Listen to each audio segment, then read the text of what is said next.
Welcome to the Sleeping Through History channel.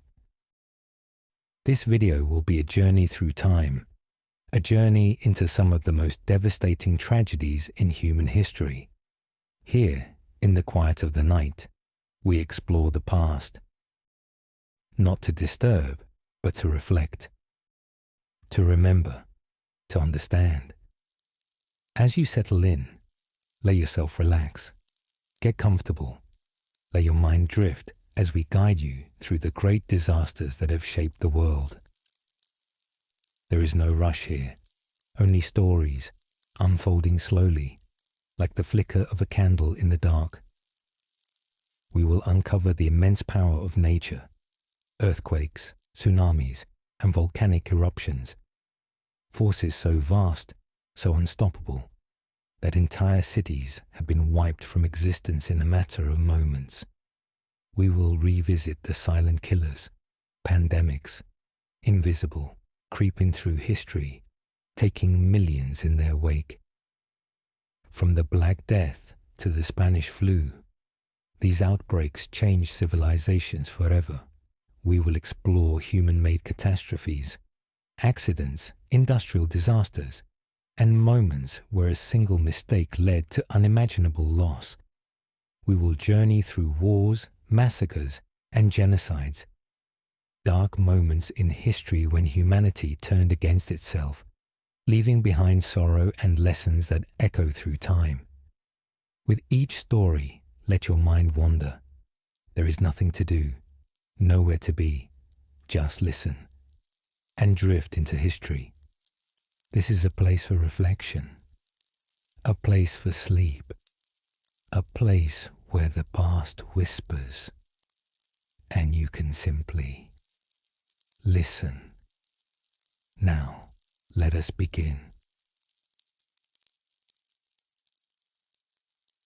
The 2004 Indian Ocean Tsunami. The year was 2004. It was the day after Christmas, a time of celebration, of families gathering, of quiet moments shared between loved ones. Across the coasts of Indonesia, Thailand, Sri Lanka, and India, the morning was peaceful. The sun had risen over the ocean, casting golden light upon the waves. Fishermen were already out at sea. Children played along the shore, and tourists walked barefoot in the sand, enjoying the warmth of the tropical air. But beneath the ocean, something was stirring, a force so powerful that it would change the lives of millions in a matter of minutes. At exactly 7:58 in the morning local time, deep beneath the surface of the Indian Ocean, the earth shifted.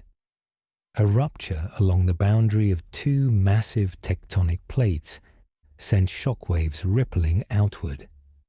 A section of the ocean floor was thrust upward by nearly 60 feet, displacing an unimaginable volume of water. The result was a force of nature unlike anything witnessed in modern times. The earthquake measured a staggering magnitude of 9.1. making it one of the most powerful earthquakes ever recorded.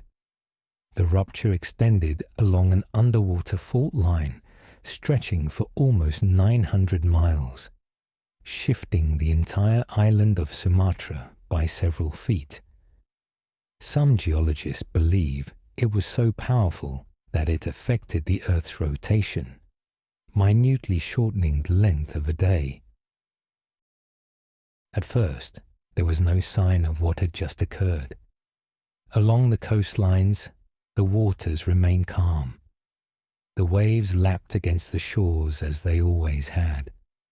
There were no warning sirens, no alerts, no indication that a catastrophe was moments away. Then, in certain places, something strange began to happen. The ocean started to retreat. The shoreline pulled back, exposing the seabed. Fish flopped helplessly in the wet sand, and curious beachgoers wandered closer, unaware of the danger they were in. Minutes later, the water returned. But this was no ordinary wave. A wall of water, in some places over 100 feet high, surged toward the land. The force behind it was unstoppable. The speed of the waves varied depending on the underwater topography, but in deep waters, the tsunami traveled at nearly 500 miles per hour, roughly the speed of a commercial airplane. As the waves neared land and the ocean floor became shallower, their energy compressed, causing them to rise into towering walls of destruction. Indonesia was hit first. The province of Aceh, closest to the epicenter of the earthquake, bore the brunt of the impact. Within minutes, entire communities were gone. Houses, markets, and schools were reduced to rubble.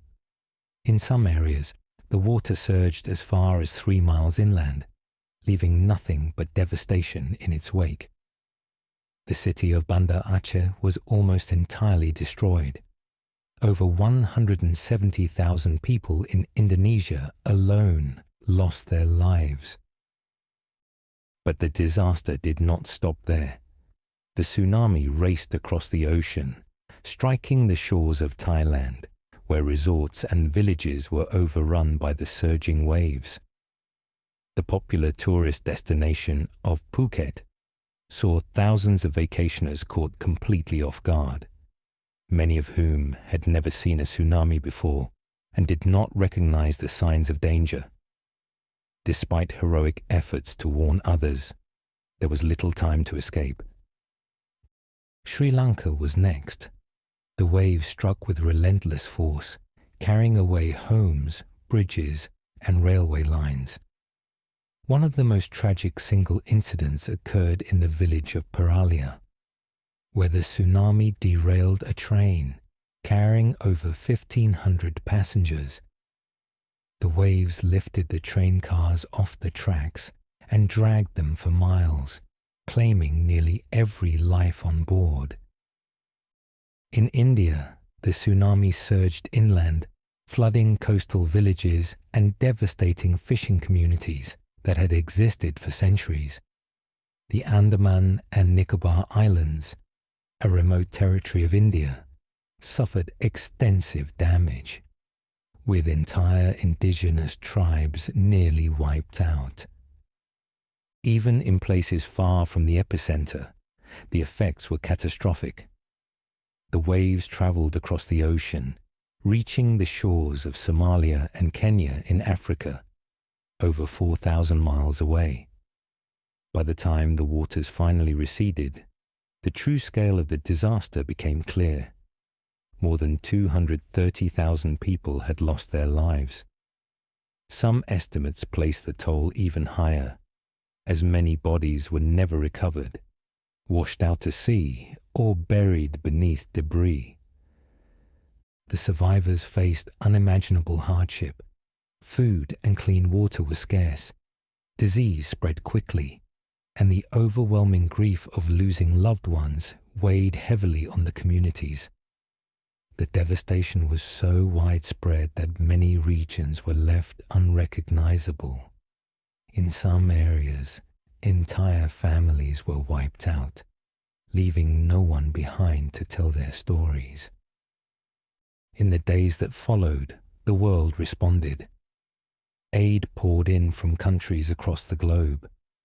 Governments, humanitarian organizations, and volunteers worked tirelessly to provide relief. Over $14 billion in international aid was pledged, making it one of the largest relief efforts in history. But the scale of the destruction meant that rebuilding would take years, even decades. The tsunami also changed the way the world prepares for such disasters.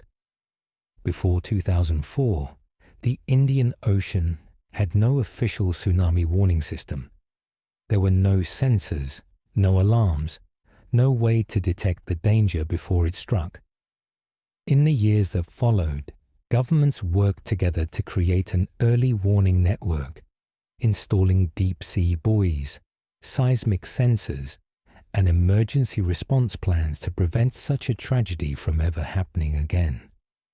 The Pacific Tsunami Warning Center, which had already existed for the Pacific Ocean, expanded its efforts to include the Indian Ocean, ensuring that a similar event would not go unnoticed.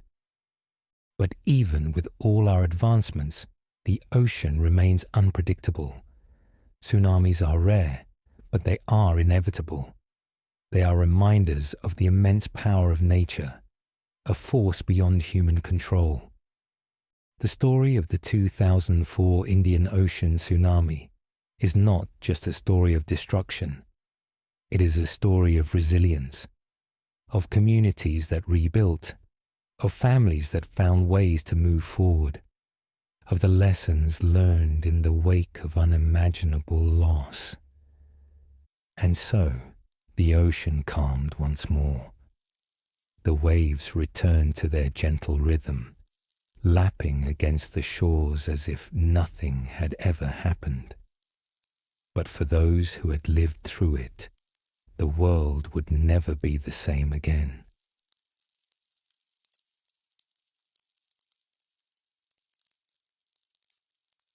The Holocaust. The year was 1933. Across Europe, the world was changing. In Germany, a new government had risen to power. Led by Adolf Hitler and his Nazi party, it promised national revival, economic recovery, and strength. But beneath the surface, something much darker was beginning. At first, the changes seemed gradual. Laws were passed restricting Jewish businesses. Propaganda filled the streets, blaming an entire group of people for Germany's struggles. Jewish citizens who had lived in Europe for generations suddenly found themselves treated as outsiders. The warning signs were there, but few could have imagined what lay ahead. As the years passed, the discrimination turned to persecution. Jewish homes and synagogues were vandalized. In 1935, the Nuremberg laws were enacted, stripping Jewish people of their citizenship, banning them from certain jobs, and forbidding marriage between Jews and non-Jews. These laws reinforced the idea that Jewish people were no longer Germans, no longer Europeans, no longer part of society. Then, in 1938, a night of horror unfolded. Kristallnacht, the night of broken glass, saw Nazi supporters destroy thousands of Jewish-owned businesses, burn places of worship, and vandalize homes. Nearly 100 Jewish people were murdered, while 30,000 Jewish men were arrested and sent to concentration camps. It was a turning point. What had once been discrimination was now violence sanctioned by the state. The world watched. Few intervened. Then, in 1939, war erupted. Germany invaded Poland, igniting what would become the deadliest conflict in human history. But for the Jewish people of Europe, something even worse was beginning. In occupied territories, Jews were forced into ghettos. Overcrowded, unsanitary sections of cities where food was scarce, disease spread quickly, and hope was hard to find. The Warsaw Ghetto, the largest of them all, held over 400,000 people in an area of just 1.3 square miles. Starvation became a daily reality. But even in these desperate conditions, people resisted. Secret schools were formed. Underground newspapers spread information. Families fought to survive. By 1941, the persecution escalated into something far more sinister. The Nazis began implementing what they called the final solution, a systematic plan to exterminate an entire people. Across Europe, mass killings began. Einsatzgruppen, or mobile killing squads, traveled to villages and towns, rounding up Jewish men, women, and children. They were taken to forests, to ravines, to open fields, forced to kneel in lines, shot one by one. In just 2 days, over 33,000 Jews were murdered at Babi Yar, a ravine outside Kiev, Ukraine. The executions continued for months, killing nearly 1 million people in mass shootings. But the Nazis sought efficiency. Mass shootings took time. They needed a faster way to eliminate millions. The answer came in the form of death camps. Trains packed with people, often told they were being relocated for work, arrived at camps like Auschwitz, Treblinka, and Sobibor. Upon arrival, families were separated. Women and children were often sent immediately to the gas chambers, large, sealed rooms where toxic Zyklon B gas was pumped in, killing those inside within minutes. Their bodies were burned, their belongings sorted and repurposed. Those deemed fit to work were subjected to brutal forced labor, starvation, and medical experiments. By the time the war ended in 1945, 6 million Jewish people had been murdered. Among them were 1.5 million children. Entire families were erased, entire towns emptied, entire cultures devastated. But the Holocaust was not just a Jewish tragedy.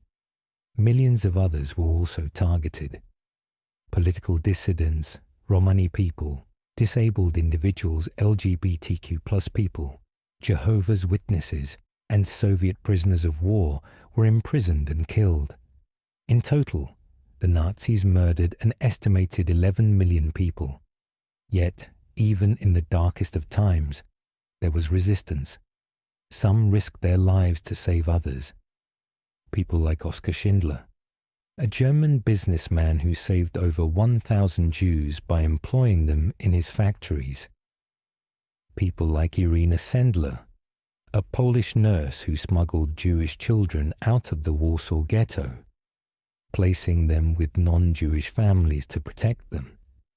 And people like the Jewish resistance fighters, who launched uprisings in ghettos and camps, refusing to go to their deaths without a fight.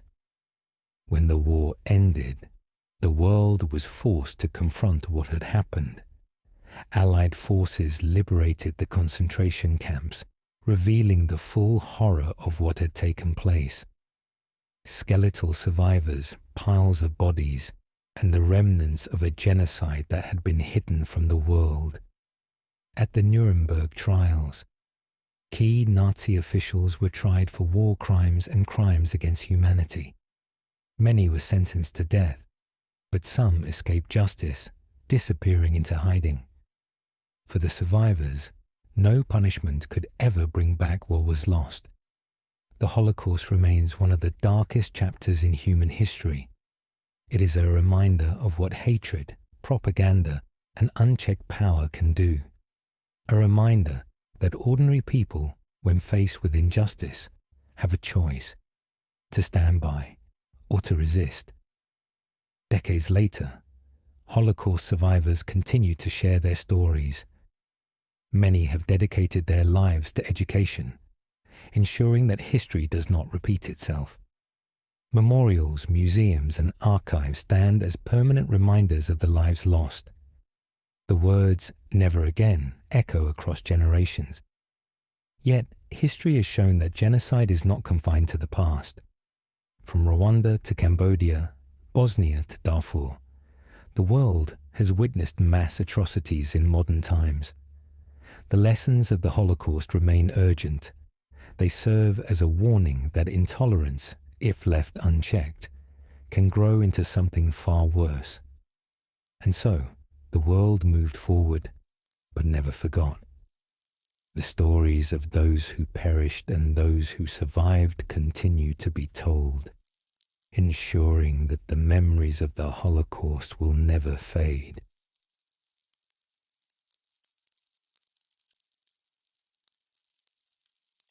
The 1906 San Francisco earthquake. The year was 1906. San Francisco was a city of ambition and promise, rising from the gold rush of the mid-1800s into one of the most prosperous and culturally vibrant cities in the United States. Its skyline was lined with grand Victorian mansions, its streets were filled with streetcars, and its waterfront bustled with merchants, immigrants, and laborers. It was a city built on optimism, but beneath its foundations, hidden deep beneath the earth, something was stirring, a force that had been building for centuries, waiting for the moment to strike. At exactly 5:12 in the morning on April 18th, as most of the city still lay asleep, the earth woke.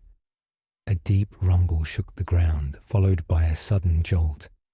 Then, for the next 45 seconds, the city was torn apart. Massive shock waves rippled along the San Andreas Fault, a massive crack in the Earth's crust that stretches for more than 800 miles through California.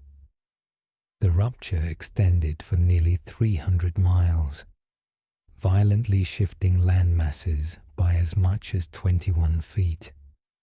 It was as if the entire landscape had been lifted, twisted, and dropped in an instant. The ground rolled like waves, swallowing streets, toppling buildings, and shattering bridges. In the seconds that followed, chaos erupted. Homes collapsed, businesses crumbled, and the city was plunged into darkness as power lines snapped and fires broke out. For those caught inside their homes, there was little warning. Entire neighborhoods were torn apart.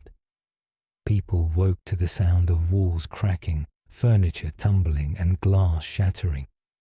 On Market Street, one of the city's busiest thoroughfares, electric streetcars derailed, crashing into buildings. The ground split open in places, swallowing portions of the tracks.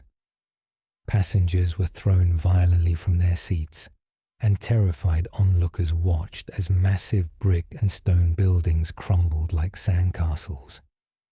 In Chinatown, one of the most densely populated districts, families huddled together as their homes collapsed around them. Many of the structures were poorly built, constructed without reinforcements. Entire city blocks were reduced to rubble in an instant. And yet, the destruction caused by the quake itself was only the beginning. Within minutes, the fires began. Underground gas lines had ruptured, leaking fuel into the open air. In some cases, sparks from broken electrical wires ignited the gas, setting entire buildings ablaze. Within an hour, multiple fires had broken out across the city, growing larger and larger with each passing moment. The San Francisco Fire Department rushed to respond, but they were faced with an impossible task. Most of the city's water mains had been destroyed in the quake, leaving firefighters with almost no water to battle the flames. Chief Dennis T. Sullivan, the head of the fire department, had been seriously injured when his home collapsed during the initial tremors. Without his leadership, the firefighting efforts were chaotic and uncoordinated. The fires spread rapidly, consuming entire neighborhoods.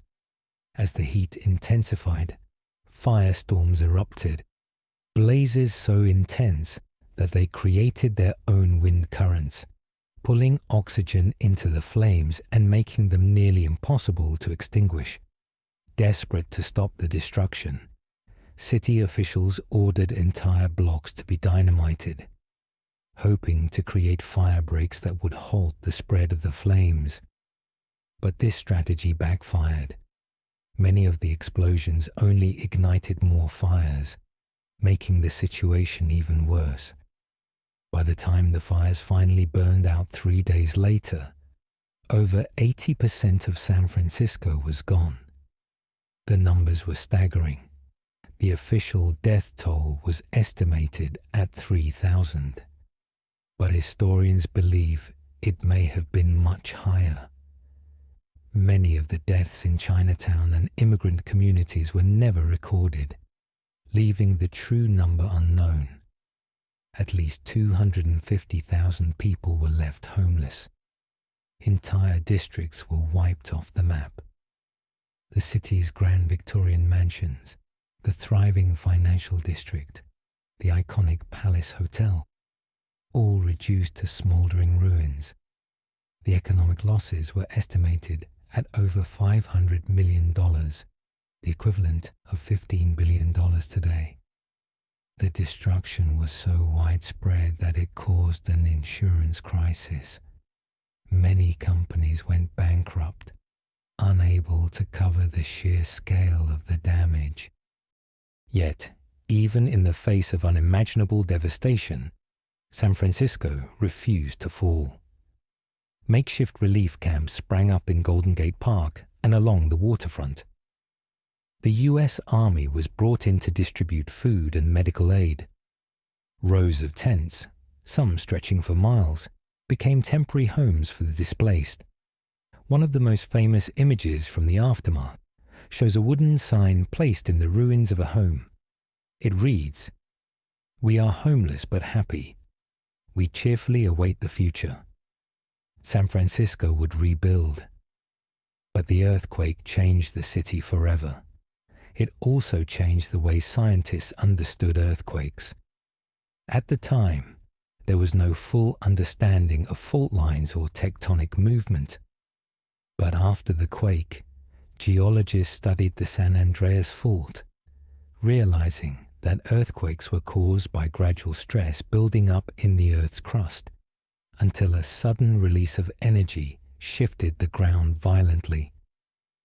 This discovery led to the birth of modern seismology in the United States, shaping how buildings were constructed, how emergency responses were planned, and how cities prepared for future disasters.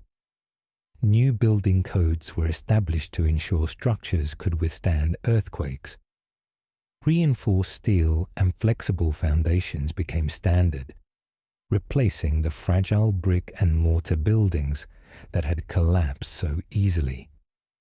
Despite all these advancements, San Francisco remains at risk. The San Andreas Fault is still active, shifting silently beneath California. Scientists warn that another major earthquake, one potentially even larger than the one in 1906, is inevitable. The question is not if it will happen, but when. The 1906 earthquake stands as one of the worst natural disasters in American history. A tragedy that reshaped an entire city, but also a lesson in resilience, science, and survival. San Francisco, once reduced to ashes, would rise again, stronger than before. The ruins were cleared, new structures were built, and the city's spirit remained unbroken. But the scars of that terrible morning and the fires that followed will never be forgotten.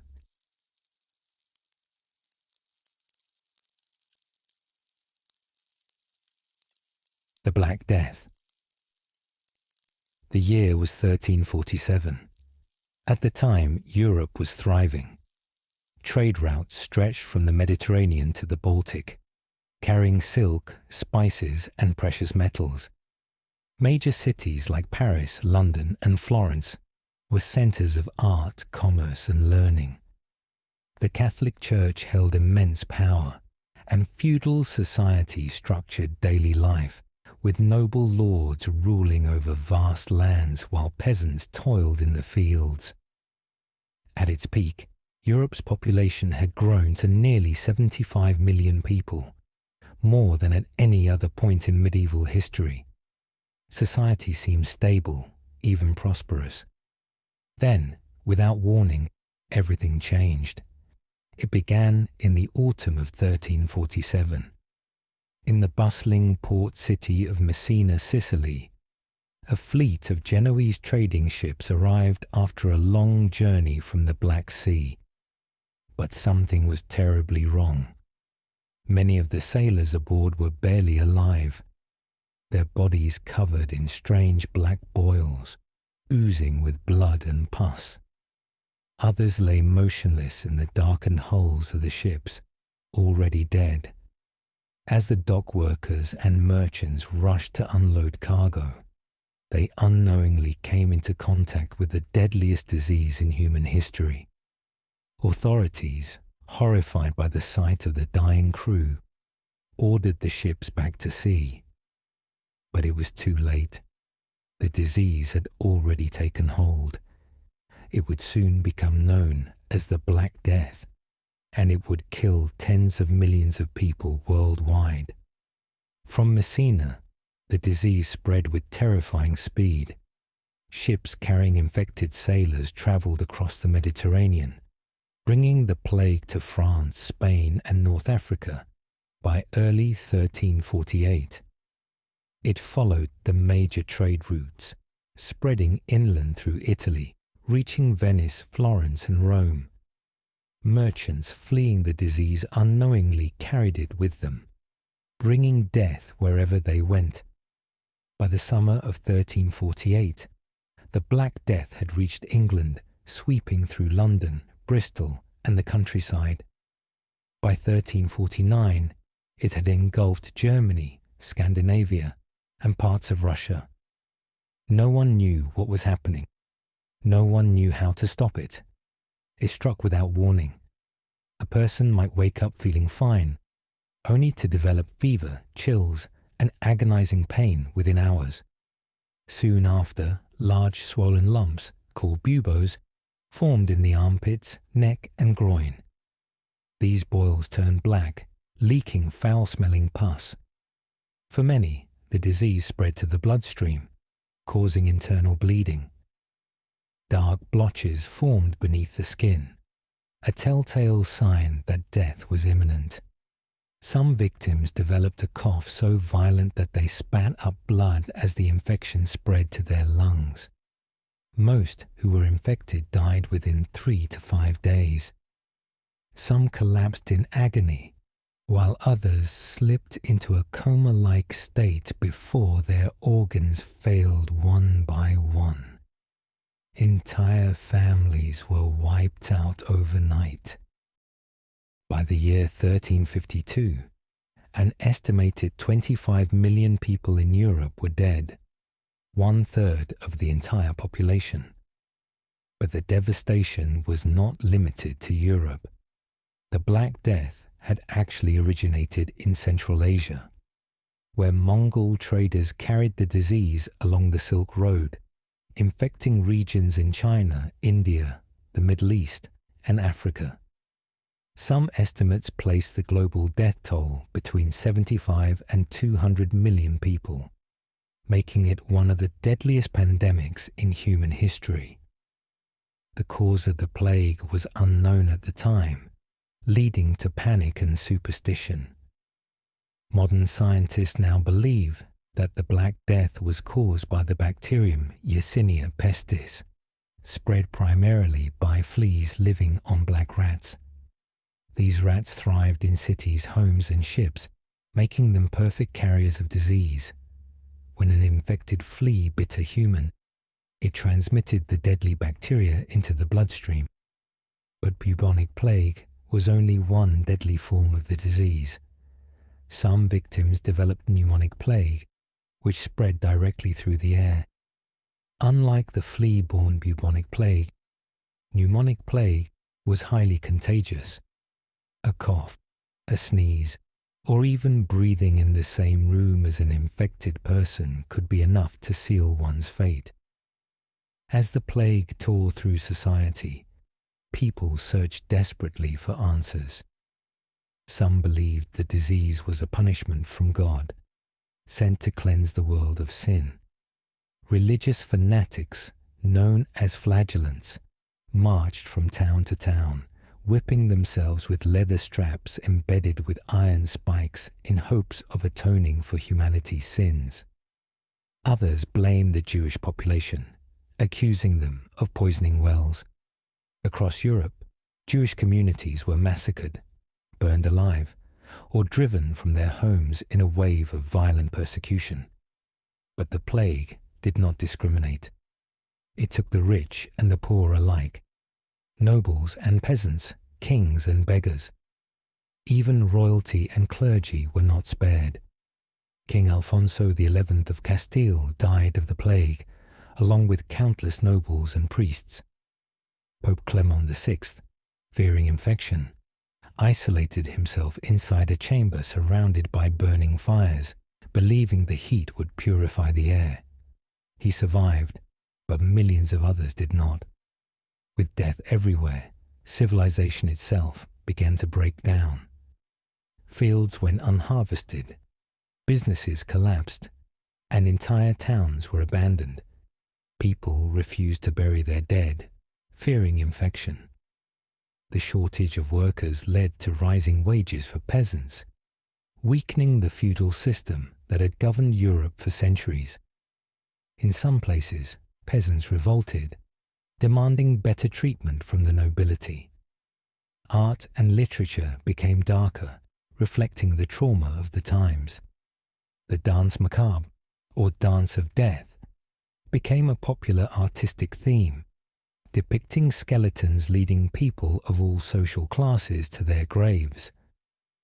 The Black Death finally began to subside by the early 1350s, though outbreaks would continue for centuries.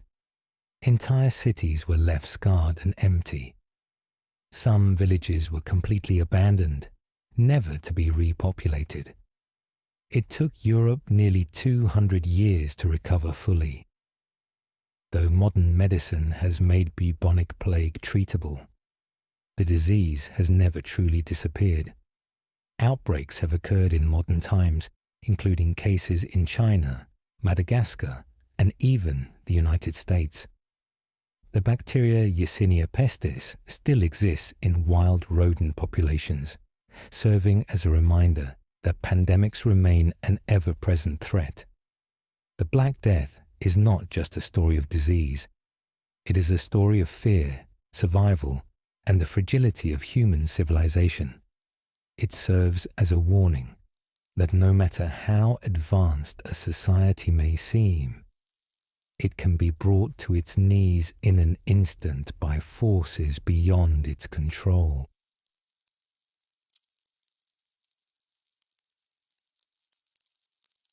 The Hiroshima and Nagasaki bombings. The year was 1945, and the world was on fire. The Second World War had raged for 6 long years, leaving a trail of destruction across Europe, Africa, and Asia. Millions were dead, entire cities reduced to rubble, and yet the conflict showed no sign of ending. In Europe, the war had finally come to a close. Adolf Hitler was dead, the Third Reich had fallen, and the Allies had declared victory. But in the Pacific, the war was far from over. Japan, though weakened, was still fighting. Despite suffering heavy losses, the Empire of Japan refused to surrender. Its military leaders vowed to fight to the very last soldier, preparing for a final stand on their home islands. The United States, having fought brutal battles on islands like Iwo Jima and Okinawa, knew that a full-scale invasion of Japan would be a bloodbath. Estimates suggested that an invasion could cost the lives of hundreds of thousands of American soldiers and potentially millions of Japanese civilians. The war needed to end, and so a new kind of weapon was prepared. One unlike anything the world had ever seen before. It was called the atomic bomb. The idea of harnessing the power of nuclear energy had been explored for years, but it was during the war that the United States launched a top-secret project to turn theory into reality. Known as the Manhattan Project, it brought together the greatest scientific minds of the time, physicists like J. Robert Oppenheimer, Enrico Fermi, and Richard Feynman, to create a weapon of unprecedented destructive power. By mid-1945, the project had succeeded. The first atomic bomb had been tested in the New Mexico desert, and the results were terrifying. The explosion was more powerful than anything ever seen before. The heat could melt steel, the shockwave could level entire cities, and the radiation could linger for generations. With the weapon now ready, the decision was made. Japan had been warned, given a chance to surrender through the Potsdam Declaration. But no surrender came. And so, on August 6, 1945, the first atomic bomb was loaded onto a B-29 bomber named the Enola Gay and sent toward its target, the city of Hiroshima. It was a quiet morning. The people of Hiroshima had no idea that the war would end for them in a matter of seconds. At 8:15 in the morning, the bomb, codenamed Little Boy, was dropped. It took just 43 seconds to fall from the sky. Then, in an instant, the city was gone. A blinding flash lit up the sky. The temperature at the center of the explosion reached over 7,000 degrees Fahrenheit, hotter than the surface of the sun. Everything within a 1-mile radius was instantly vaporized. Buildings, trees, animals, and people. The force of the explosion created a massive shock wave, flattening structures and igniting massive fires.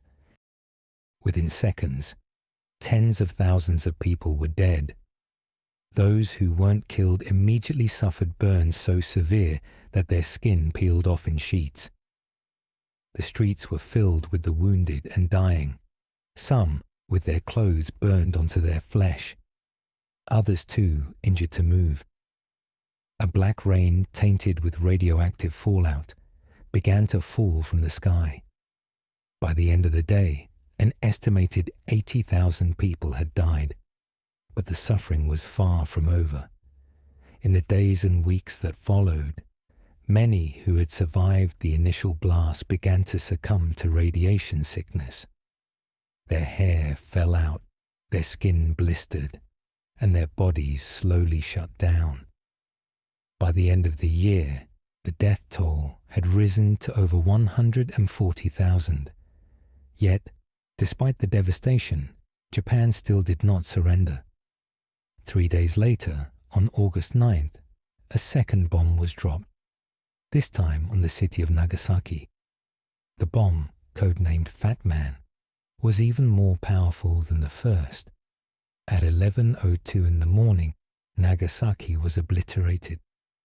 The terrain of the city, surrounded by mountains, meant that some areas were spared the total destruction seen in Hiroshima, but the suffering was just as immense. An estimated 70,000 people died, many of them within seconds. For those who lived through the bombings, life would never be the same. The hibakusha, or atomic bomb survivors, bore the scars of the blast both physically and emotionally. Many suffered from leukemia, cancer, and other radiation-related illnesses. Others faced discrimination, seen as cursed by those who feared the long-term effects of radiation exposure. Then, at last, on August 15th, 1945, Japan announced its surrender. The war was finally over, but the world had changed forever. The use of atomic bombs on Hiroshima and Nagasaki remains one of the most controversial decisions in military history. Some argue that the bombings saved millions of lives, bringing the war to an immediate end without the need for an invasion. Others believe that Japan was already on the brink of surrender, and that the bombings were unnecessary acts of mass destruction. What is certain is that these bombings ushered in the nuclear age. In the years that followed, the United States and the Soviet Union developed even more powerful nuclear weapons, leading to a Cold War defined by mutually assured destruction. For the first time in human history, war had the power to end civilization itself. The cities of Hiroshima and Nagasaki eventually rebuilt, but the scars remain. Today, Hiroshima is home to the Peace Memorial Park, a solemn reminder of the day the world changed forever. The atomic bomb dome, one of the few buildings left standing near Ground Zero, remains untouched, a symbol of destruction, but also of resilience. The survivors, the Hibakusha, continue to tell their stories, warning the world of the horrors of nuclear war. They speak not out of hatred or revenge, but out of a desire for peace, hoping that no other city will ever suffer the same fate. The bombings of Hiroshima and Nagasaki were more than just historical events. They were a turning point for humanity, a moment when technology surpassed morality and the consequences of war became unthinkable. They serve as a reminder of what we are capable of and of the choices that define us. The world has not seen nuclear weapons used in war since that fateful week in 1945. But the threat remains. Today, thousands of nuclear warheads still exist, capable of wiping out entire nations in moments. The question is not just whether they will be used again, but whether we have learned from the past. Hiroshima and Nagasaki stand as eternal reminders of what happens when war reaches its most extreme. They remind us that destruction is easy, but peace is fragile. They remind us that in a single instant, everything can change.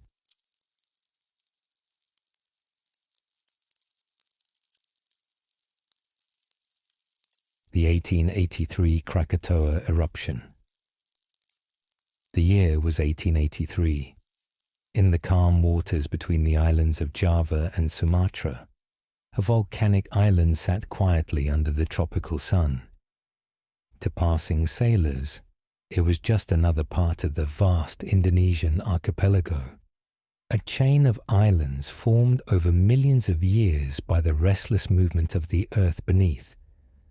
The island's name was Krakatoa. But beneath the surface, something was stirring, a force that had been building for centuries, a force that, when released, would be heard across the world. For months, the earth had been restless. Small tremors shook the ground. The waters surrounding Krakatoa churned with unusual intensity. Thick plumes of smoke and ash rose from the volcano summit, staining the sky a deep grey. But the warnings were ignored. Krakatoa had erupted before. It was assumed it would do so again, and then fall silent. Then came August 26th. That afternoon, a series of violent eruptions shook the island. The sky darkened as columns of ash shot miles into the atmosphere. As night fell, the surrounding islands could see the glow of molten rock spewing from the crater, painting the sky in eerie shades of red and orange. Many believed the worst had passed. They were wrong. At precisely 5:29 in the morning on August 27th, the island of Krakatoa exploded. The eruption was so powerful that it was heard more than 3,000 miles away, from Australia to the island of Rodriguez in the Indian Ocean. The force of the blast is estimated to have reached 310 decibels, making it the loudest sound ever recorded in human history. The explosion was equivalent to 200 megatons of TNT, more than 10,000 times the strength of the atomic bomb dropped on Hiroshima. It was so powerful that it ruptured eardrums of sailors more than 40 miles away. The shockwave from the blast circled the globe 7 times, detected by barometers as far away as London. But the eruption itself was only the beginning. The force of the blast triggered a massive tsunami, with waves towering over 120 feet high. Entire coastlines were obliterated in an instant. The waves struck the nearby islands of Java and Sumatra with catastrophic force, sweeping away villages, forests, and entire communities. More than 36,000 people were killed, many of them drowning in the surging waters or crushed beneath collapsing buildings. Ships anchored in harbours miles away were torn from their moorings and carried inland, crashing into forests and rice fields. In some places, the waves pushed miles inland, wiping out everything in their path. Survivors who had managed to escape the initial blast now found themselves running for their lives as the sea consumed the land. By the time the tsunami waves had finally subsided, entire regions had been erased from the map. But the devastation did not end there. For weeks, the sky remained dark. The eruption had ejected over 11 cubic miles of ash and debris into the atmosphere, blocking out the sun. Temperatures across the globe began to drop. The following year, 1884, became known as the year without a summer, as crops failed and unusual weather patterns disrupted agriculture. The sunsets, once golden and warm, turned strange hues of red and purple, a result of the fine volcanic ash suspended high in the atmosphere. Artists across Europe captured the eerie blood-red skies in paintings, some of which still exist today as silent witnesses to the disaster.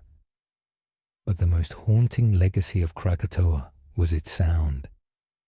Decades after the eruption, stories circulated about a deep, low-frequency rumble heard thousands of miles from the island. Some believe this was the sound of the volcano's aftershocks, traveling through the atmosphere in waves too low for the human ear to detect. Scientists today recognize this phenomenon as infrasonic sound, a byproduct of the explosion so intense that it resonated through the planet itself. Krakatoa had not just been an eruption. It had been an event that changed the world. It was one of the first natural disasters to be studied with scientific instruments, leading to major advancements in volcanology and seismology. Scientists began to understand the relationship between volcanic eruptions and climate change, setting the foundation for the study of global atmospheric disturbances. And yet, despite the destruction, the story of Krakatoa was not over. In the years that followed, something remarkable happened.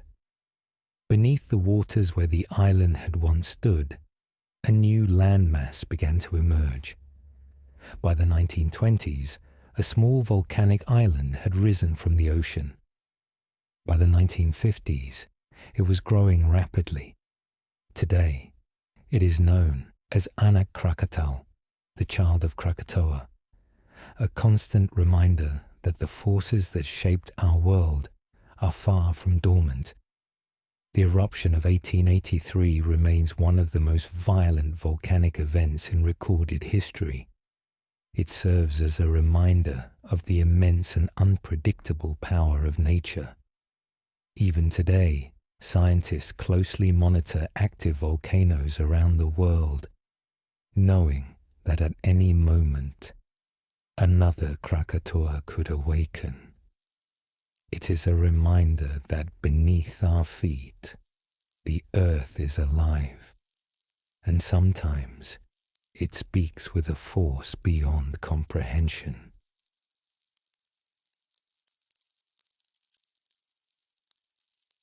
The Armenian Genocide. The year was 1915. The world was at war. Across Europe, the Great War, later known as World War I, was tearing nations apart. Millions of soldiers fought and died in the trenches of France, the mountains of Italy, and the vast plains of Eastern Europe. But while the world's attention was focused on the battlefields of Europe, a different war was unfolding in the heart of the Ottoman Empire. This was not a war fought between armies. It was a war against a people, a war of extermination. It would become one of the first genocides of the 20th century. For centuries, the Armenian people had lived within the Ottoman Empire, an empire that stretched across modern-day Turkey, the Middle East, and North Africa. Armenians were a Christian minority in a predominantly Muslim empire. Though they had their own communities, their own churches, and their own cultural traditions, they were often treated as second-class citizens. By the late 19th century, tensions were rising. The Ottoman Empire was crumbling. Its economy was weakening. European powers were expanding their influence. Some Ottoman leaders feared that the empire's Christian minorities, Armenians, Greeks, and Assyrians, would side with Russia or other foreign powers in a bid for independence. But the final spark came in the early 20th century with the rise of a new nationalist government, the Young Turks. This political movement sought to transform the multi-ethnic Ottoman Empire into a unified Turkish state, and in their vision, there was little room for Armenians. When World War I began in 1914, the Ottoman Empire joined the war on the side of Germany and Austria-Hungary. The war gave the Young Turk government an opportunity, an excuse, to begin what they had long planned: the removal of the Armenian people.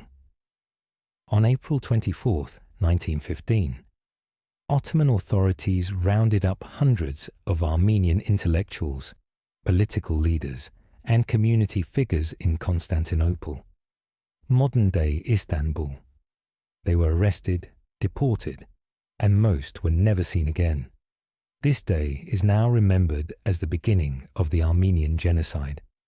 What followed was a campaign of mass murder, forced deportations, and unimaginable cruelty. Armenian men were separated from their families, taken to remote areas, and executed in mass shootings. Many were tied together and thrown into rivers, their bodies floating downstream for days. Others were sent on death marches into the deserts of Syria, where they were left to starve, die of thirst, or be murdered along the way. Women and children were not spared. Many were forced from their homes and driven on brutal marches across the empire. Some were sold into slavery, forcibly converted to Islam, or taken into Turkish households. Others were subjected to horrific sexual violence before being killed. Thousands of children were orphaned, left wandering the wastelands alone. Entire villages were burned to the ground. Some Armenian communities, knowing what was coming, chose to fight back, arming themselves with whatever weapons they could find. In places like Musadag, Armenian resistance fighters held out against Turkish forces for weeks before finally being rescued by Allied warships. But these acts of defiance were rare. For most, there was no escape. By the time the massacres ended in the early 1920s, an estimated 1.5 million Armenians had been killed. For those who survived, life would never be the same. Some fled to neighboring countries, Syria, Lebanon, and Greece. Others sought refuge across the world, in places like the United States, France, and Russia. Entire families were wiped out, entire communities erased. The Ottoman government denied responsibility, insisting that the deaths were a consequence of war, not deliberate extermination. But the evidence was overwhelming. Survivors, diplomats, and journalists documented the atrocities. Photographs, letters, and official reports confirmed the systematic nature of the killings. The Armenian Genocide was not just a tragedy. It was a blueprint. Decades later, Adolf Hitler, planning his own genocide, would refer to the Armenian massacres, saying, "Who, after all, speaks today of the annihilation of the Armenians?" And yet, even today, the Armenian Genocide remains one of the most controversial and politically sensitive topics in history. The modern Republic of Turkey, which emerged after the fall of the Ottoman Empire, has never officially recognized the genocide. Instead, Turkish governments have long maintained that the deaths were the result of war and civil unrest, not a planned extermination. For decades, the subject was banned in Turkish schools, suppressed in history books, and denied by government officials. But outside Turkey, recognition has grown. Many countries, including France, Germany, Russia, and the United States, have formally recognized the Armenian Genocide. Memorials have been built, museums have been established, and each year, on April 24th, Armenians around the world gather to remember the lives lost. The Armenian Genocide is not just a story of destruction, it is a story of survival. Despite the horrors they endured, the Armenian people rebuilt. They carried their traditions, their culture, and their memories to new lands. They rebuilt churches, schools, and entire communities in exile. Their descendants continue to fight for justice, ensuring that the world does not forget. Genocide did not end with the Armenians. In the years since, humanity has witnessed similar atrocities in the Holocaust, Cambodia, Rwanda, Bosnia, and Darfur. Each time, the world has sworn never again. And yet, it has happened again. The Armenian Genocide serves as a warning, a reminder of what happens when hatred goes unchecked, when prejudice turns into violence, when the world looks away. More than a century later, the scars remain, but so does the memory. And as long as people remember, the past is never truly gone.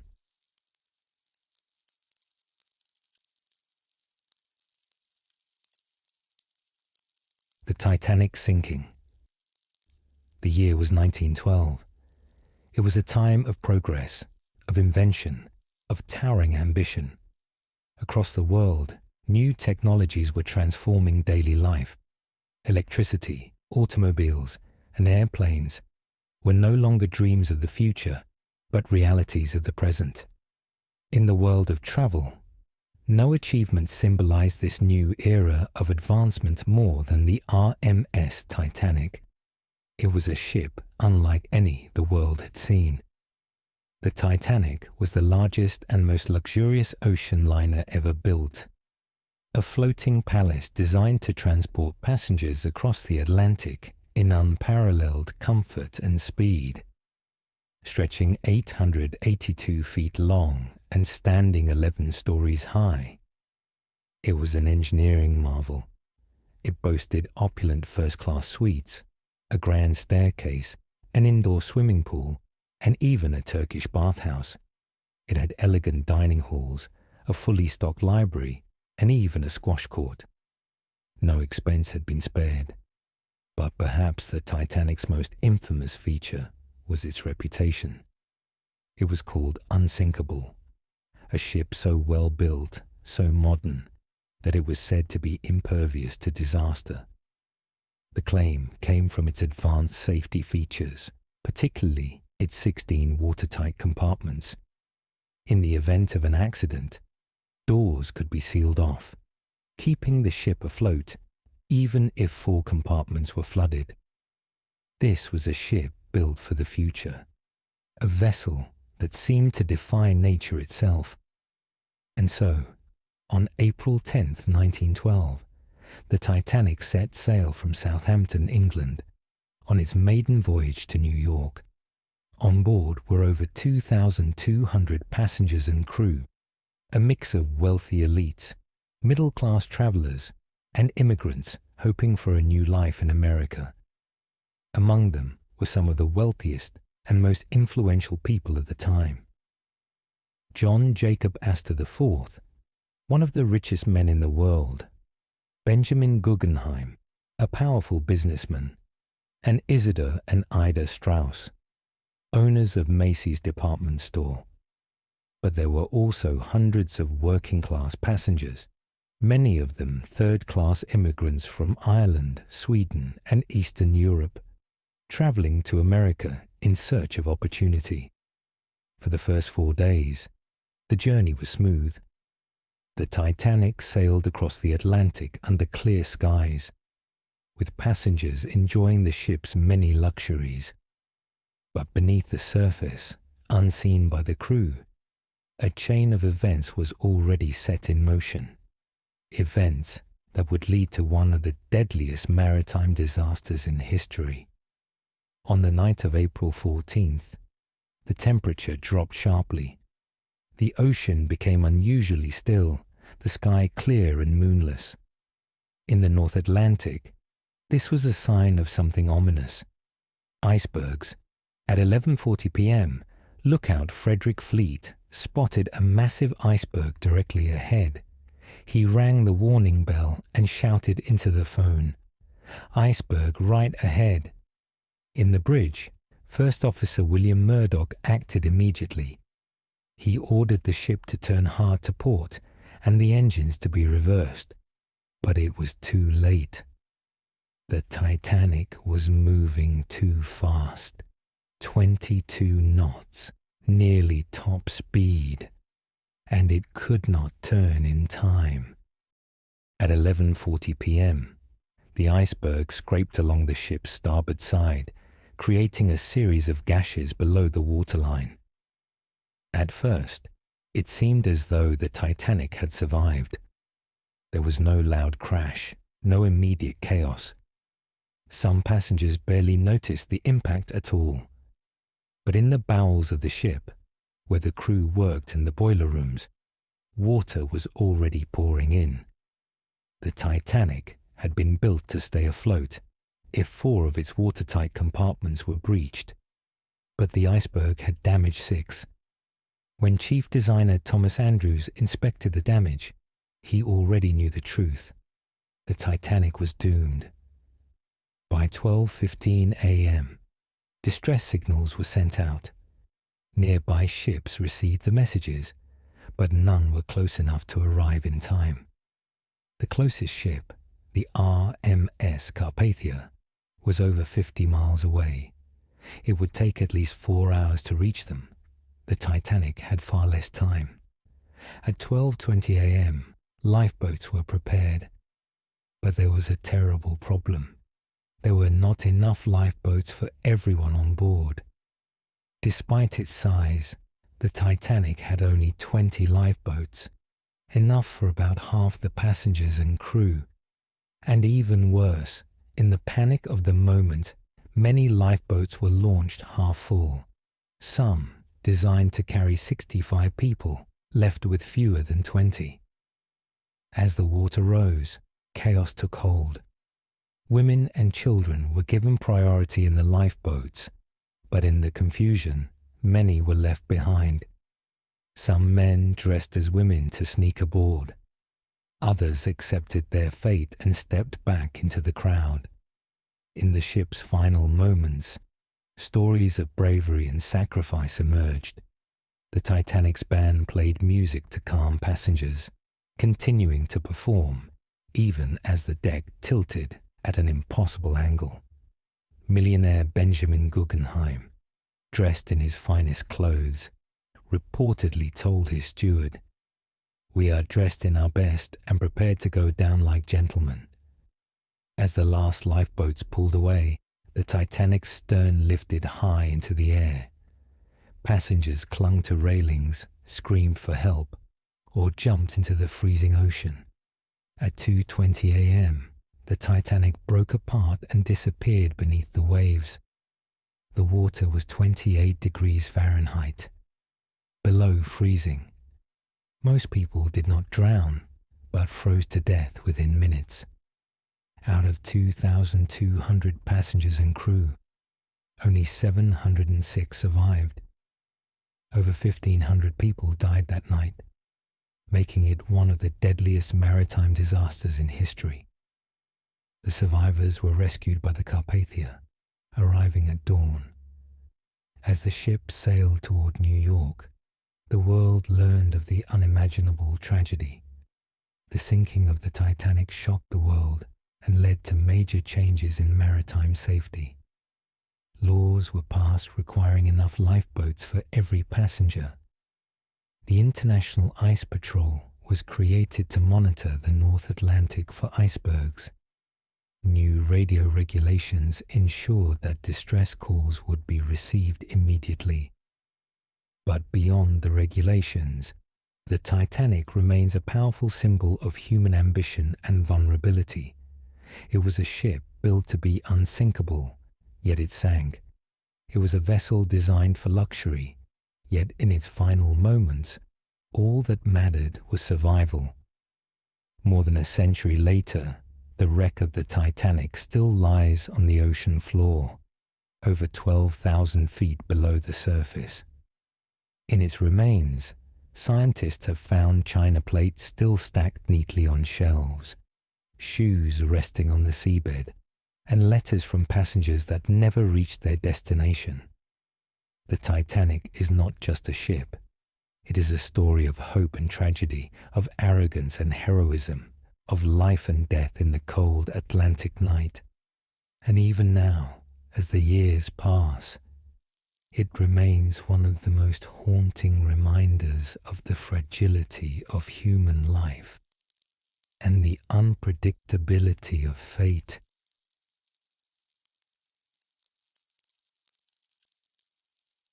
The 1970 Bhola Cyclone.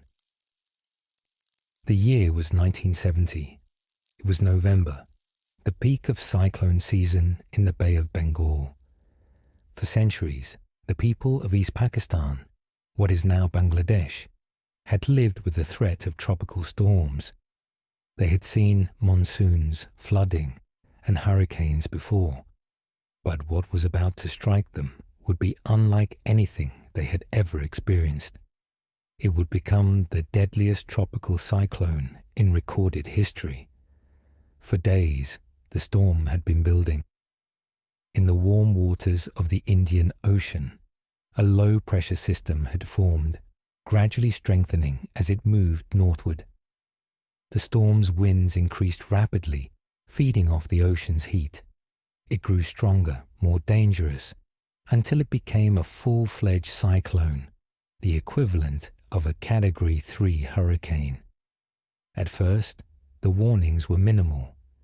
Meteorologists tracked the storm, but weather forecasting in 1970 was far less advanced than it is today. Satellite technology was still in its early stages. Many people in rural villages, far from radios and newspapers, had no idea that a storm was coming. By the time the Bhola cyclone reached the coast, it was a monster. On the night of November 13th, the storm made landfall in East Pakistan, bringing with it winds exceeding 115 miles per hour. But it wasn't just the wind that made this storm so deadly. It was the storm surge. The cyclone pushed a wall of seawater over 30 feet high onto the low-lying delta. The surge crashed inland, swallowing everything in its path. Entire villages vanished beneath the waves. Farmers tending to their rice paddies were swept away. Homes built of bamboo and tin were ripped apart in an instant. Tens of thousands of people were caught completely off guard, many of them sleeping as the water rushed in. Survivors later described waking up to find their homes collapsing around them, the waters rising so fast that there was no time to escape. In the city of Tazumuddin, over 45% of the population was killed overnight. Families clung to trees, rooftops, anything that could keep them above the raging flood. But the water was relentless. The waves carried entire villages out to sea, leaving behind nothing but wreckage and bodies. By the time the storm passed, the full scale of the devastation was beyond comprehension. 500,000 people were dead. Some estimates place the toll even higher. Millions were left homeless. Their land turned to saltwater-soaked wastelands. And yet, in the days that followed, a second disaster unfolded. A disaster not caused by wind or water, but by human indifference. The government of West Pakistan, which controlled East Pakistan at the time, responded slowly, too slowly. The cyclone had wiped out entire communication lines, and in the early days, officials in the capital of Islamabad had little understanding of the true scale of destruction. But even when the full impact became clear, the response was shockingly inadequate. Relief efforts were poorly coordinated. Food and medical supplies were slow to arrive. Some survivors went days without food, clean water, or shelter. For the people of East Pakistan, this was more than a natural disaster. It was an act of neglect, a sign that their lives were not a priority to the ruling government in the West. The bitterness that had long existed between East and West Pakistan boiled over into anger and outrage. The Bhola Cyclone did not just destroy villages, it ignited a revolution. Just 1 month after the cyclone, East Pakistan held elections for the first time in its history. The Awami League, a political party fighting for the autonomy of East Pakistan, won by a landslide. But instead of recognizing the election results, the West Pakistani government refused to hand over power. Protests erupted. The people of East Pakistan demanded independence, and when the government cracked down, tensions turned into full-scale war. By March of 1971, just 4 months after the Bhola Cyclone, the Bangladesh Liberation War had begun. It was a brutal conflict marked by massacres, war crimes, and mass displacement.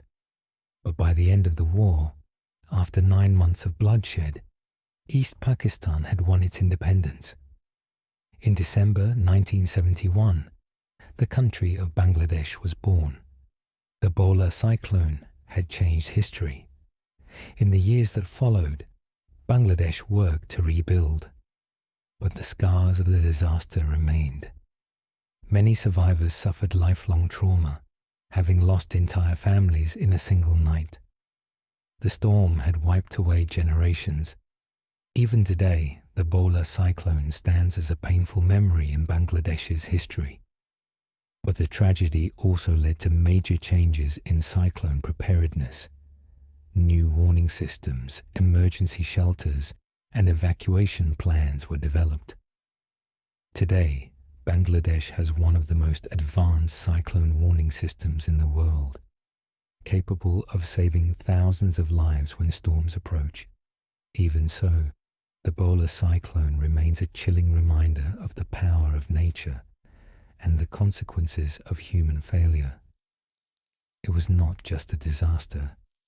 It was a turning point, a storm that reshaped a nation, and one of the deadliest weather events the world has ever seen.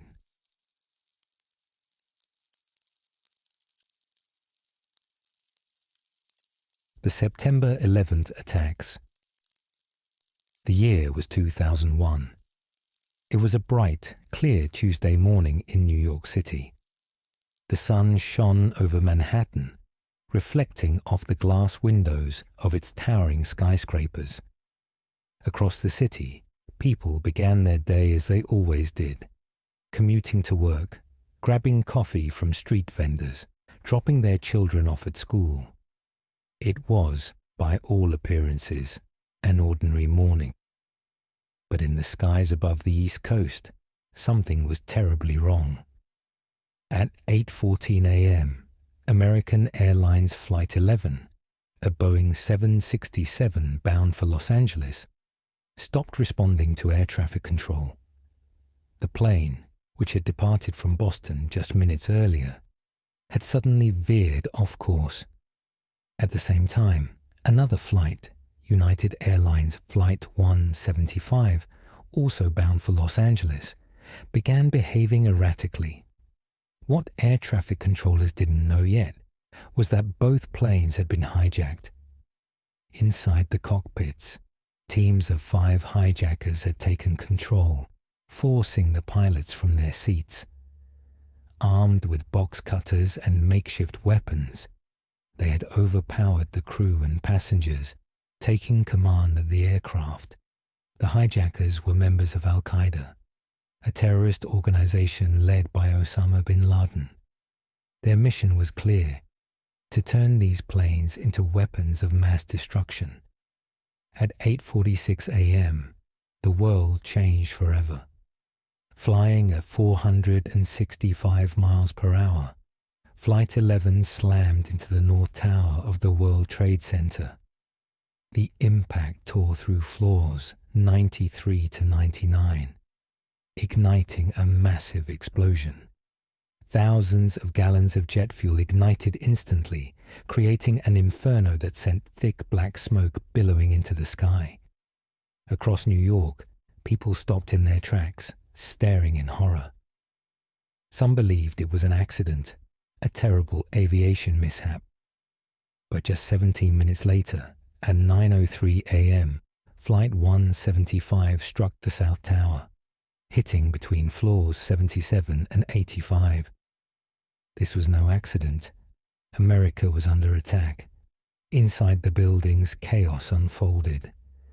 The impact had trapped hundreds of people above the impact zones, cutting off stairwells and exits. Flames and smoke filled the upper floors, making escape impossible. Some office workers smashed windows, desperately signaling for help. Others made final phone calls to their loved ones, knowing there was no way out. Then came a sight that haunts history, a sight almost too horrific to imagine. People began jumping from the burning towers. Dozens of victims, faced with the unbearable heat, chose to leap rather than burn. They fell through the sky, one after another, as onlookers below watched in helpless agony. Meanwhile, across the country, another disaster was unfolding. At 9:37 a.m., American Airlines Flight 77 crashed into the Pentagon, the headquarters of the United States Department of Defense. The impact tore through the building, killing 125 people inside, along with all 64 passengers and crew on board. Back in New York, the situation was growing even more dire. Firefighters, paramedics, and police officers had rushed to the World Trade Center, racing into the burning towers to save as many lives as possible. But at 9:59 a.m., just 56 minutes after impact, the South Tower collapsed.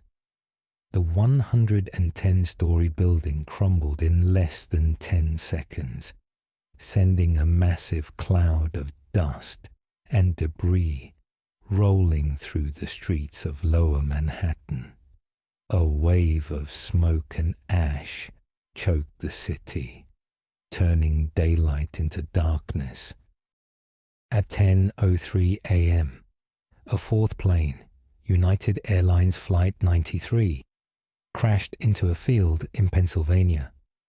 Unlike the others, this plane had never reached its target. The passengers, having learned of the earlier attacks through phone calls, fought back against the hijackers. In an act of extraordinary courage, they stormed the cockpit, forcing the plane down before it could strike another building, likely either the White House or the U.S. Capitol. Back in New York, at 10:28 a.m., the North Tower collapsed. In just 1 hour and 42 minutes, nearly 3,000 people had been killed. The immediate aftermath was unlike anything America had ever seen. Lower Manhattan was buried in rubble, with steel beams twisted like melted wax. First responders searched for survivors, pulling people from the wreckage, but the devastation was total. Over 400 emergency workers had died, including 343 firefighters. The nation was in shock. President George W. Bush addressed the country, declaring, "Terrorist attacks can shake the foundations of our biggest buildings, but they cannot touch the foundation of America." But the attacks were only the beginning of a new era in global history.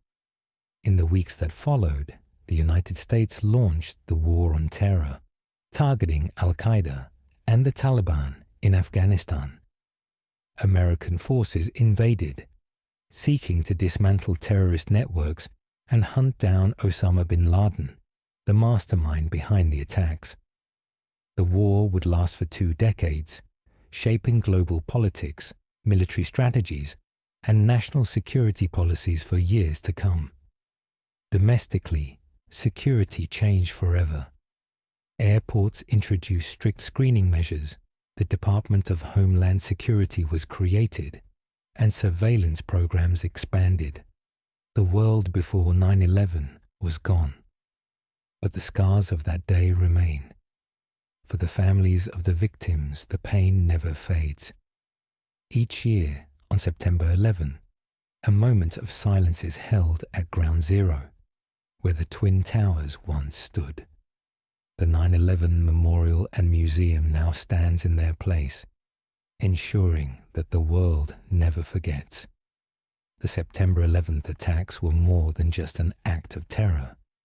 They were a moment that reshaped history, a reminder of both the worst and best of humanity, the unimaginable horror of destruction, but also the incredible courage of those who fought back, saved lives, and stood together in the face of darkness. It was a day that changed the world, and a day that must never be forgotten.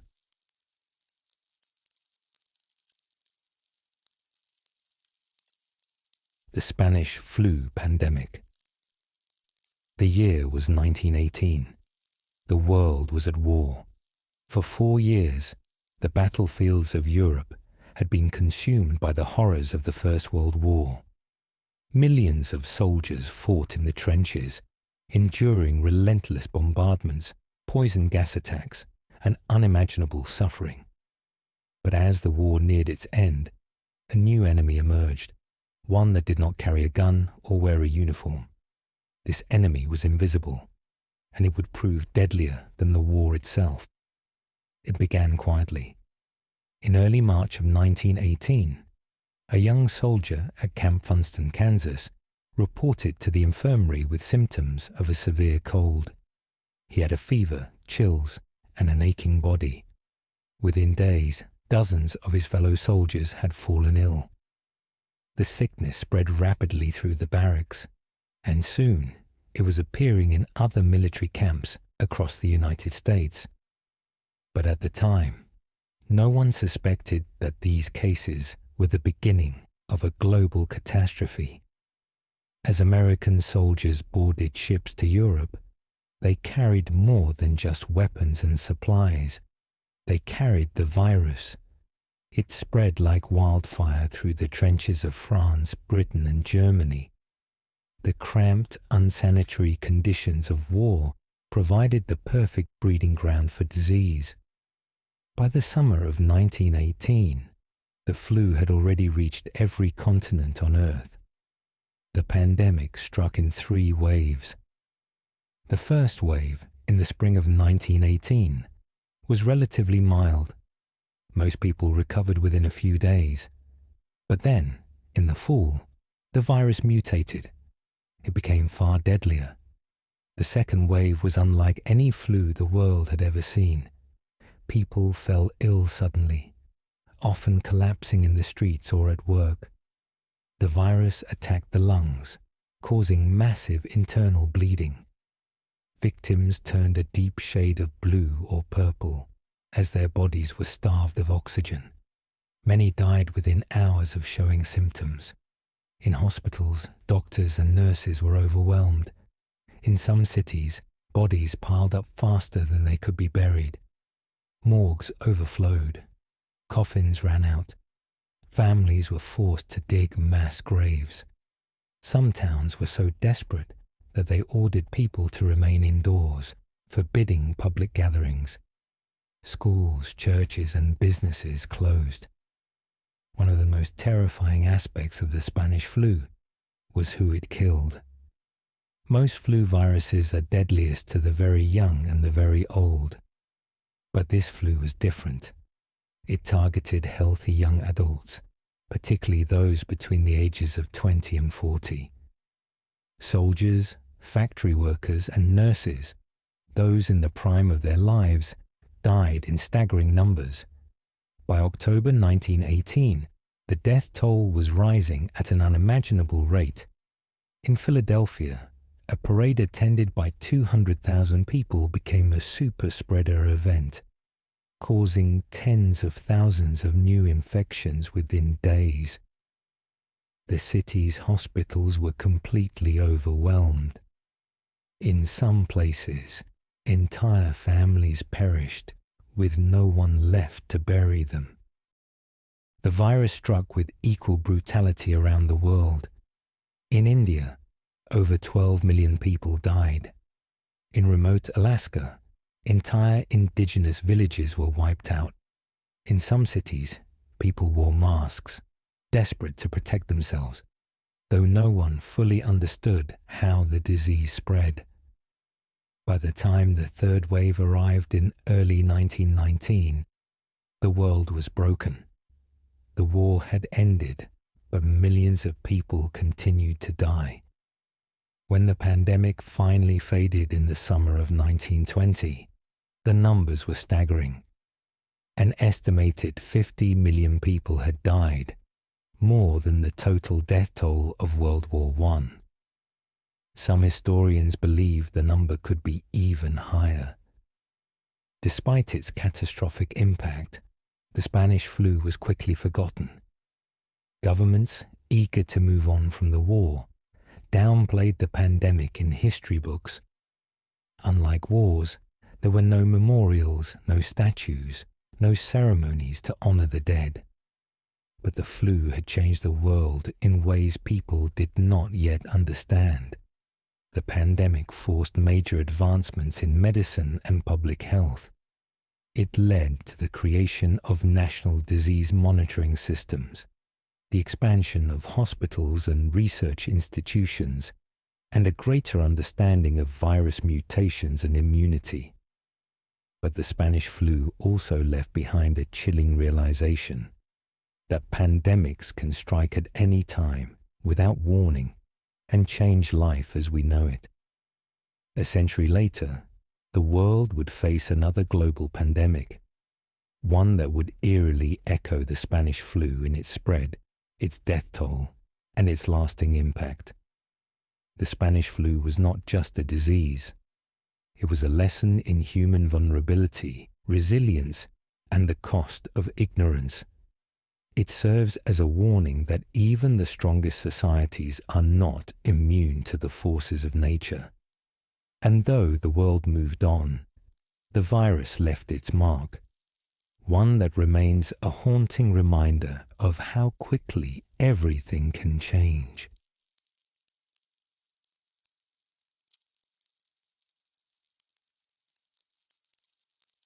The Great Chinese Famine.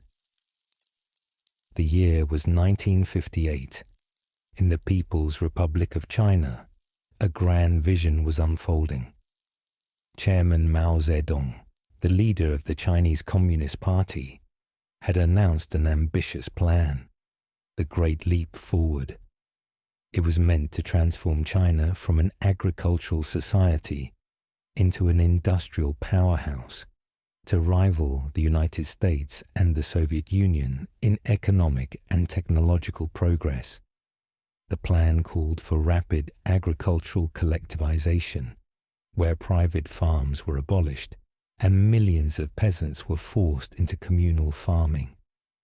It also focused on industrial growth, with steel production prioritized over food production. Mao promised that in just a few years, China would surpass Britain in industrial output. But what followed was not prosperity, but catastrophe. Between 1958 and 1962, tens of millions of people died in the deadliest famine in human history. It did not happen overnight. At first, the policies of the Great Leap Forward seemed to be working. The government reported record-breaking harvests, boasting of bumper crops that would feed the entire nation. But these reports were lies, exaggerations driven by fear. Local officials, desperate to please the communist leadership, inflated production numbers, claiming fields had yielded far more grain than they actually had. As a result, the government took huge portions of the harvest for the cities and for export, leaving rural communities with almost nothing to eat. The situation worsened when Mao introduced radical farming techniques, ignoring traditional agricultural methods. Farmers were ordered to plant crops too close together, believing it would increase yield. Instead, the plants competed for nutrients and died. The use of deep ploughing techniques, which disturbed the soil, only made things worse. Entire harvests failed. At the same time, a disastrous campaign was launched, the Four Pests Campaign. Mao declared war on sparrows, claiming they ate too much grain. Across the country, millions of birds were killed by the masses, their populations wiped out. But without sparrows, insects flourished, devouring crops at an unprecedented rate. The ecological balance was shattered, and famine spread even faster.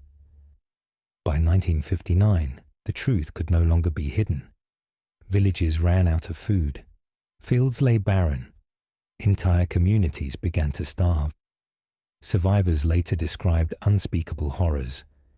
In some regions, peasants ate tree bark, grass, and even soil, anything to fill their stomachs. Others boiled leather shoes, eating whatever they could find to survive. Reports emerged of parents abandoning their children, unable to feed them. Some turned to cannibalism, driven mad by hunger.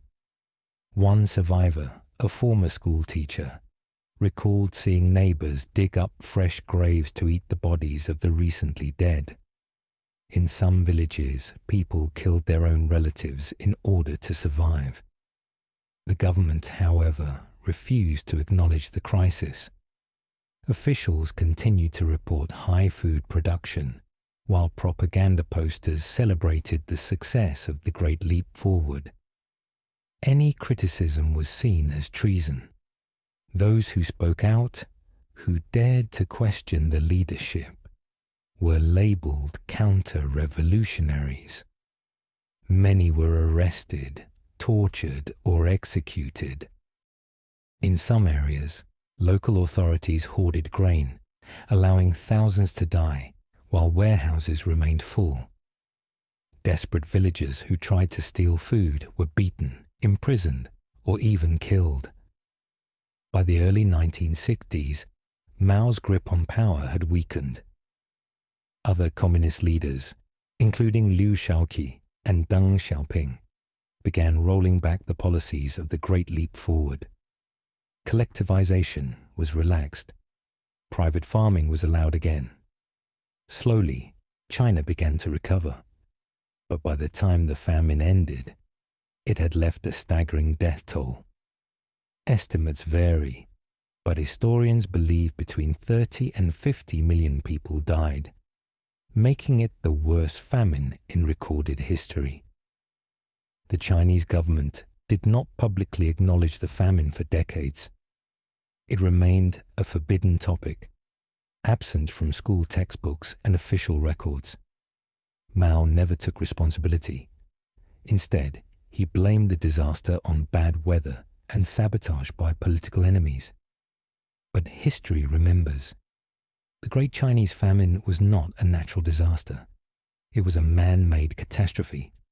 It was caused by policies rooted in ideology rather than science, by a government more focused on power than human lives. Today, China has become an economic superpower, a global leader in industry and technology. But the memory of the famine lingers, whispered among the elderly, passed down in hidden stories. It remains a cautionary tale, a lesson in the deadly consequences of unchecked authority, of policies driven by pride rather than reality. The Great Chinese Famine was not just a tragedy.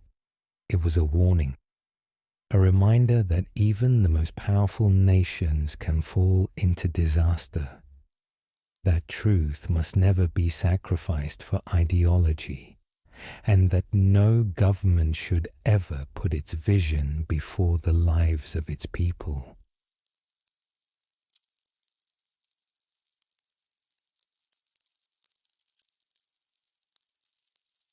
The Chernobyl Disaster. The year was 1986. The Soviet Union was at the height of its power, a vast empire stretching across Eastern Europe and Asia. For decades, it had competed with the United States in a global race for dominance, militarily, politically, and technologically. Nuclear energy was seen as the future, a symbol of progress and scientific achievement. At the heart of this effort stood the Chernobyl nuclear power plant, located near the city of Pripyat in what is now Ukraine. It was one of the largest nuclear facilities in the world, supplying power to millions of Soviet citizens. It was considered a triumph of Soviet engineering, a beacon of modern industry. But on the night of April 25th, 1986, something went terribly wrong. It began as a routine safety test. Engineers at reactor number 4 were instructed to run an experiment to determine whether the plant could continue to generate power in the event of a blackout. The test was supposed to be simple, but a series of miscalculations and human errors set the stage for catastrophe. At 1:23 a.m. on April 26th, the reactor became unstable. The power levels fluctuated wildly and the operators lost control. Then, in a fraction of a second, the worst nuclear disaster in history unfolded. There was a massive explosion. The 1,000-ton reactor lid was blown off, releasing an unimaginable amount of radiation into the atmosphere. A fireball erupted into the night sky, lighting up the plant with an eerie blue glow. The blast shattered windows in nearby Pripyat, sending shockwaves across the region. But for the first few hours, no one truly understood the scale of the disaster. Firefighters were the first to arrive. They rushed into the burning reactor, battling the flames with no protective gear. They had no idea they were being exposed to lethal doses of radiation. Some collapsed within minutes, their bodies already succumbing to the invisible force tearing through them. In Pripyat, life continued as normal. Children went to school. Families strolled through parks. Factory workers reported for their morning shifts. But the radiation levels were rising. By the time the Soviet government acknowledged the disaster, it was too late.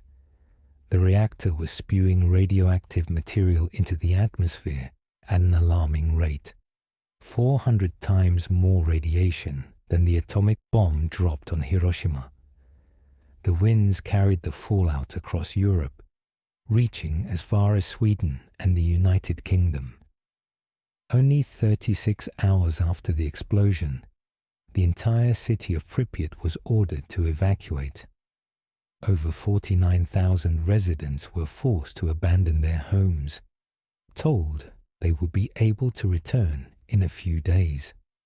They never did. As Soviet authorities struggled to contain the crisis, the world began to take notice. Radiation alarms were triggered at a nuclear plant in Sweden, nearly 1,000 miles away, forcing the Soviets to admit that a catastrophe had taken place. To stop the spread of radiation, thousands of workers, known as liquidators, were sent to clean up the site. They were given little to no protection, sent to remove debris, bury contaminated soil, and extinguish fires, all while receiving lethal doses of radiation. Some liquidators were ordered to climb onto the roof of the reactor, where radiation levels were so high that exposure for just a few seconds was deadly. Many of these men died within weeks, their bodies ravaged by acute radiation syndrome. In the months that followed, a massive concrete sarcophagus was built over Reactor 4 to contain the radiation. But the damage had already been done. The long-term consequences of Chernobyl were devastating.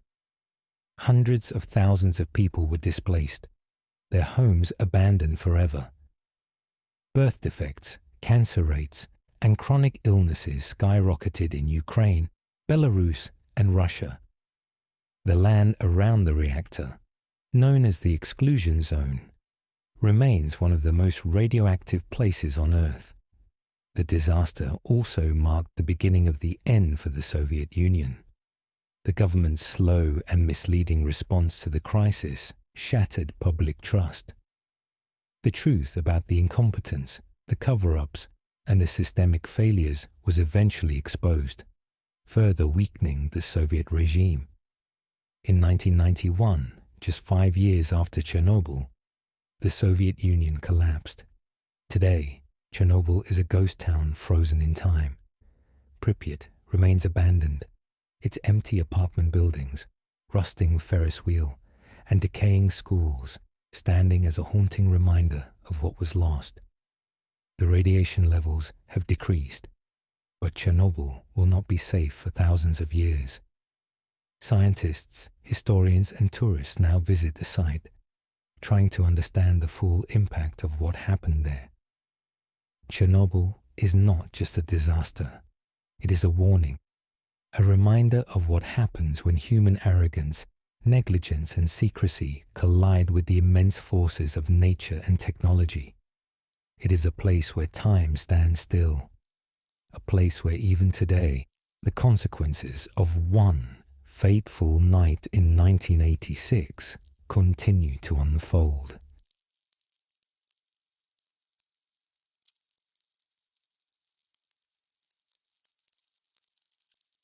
The Great Kanto Earthquake. The year was 1923. It was the first day of September, an ordinary late summer morning in Japan.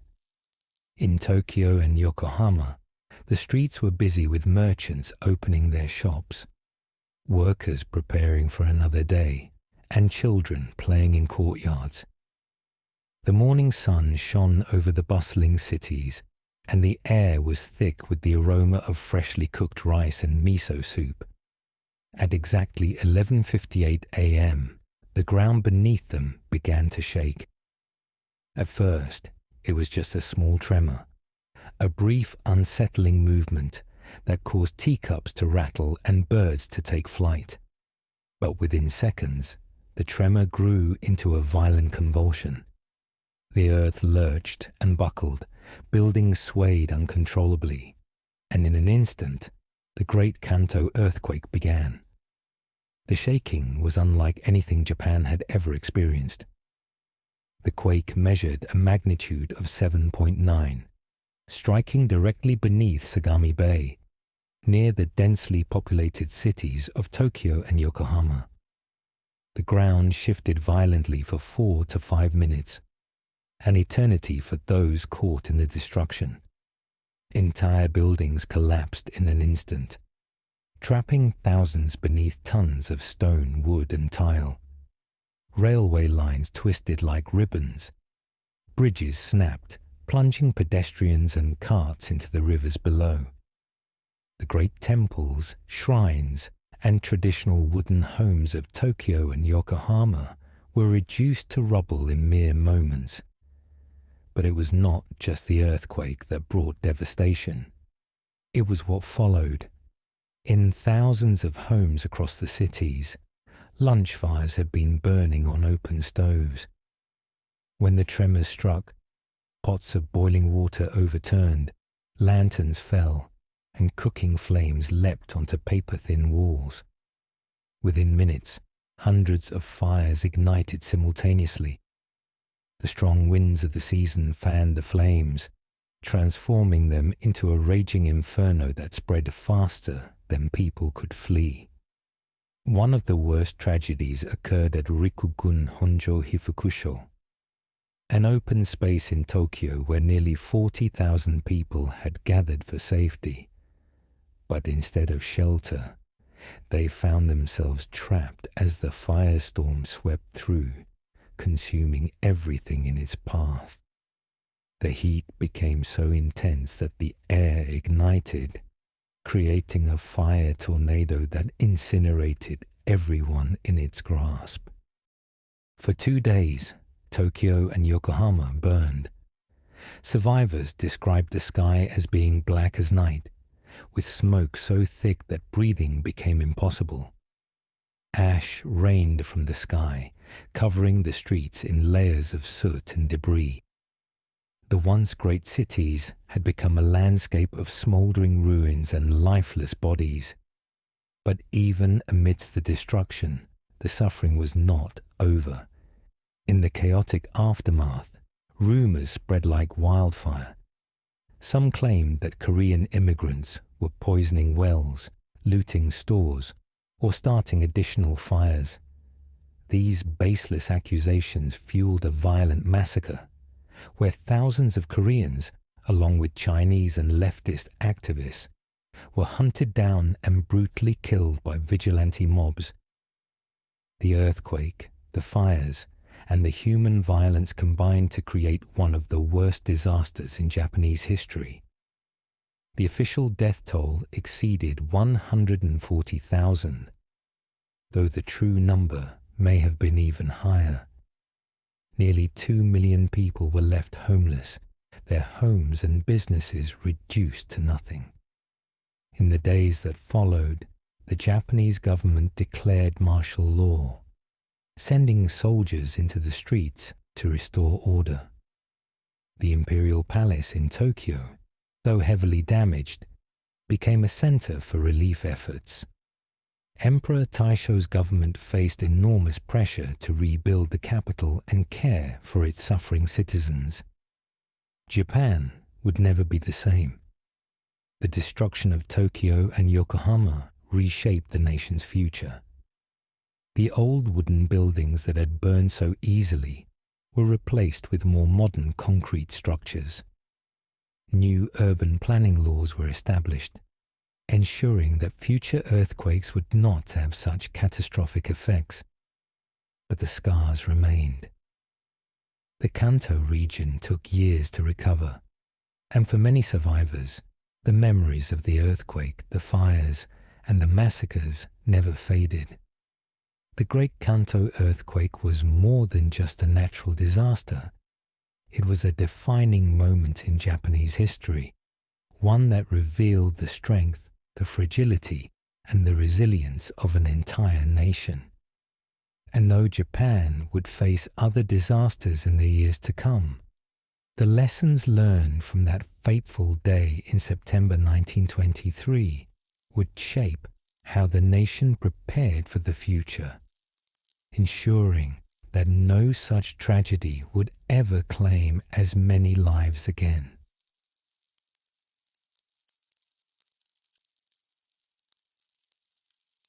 The Rwandan Genocide.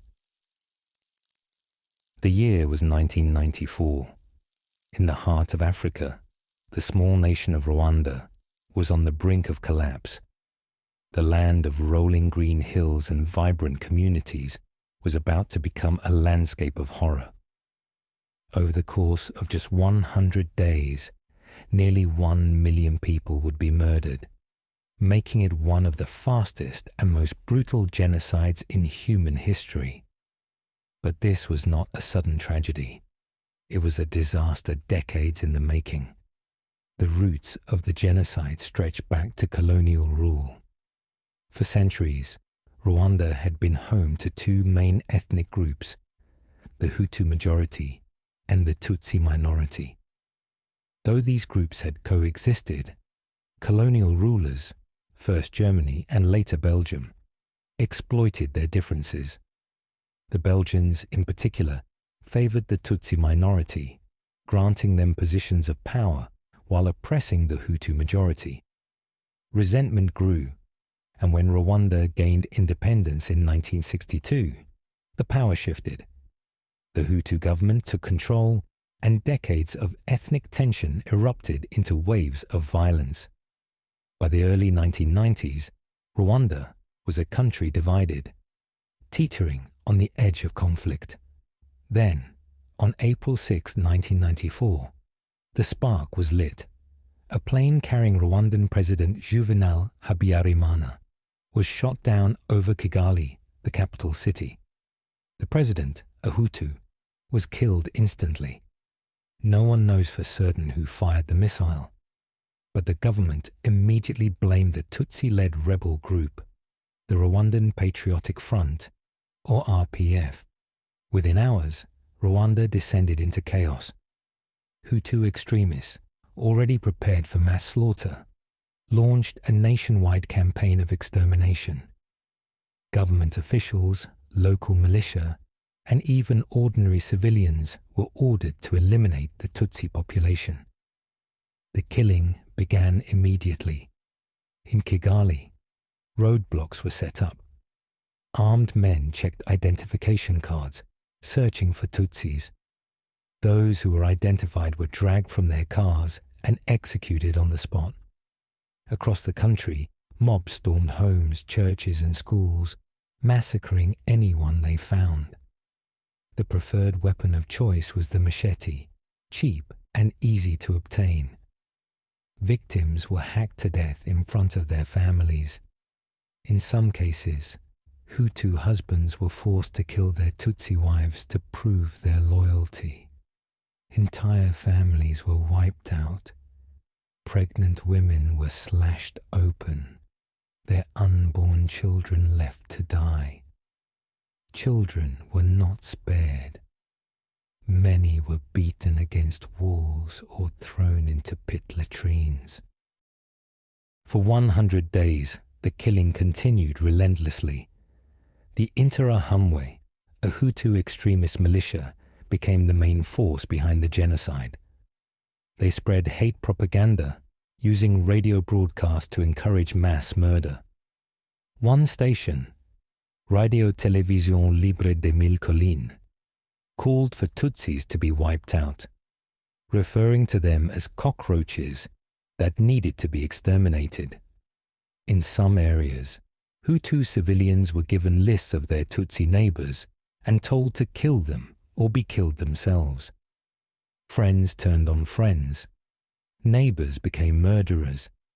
Even Catholic priests and nuns participated, handing over Tutsi refugees who had sought shelter in churches. There were few places to hide. Thousands fled to churches, stadiums, and government buildings, believing they would be safe.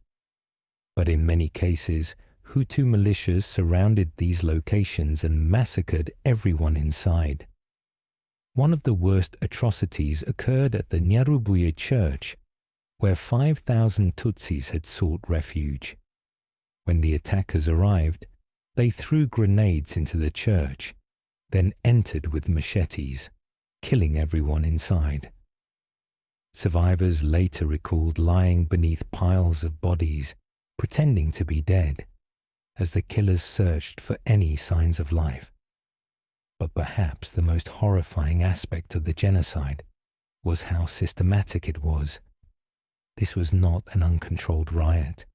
It was a planned, coordinated extermination, and the world did nothing to stop it. Despite clear warnings from humanitarian groups and the United Nations, no foreign power intervened. The United States, the United Kingdom, France, and Belgium all aware of the killings, refused to send troops. The United Nations, which had peacekeepers stationed in Rwanda, reduced its forces, leaving the Tutsi population defenseless. The genocide only ended in July of 1994, when the Rwandan Patriotic Front, led by Paul Kagame, took control of Kigali and overthrew the extremist government. But by then, it was too late. Nearly 1 million people were dead. The aftermath was devastating. Hundreds of thousands of Tutsi women were raped, many deliberately infected with HIV/AIDS. Orphan children wandered the streets, traumatized and alone. Mass graves filled the countryside. Entire communities had been wiped off the map. And yet, in the face of such horror, Rwanda did something remarkable. Rather than descending into a cycle of revenge killings, the country chose reconciliation. A special court system, known as Gachaka, was established to try thousands of genocide perpetrators, bringing justice while allowing survivors and perpetrators to heal. Today, Rwanda is one of Africa's fastest-growing economies, a nation that has rebuilt itself from the ashes. The Kigali Genocide Memorial stands as a solemn reminder of the horrors of 1994. The world swore it would never allow such a tragedy to happen again. But genocide did not end with Rwanda. It happened in Bosnia, Darfur, and Myanmar. It continues to threaten the world today. The Rwandan genocide was not just a moment in history. It was a lesson in how easily hatred can spread, how dangerous propaganda can be, and how silence from the world can lead to the worst atrocities imaginable. And it serves as a reminder that the fight against genocide is never truly over.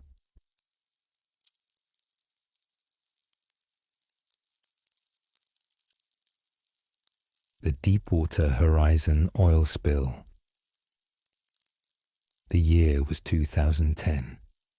In the heart of the Gulf of Mexico, nearly 41 miles off the coast of Louisiana, the Deepwater Horizon oil rig stood as a towering monument to modern industry.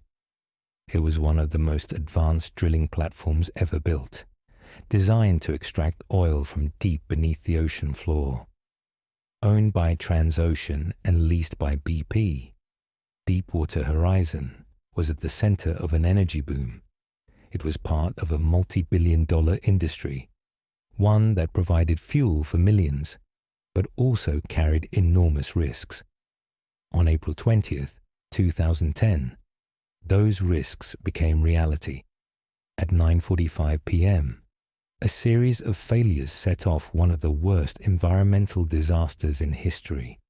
It began with a surge of natural gas, rushing up through the drill pipe from the wellhead, more than 18,000 feet below the ocean surface. The gas traveled at incredible speed, igniting the moment it reached the rig. An explosion tore through the platform, sending flames hundreds of feet into the night sky. The force of the blast was so powerful that it could be seen from miles away. Within minutes, Deepwater Horizon was engulfed in fire.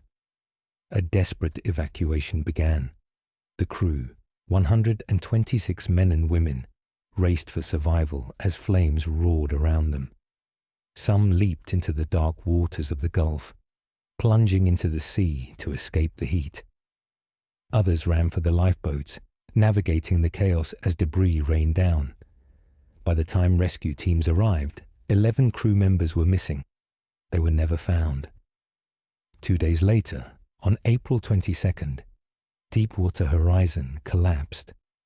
The massive rig sank into the ocean, disappearing beneath the waves. But the disaster was far from over. Unknown to the world at the time, the blowout preventer, a crucial safety device meant to seal the well in the event of an emergency, had completely failed. Oil continued to flow from the broken well, unchecked and unstoppable. For 87 days, crude oil gushed into the Gulf of Mexico, spilling at an estimated rate of 60,000 barrels per day. By the time the well was finally sealed in July, over 200 million gallons of oil had poured into the ocean. It was the largest marine oil spill in history. The impact was devastating. Along the coastlines of Louisiana, Mississippi, Alabama, and Florida, thick black crude washed ashore, coating beaches and marshlands. The once clear waters of the Gulf became a toxic soup of oil and chemical dispersants. The wildlife suffered first.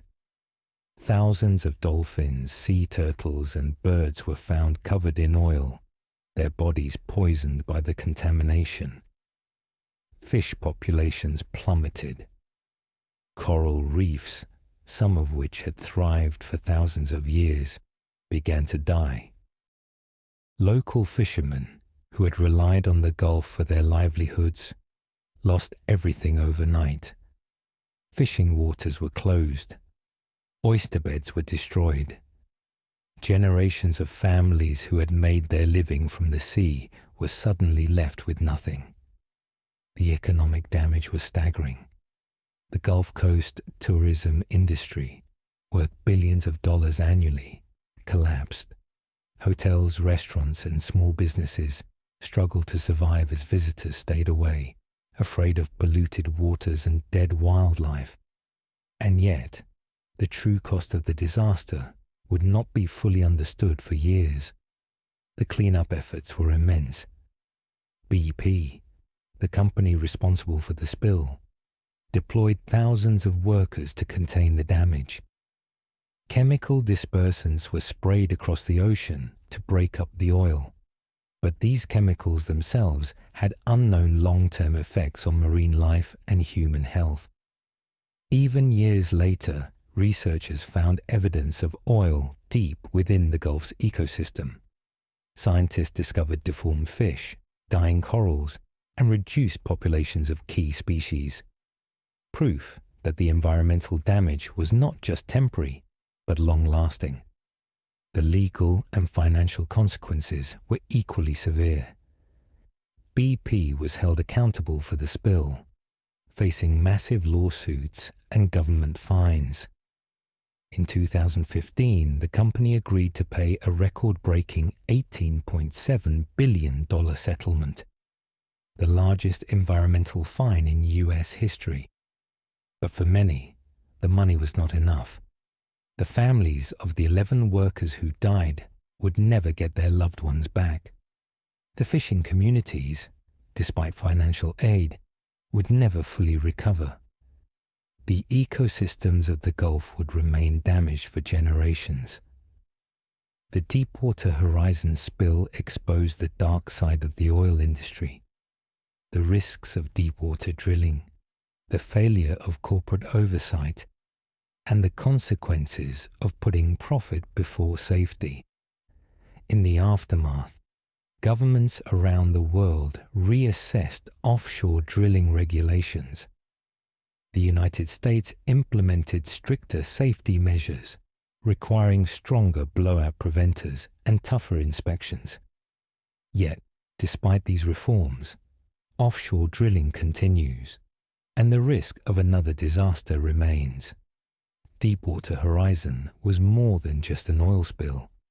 It was a lesson in human error, corporate negligence, and the fragile balance of nature.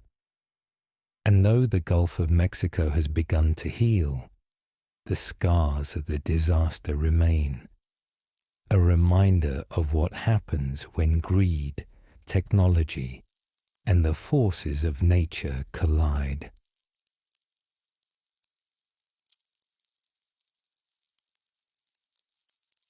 The third cholera pandemic.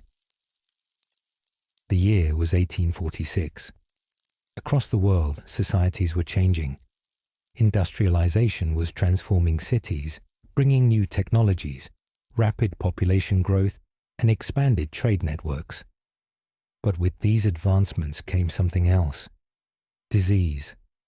And one of the deadliest diseases of the time was cholera.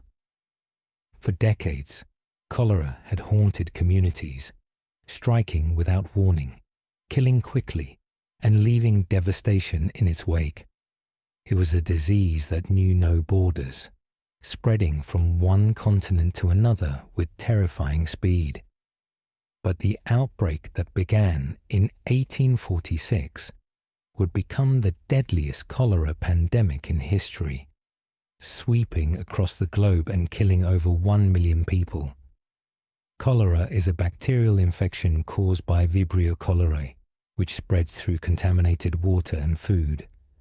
Once inside the body, the bacteria release a toxin that causes severe diarrhea, dehydration, and shock. Victims often die within hours if left untreated. At the time, no one truly understood how cholera spread. The germ theory of disease, which states that bacteria and viruses cause illness, was still not widely accepted. Instead, most people believed in the miasma theory, the idea that disease was spread by foul air, bad smells, and decaying matter. This misunderstanding meant that when cholera struck, authorities focused on cleaning the air rather than the water supply. A fatal mistake that allowed the disease to spread unchecked. Like previous cholera outbreaks, the third cholera pandemic began in British-controlled India, specifically along the Ganges River Delta. The river, considered sacred by millions of Hindus, was used for bathing, drinking, and religious rituals. But it was also contaminated with human waste, making it the perfect breeding ground for cholera. In 1846, as people travelled along trade routes and military campaigns pushed deeper into the country, cholera began to spread rapidly. British soldiers stationed in India were among the first victims. From there, the disease followed British trade ships, reaching Persia, Afghanistan, and Russia by 1847. By the late 1840s, cholera had arrived in Europe, striking London, Paris, Berlin, and St. Petersburg. In Russia, the disease hit especially hard, killing over 1 million people. Russian peasants, living in overcrowded villages with poor sanitation, had little chance of escaping the deadly bacteria. As it spread through cities and military barracks, cholera weakened the Russian army, leading to major losses in battles against the Ottoman Empire. In Britain, the outbreak was relentless. In 1849, it reached London, where thousands of residents died within weeks. The city's crowded, filthy slums became breeding grounds for the disease. Streets were filled with open sewage, contaminated drinking wells, and rotting garbage. When people fell sick, they had nowhere to go. Hospitals were overcrowded, and medical treatments were largely useless. At the time, doctors had no cure for cholera. Many treatments were based on superstition and outdated medical theories. Some physicians recommended bleeding patients, believing it would remove bad humors. Others prescribed opium or whiskey, hoping to calm the intestines. None of it worked. One of the most famous victims of the pandemic was James Knox Polk, the 11th President of the United States. Just 3 months after leaving office, he contracted cholera and died. In North America, cholera arrived through immigrant ships docking in major ports like New York, New Orleans, and Montreal.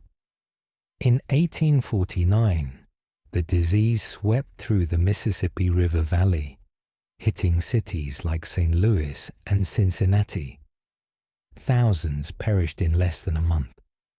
Newspapers spread fear. Some called cholera the Blue Death, because victims' skin turned blue from extreme dehydration before dying. the city of Chicago was hit particularly hard. It was a growing industrial hub with poor sanitation, contaminated drinking water, and overcrowded living conditions. As the disease spread, the city began to panic. People fled in every direction, hoping to escape the invisible killer. One of the most important discoveries of the pandemic came from an English physician named Dr. John Snow. During a particularly deadly outbreak in London in 1854, Snow conducted a groundbreaking investigation. He mapped out cases of cholera and found that they all centered around a single water pump on Broad Street. Using this evidence, he convinced local officials to remove the pump's handle, cutting off access to the contaminated water. Almost immediately, cholera cases dropped. Snow's findings were revolutionary. He proved that cholera was not spread by foul air, but by contaminated water, a discovery that would later help shape modern epidemiology. But at the time, his findings were largely ignored. It would take years before governments fully accepted the role of clean water in preventing disease. By the early 1860s, the third cholera pandemic began to fade. Some countries implemented quarantines and better sanitation measures, helping slow the spread. But in many places, it wasn't until later pandemics that real improvements were made. The pandemic's death toll remains uncertain, but estimates suggest at least 1 million people died, possibly more. Entire cities were left devastated, economies collapsed, and global trade was severely disrupted. But in its wake, the world began to change. Cities began building modern sewer systems, reducing contamination in drinking water. Public health became a priority, leading to the foundation of national health agencies. Doctors began challenging old medical beliefs, paving the way for modern epidemiology and disease prevention. Despite advancements in medicine, cholera has never been eradicated. The disease still exists today, with outbreaks occurring in parts of Africa, South Asia, and Latin America. After natural disasters and wars, when clean water becomes scarce, cholera can return with deadly force. In Haiti, after the 2010 earthquake, a cholera outbreak killed nearly 10,000 people in just a few years. The story of the third cholera pandemic is not just history, it is a warning. It reminds us that disease can spread rapidly, that clean water is vital for survival, and that misinformation can prolong suffering. It serves as a lesson that, even in the modern world, humanity is never fully safe from the invisible threats that lurk in our environment.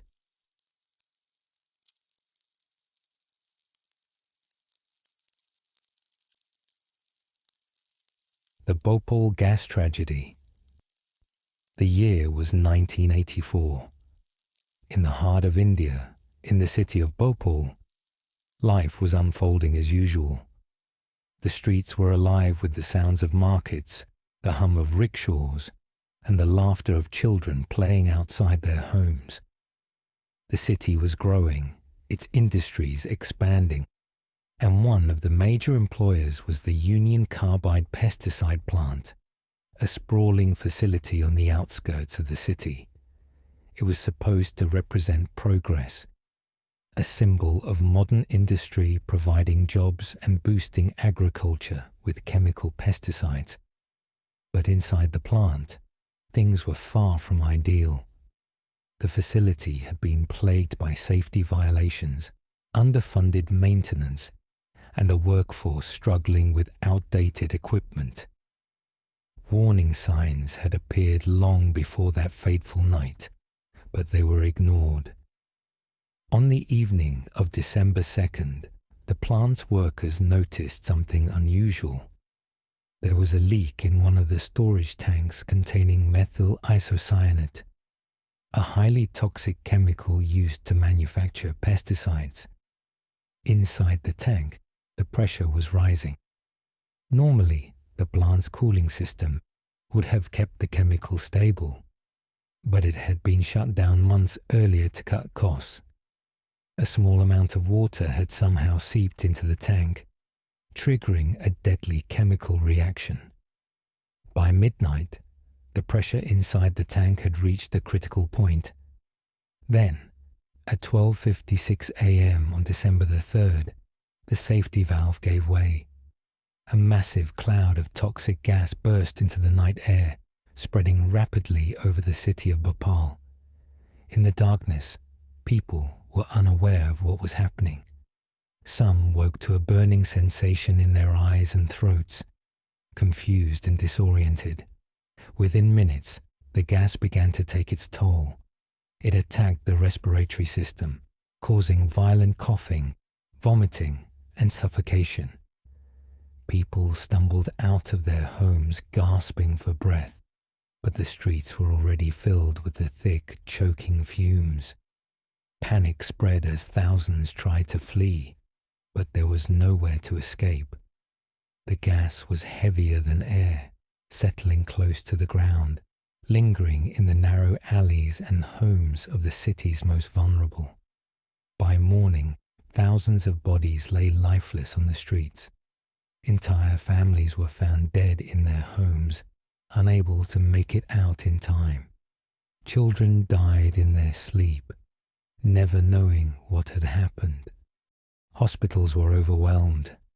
Doctors and nurses, unprepared for a disaster of this scale, struggled to treat victims who arrived gasping for breath, their eyes swollen shut, their bodies convulsing. The hospitals soon ran out of oxygen, out of medicine, out of space. The smell of chemicals filled the air, and desperation turned into horror. In the first few days, at least 8,000 people were dead. But the tragedy didn't end there. In the weeks that followed, tens of thousands more succumbed to their injuries. The survivors suffered from chronic respiratory issues, blindness, cancer, and neurological disorders. Women experienced miscarriages at alarming rates, and children were born with severe birth defects. Investigations revealed an appalling level of negligence by Union Carbide. The plant's safety systems had been disabled, crucial safety inspections had been skipped, and workers were poorly trained to handle an emergency of this magnitude. Documents later showed that the company knew about the risks, yet chose to ignore them in favor of profits. But the suffering of the victims was far from over. In the aftermath, justice was slow and painful. Union Carbide CEO Warren Anderson fled India and never faced trial. The company eventually paid a settlement of $470 million, a fraction of what was needed to compensate the victims and clean up the toxic waste. Even today, Bhopal remains scarred by the disaster. The abandoned factory still leaks toxic chemicals into the water supply, affecting new generations who weren't even born when the gas leaked into the night air. The Bhopal Gas Tragedy was more than an industrial accident. It was one of the worst corporate crimes in history, a disaster caused not by nature, but by greed, negligence, and disregard for human life. It serves as a haunting reminder that when profits are prioritized over safety, the cost is always paid in human lives.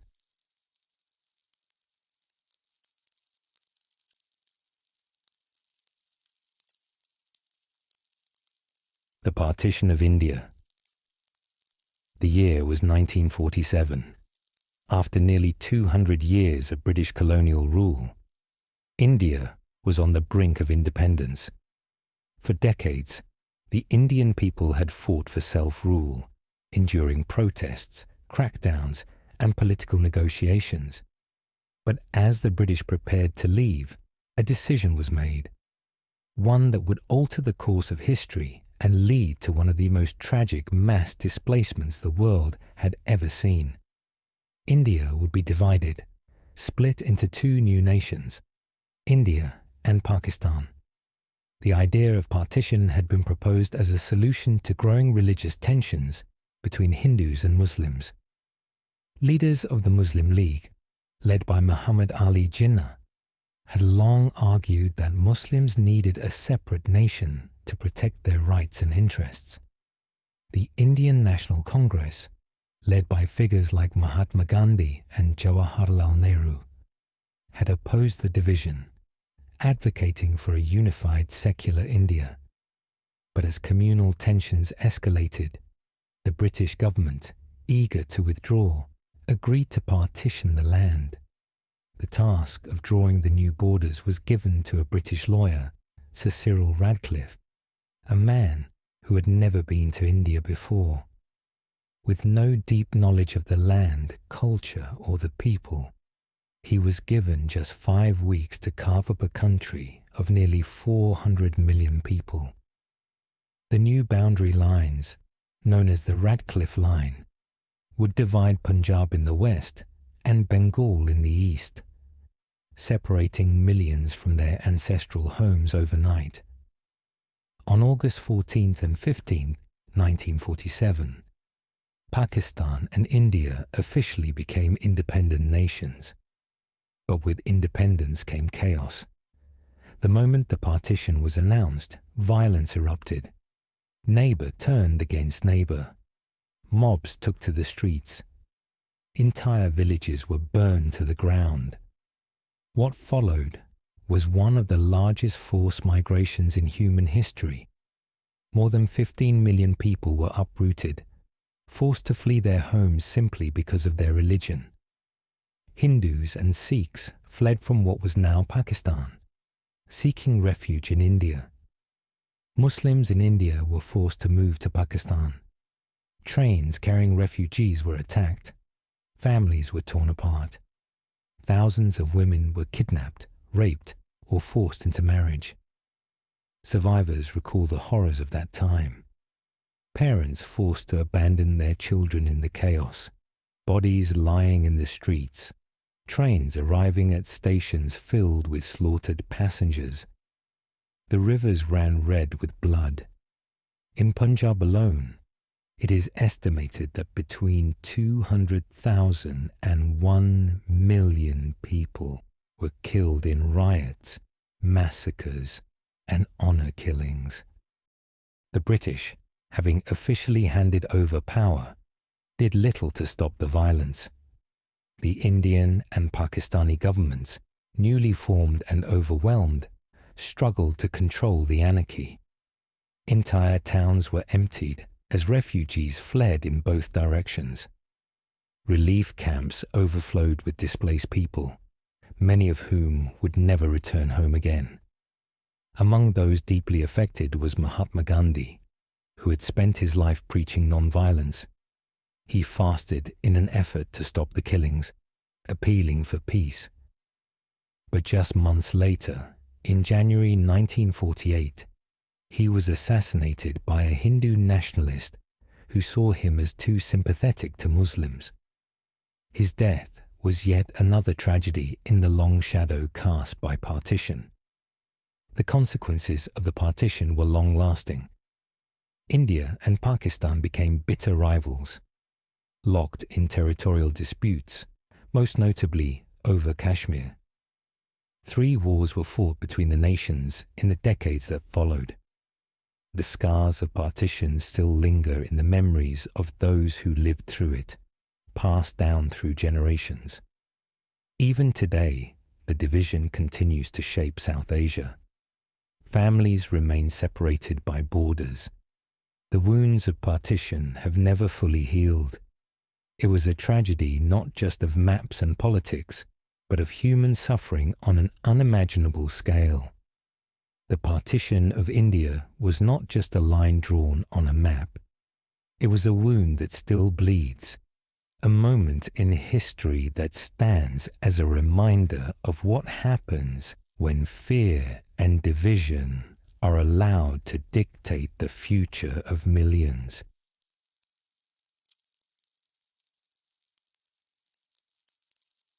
The Jonestown Massacre. The year was 1978. Deep in the jungles of Guyana, hidden from the outside world, sat Jonestown, a settlement that was supposed to be a utopia. It was built by a man named Jim Jones, the leader of the People's Temple, a religious group that had once preached equality and social justice. But what started as a dream ended in horror. On November 18th, over 900 people, including children, would die in one of the largest mass suicides in history. Jim Jones had always been a charismatic figure. Born in Indiana in the 1930s, he had a gift for preaching, blending Christian teachings with socialist ideals. He attracted followers by offering a vision of a world free from racism and inequality. By the 1960s, his movement had grown into the People's Temple, drawing in thousands of devoted members. At first, the group was based in California, where Jones gained influence and even political connections.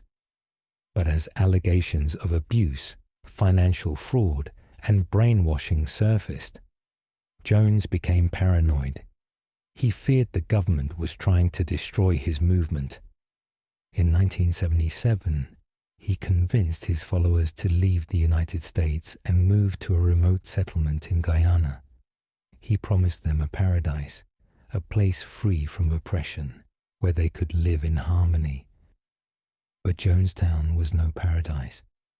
The settlement was isolated, the living conditions harsh. Followers were forced to work long hours in the fields with little food. Armed guards patrolled the area, making escape nearly impossible. Jones controlled every aspect of their lives. He used loudspeakers to broadcast his voice across the camp day and night. He conducted white night drills, forcing members to rehearse mass suicide, preparing them for the day when the outside world would come for them. That day arrived on November 17, 1978. A US congressman named Leo Ryan had come to investigate reports that people were being held in Jonestown against their will. He arrived with journalists and concerned family members, and at first, things seemed calm. But as Ryan prepared to leave, some residents slipped him notes, begging for help. They wanted out. Jones saw this as a betrayal. As Ryan and his group tried to board their plane, Jones's armed guards attacked them on the airstrip.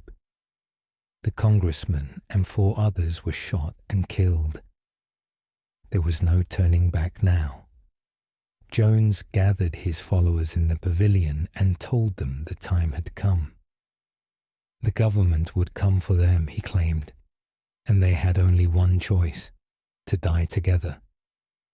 Drums beat in the background as large vats of cyanide-laced flavor aid were prepared.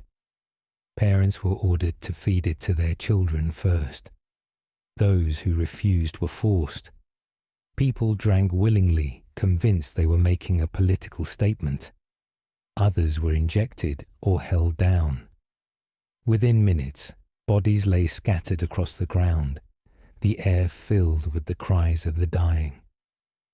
Jones himself was found dead with a gunshot wound to the head. Over 900 people perished, including more than 300 children. The world was horrified. Pictures of the mass suicide shocked the public. Questions arose. How had so many people followed a man to their deaths?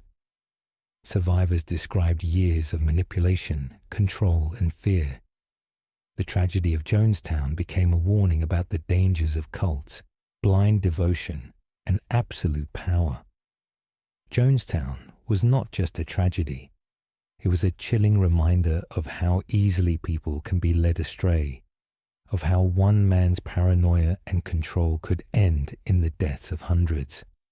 And it remains one of the most haunting events in modern history, a name forever linked to mass suicide and the dangers of unchecked power.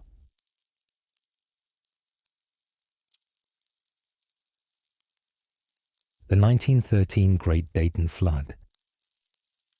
The year was 1913, and the city of Dayton, Ohio, was a thriving industrial hub. Nestled along the Great Miami River, Dayton was a center of innovation, home to the Wright brothers, growing factories, and a bustling population.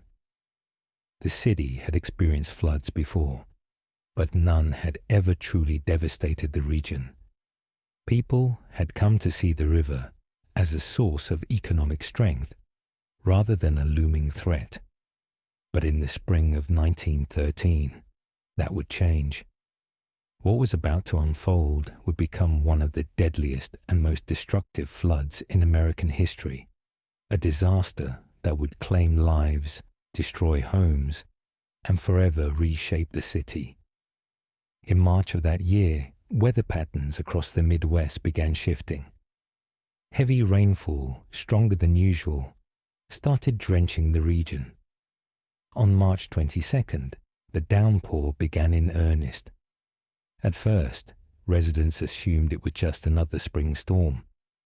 They had seen heavy rain before, but as the hours passed and the rain showed no signs of letting up, concern began to spread. The Miami River and its tributaries were already running high due to previous storms. The ground, still saturated from earlier rainfall, could not absorb any more water. The rivers swelled, their currents growing stronger and more violent. By March 23rd, over 2 inches of rain had fallen, and yet the skies remained dark. The worst was still to come. By the morning of March 24th, the unthinkable happened. The levees, built to keep Dayton safe, reached their breaking point. The water pressure became too much to bear, and in several locations, the barriers collapsed. At first, the flooding was gradual, creeping into streets and filling basements. But within hours, the Great Miami River surged over its banks and into the heart of the city, sweeping through homes, businesses, and factories with incredible force. Water levels rose rapidly, reaching 20 feet in some areas. Entire blocks vanished beneath the raging flood waters.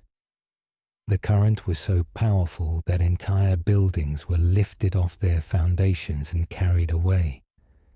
People scrambled to escape. Families rushed to their roofs, waving frantically for help. Others were trapped in attics, desperately breaking through ceilings to avoid drowning. The streets, once filled with streetcars and bustling crowds, had turned into violent, churning rivers. People clung to floating debris, hoping to stay alive. The cries for help echoed across the city, but rescue was nearly impossible. As the flood raged on, another disaster struck. Gas lines ruptured under the immense pressure of the water, leading to explosions and fires that quickly spread through the city. Flames shot into the sky, consuming buildings that had managed to escape the water's reach. The fire department, unable to navigate the flooded streets, could do little to stop the inferno. The city was now battling both water and fire, a combination that left entire neighborhoods in ruins. Rescue efforts were slow and dangerous. Communication lines had been destroyed, leaving Dayton cut off from the outside world. The few available boats were quickly put to use, with citizens forming makeshift rescue teams to pull survivors from rooftops and stranded buildings. Volunteers rowed through the wreckage, braving the strong currents to bring people to safety. Some worked for days without rest, saving as many lives as they could. One of the most notable figures in the rescue efforts was John H. Patterson, the president of the National Cash Register Company. Seeing the devastation around him, he turned his factory into an emergency shelter, organizing food distribution, medical aid, and rescue operations. His leadership in those critical hours helped prevent even greater loss of life. By March 27th, the floodwaters finally began to recede. What remained was a city in ruin.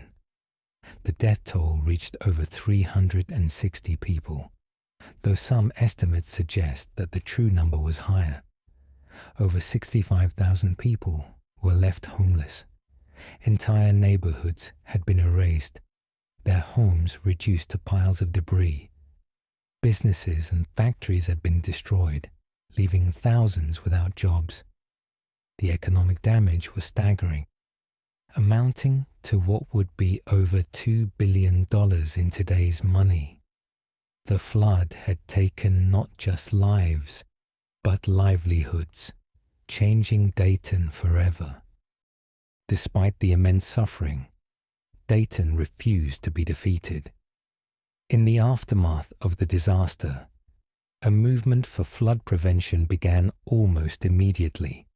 City officials, engineers, and community leaders recognized that a tragedy of this magnitude could never be allowed to happen again. Within months, planning began for what would become the Miami Conservancy District, a groundbreaking flood control system that would protect Dayton and the surrounding areas for generations to come. The system included a series of dams, levees, and retention basins, carefully designed to control the flow of the river and prevent future flooding. It was one of the first large-scale flood control projects in the United States, and it became a model for cities across the country. The Great Dayton Flood of 1913 was more than just a natural disaster. It was a moment that tested the resilience of an entire community. It showed the strength of people who, in the face of unimaginable loss, chose to rebuild. It served as a reminder of the power of nature and the importance of preparation. Today, Dayton stands as a testament to the determination of those who refused to let their city be lost to the water. The flood is remembered not just for its destruction, but for the way it inspired change, leading to innovations in flood control that continue to protect communities to this day.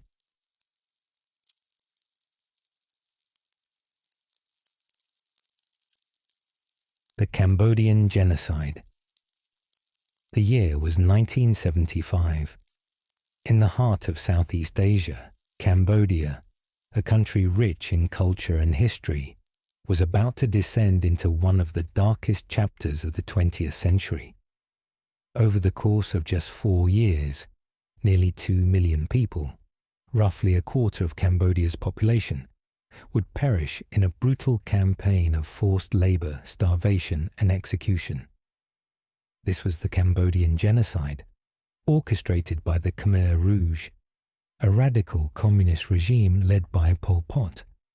It was a tragedy driven by ideology, paranoia, and the ruthless desire for absolute control. Before the genocide, Cambodia had been a nation caught in the crossfire of Cold War politics and regional conflict. Throughout the 1960s and early 70s, the country was dragged into the Vietnam War, suffering relentless bombings as the United States targeted North Vietnamese supply routes hidden within Cambodian borders. Meanwhile, internal struggles between the Cambodian government and communist insurgents, the Khmer Rouge, intensified, leading to widespread instability. In 1970, Cambodia's leader, Prince Norodom Sihanouk, was overthrown in a US-backed coup. replaced by the pro-American General Lon Nol.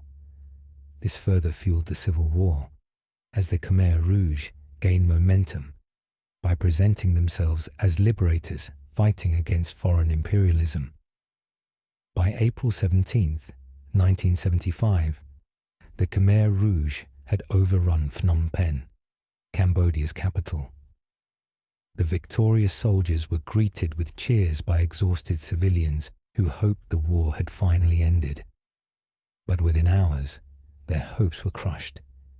Instead of celebrating peace, the Khmer Rouge ordered the immediate evacuation of Phnom Penh and all major cities. They claimed it was a temporary measure, necessary to protect the people from potential American bombings. In reality, it was the beginning of a brutal new regime that would attempt to erase Cambodian society as it had existed for centuries. Under Pol Pot's vision, Cambodia was to be transformed into a radical agrarian utopia, free from capitalism, foreign influence, and intellectual elites.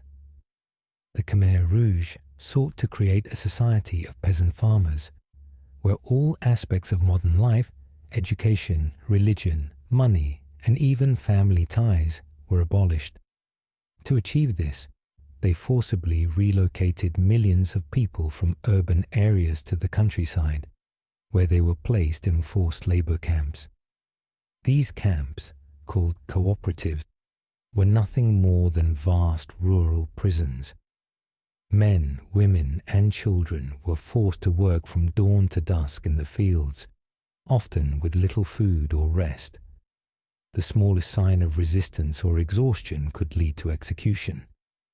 The Khmer Rouge viewed anyone connected to the old government, intellectuals, teachers, doctors, and even those who simply wore glasses as enemies of the revolution. They were labeled as bourgeois parasites and systematically executed. People were arrested in the middle of the night, taken to secret prisons, and tortured until they confessed to fabricated crimes. The most infamous of these prisons was Tuol Sleng, also known as S21, a former high school turned into a death camp. Of the approximately 14,000 people who entered Tuol Sleng, only a handful survived. Mass executions became routine. Killing fields, vast execution sites scattered across the country, became the final resting place for countless victims. Prisoners were often blindfolded, led to pits, and executed with crude weapons like shovels, hoes, and wooden sticks to save bullets. Some were buried alive. Others were killed for trivial reasons, such as speaking a foreign language or failing to work hard enough. Families were torn apart, and children were often forced to watch as their parents were killed before being executed themselves. Hunger and disease became additional tools of extermination. The Khmer Rouge imposed strict food rations, often reducing people to eating insects, leaves, or whatever they could find to survive. Starvation and overwork killed hundreds of thousands. Medical care was non-existent, and those who fell ill were often left to die. The regime's belief in self-sufficiency meant that even life-saving medicines were forbidden if they were seen as foreign imports. Despite the horrors unfolding in Cambodia, the international community did little to intervene. The country had become isolated, with few outsiders allowed to see what was happening. Reports from refugees and defectors were dismissed as exaggerations. Even after the Khmer Rouge was removed from power in 1979, they continued to be recognized by some Western governments as Cambodia's legitimate rulers due to Cold War politics. Justice for the victims would take decades, with trials for Khmer Rouge leaders only beginning in the early 2000s. The Cambodian Genocide stands as one of history's most chilling examples of what happens when ideology and paranoia spiral out of control. It was not the result of war or foreign invasion, but a self-inflicted nightmare, where a government turned on its own people in pursuit of a radical vision. The killing fields remain as silent witnesses to this atrocity, a reminder that even in the modern world, humanity is capable of unimaginable cruelty. Yet, from this darkness, Cambodia has begun to heal, honoring its past while rebuilding a future where such horrors may never happen again.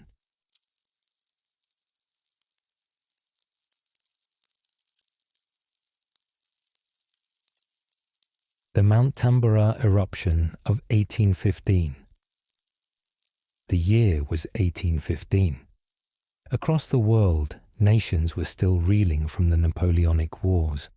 Trade routes were expanding, and the Industrial Revolution was beginning to reshape economies. Yet, in a remote corner of the Dutch East Indies, on the island of Sumbawa, an event was about to unfold that would send shockwaves across the entire planet. It was not a war, not a political upheaval, but a natural disaster of unimaginable proportions. Mount Tambora, a seemingly unremarkable volcano, was about to erupt in an explosion so massive that it would alter the course of history. Before the eruption, Mount Tambora stood as one of the tallest peaks in the Indonesian archipelago. Towering over 14,000 feet, it had remained dormant for centuries. Few living on the island had any reason to believe that it was anything more than a mountain. However, in the months leading up to April 1815, signs of unrest began to emerge. Local villagers reported tremors, strange rumblings from deep within the earth, and plumes of steam rising from the mountain's summit. These warnings went largely unnoticed. Life continued as usual, as it had for generations. Then, on April 5th, the first explosion rocked Mount Tambora. A powerful blast sent ash and smoke billowing into the sky. The surrounding villages trembled as the earth shook beneath them. Many assumed this was the worst of it, but this was only the beginning. Over the next 5 days, Tambora remained restless, rumbling and spewing clouds of ash. Then, on the evening of April 10th, the true catastrophe began. Just after sunset, Mount Tambora erupted with a force never before seen in recorded history. The explosion was so loud that it was heard over 1,000 miles away, from Sumatra to Australia.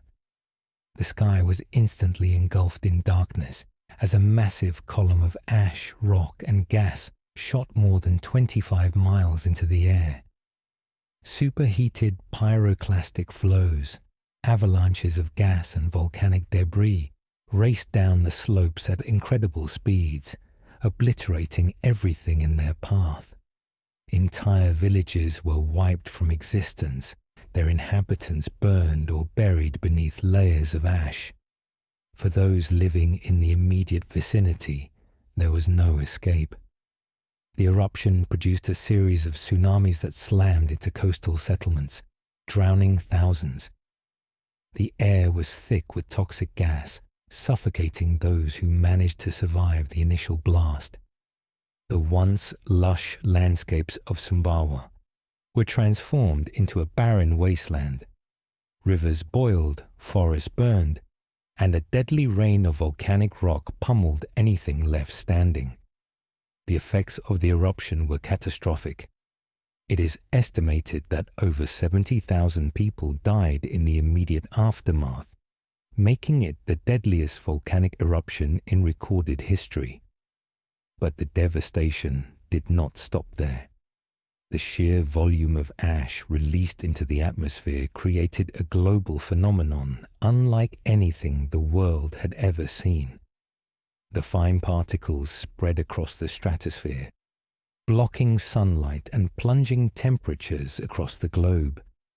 By the following year, 1816, the world experienced what would later be called the year without a summer. Crops failed across Europe, North America, and China as unseasonal frosts, torrential rains, and droughts swept across the continents. In New England, snow fell in June. In China, rice fields withered under the dim sky. In Europe, widespread famine led to food riots and mass starvation. Livestock perished, unable to graze on frozen or dying vegetation. The Tambora eruption had effectively disrupted global climate patterns, causing suffering far beyond the Indonesian archipelago. The effects of the eruption rippled through history in unexpected ways. In Europe, the strange and eerie weather inspired writers and artists to depict dark, apocalyptic landscapes. It was during this time that Mary Shelley, trapped in a gloomy summer retreat, conceived the idea for Frankenstein, a novel that would become one of the greatest works of Gothic literature. In Germany, famine forced thousands to migrate, accelerating social and economic changes. Across the Atlantic, the United States saw a massive increase in westward expansion, as failed crops in the Northeast pushed settlers toward new lands. Despite its colossal impact, the Mount Tambora eruption remained largely forgotten in historical memory. Unlike Pompeii, where the destruction was preserved in time, Tambora's victims and their settlements were buried under meters of volcanic debris, lost to history. It was only in recent decades that scientists began to piece together the full extent of what had happened, using geological evidence and historical records to understand just how profound the eruption's effects were. Today, Mount Tambora still stands, though it is no longer the towering peak it once was. The eruption reduced its height from 14,000 feet to just over 9,000, leaving behind a massive crater nearly 4 miles wide. It serves as a silent reminder of the power of nature and the fragility of human civilization. The lessons of Tambora are still relevant today, as scientists continue to monitor volcanic activity, warning that another eruption of similar magnitude could happen again. The eruption of 1815 was not just a natural disaster. It was a world-changing event. It reshaped the climate, altered human history, and demonstrated the terrifying force of the planet we live on. It stands as a testament to the unpredictable and unstoppable power of nature, a force that, in a single moment, can change the course of history forever.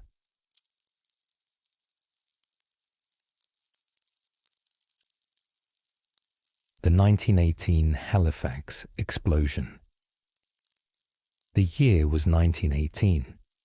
The world was still engulfed in the chaos of the First World War, a conflict that had already claimed millions of lives. Soldiers fought in the trenches of Europe, and nations mobilized their industries to support the war effort. But in the bustling port city of Halifax, Nova Scotia, a disaster was about to unfold that had nothing to do with the battlefields overseas. It would be a catastrophe of unimaginable destruction, caused not by enemy bombs, but by a tragic accident at sea. The Halifax explosion would go down as one of the deadliest non-nuclear explosions in history, an event so powerful that it would level entire neighborhoods, claim thousands of lives, and leave a city forever changed. Halifax at the time was one of North America's busiest wartime ports. The city's harbour was a vital hub for Allied forces, serving as a launching point for convoys carrying troops, supplies, and munitions across the Atlantic. Ships came and went at a constant pace, navigating the narrow Bedford Basin and the Narrows, a tightly confined waterway that connected Halifax's inner harbour to the open sea. Among the vessels arriving in early December was the Mont Blanc, a French cargo ship carrying an extremely volatile load, over 2,000 tons of explosives, including picric acid, TNT, and barrels of highly flammable benzol. The crew knew that even the smallest spark could ignite their deadly cargo, turning the ship into a floating bomb. On the morning of December 6th, the Mont Blanc prepared to leave the harbour, just as another ship, the Norwegian vessel Imo, was entering the Narrows. The Imo was on its way to pick up relief supplies for war-torn Belgium, but its departure had been delayed, making the captain eager to get moving. As the two ships approached one another, a tragic series of miscommunications and miscalculations led to disaster. The Imo, moving at an unsafe speed, veered into the wrong section of the channel. The Mont Blanc, seeing the collision was imminent, tried desperately to maneuver out of the way, but it was too late. At 8:45 a.m., the two ships collided. At first, the impact seemed minor.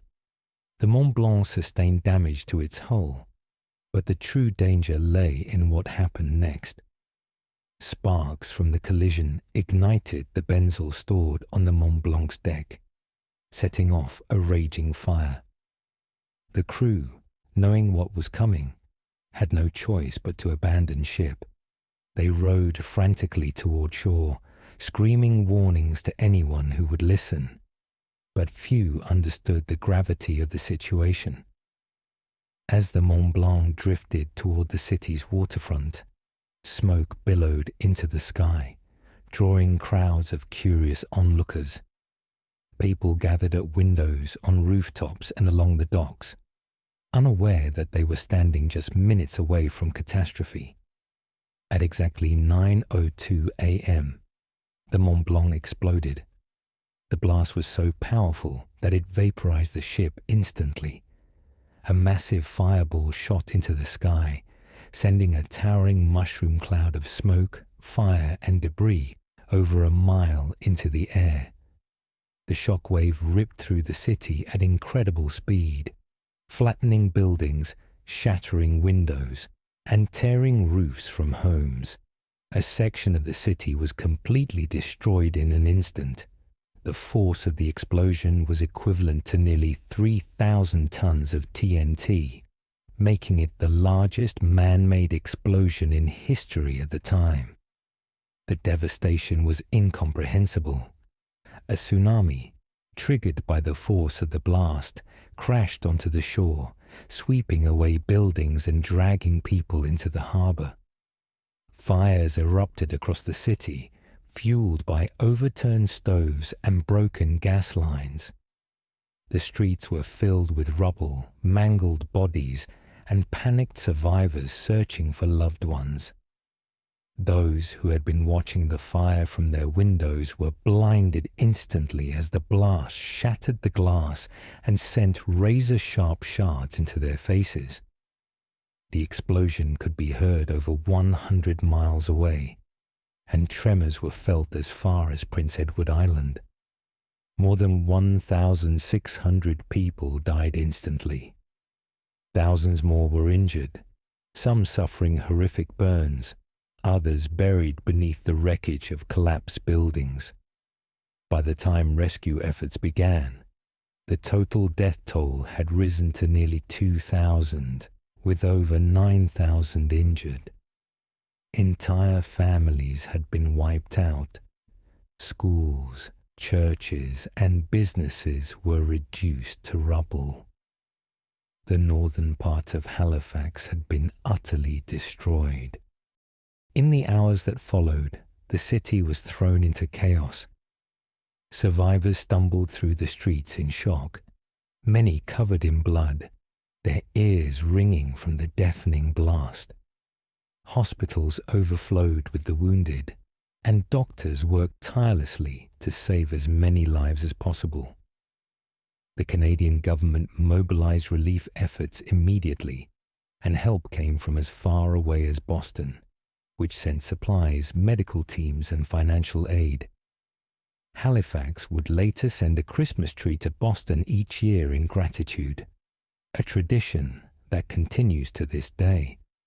The Halifax explosion left scars that would last for generations. The physical destruction took years to rebuild, but the emotional toll on the survivors never fully healed. The disaster reshaped the city, leading to improved safety regulations in the shipping industry and changes in urban planning to prevent such devastation from happening again. The explosion remains a defining moment in Canadian history, a stark reminder of the destructive power that human error can unleash. Halifax rebuilt itself, stronger and more resilient, but the memory of that fateful December morning still lingers in the echoes of history.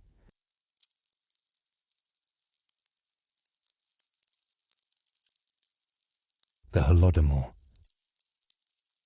The year was 1932, and across the fertile lands of Soviet Ukraine, a silent catastrophe was unfolding. Families that had worked the land for generations, growing wheat that had once fed entire empires, were now starving in their homes. The skies were clear, the soil was rich, yet millions of Ukrainians were dying, not from war, not from disease, but from a famine that had been deliberately engineered by the Soviet government. This was the Holodomor, a man-made famine that would claim the lives of millions and leave an enduring scar on the history of Ukraine. The roots of the Holodomor lay in the policies of Joseph Stalin, the leader of the Soviet Union.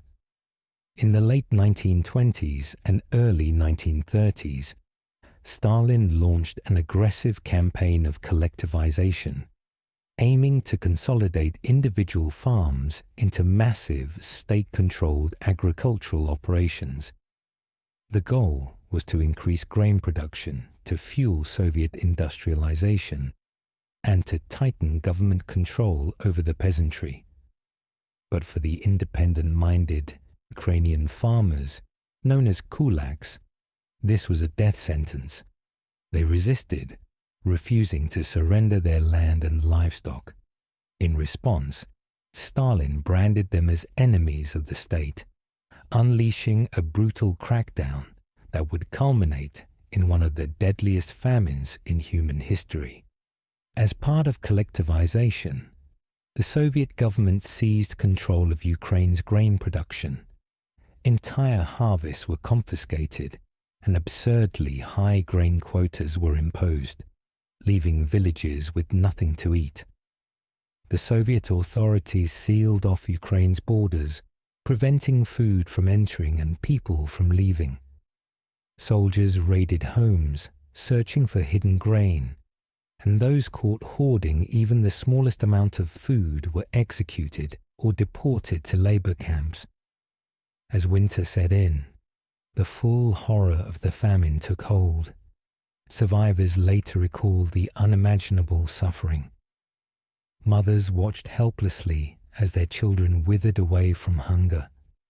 Entire villages were reduced to ghost towns as people collapsed in the streets. Some, driven mad by starvation, resorted to eating grass, tree bark, or even their own livestock. Cannibalism became a grim reality, with desperate parents consuming the bodies of their own dead children. Stories of entire families lying lifeless in their homes, too weak to seek help, spread across the countryside.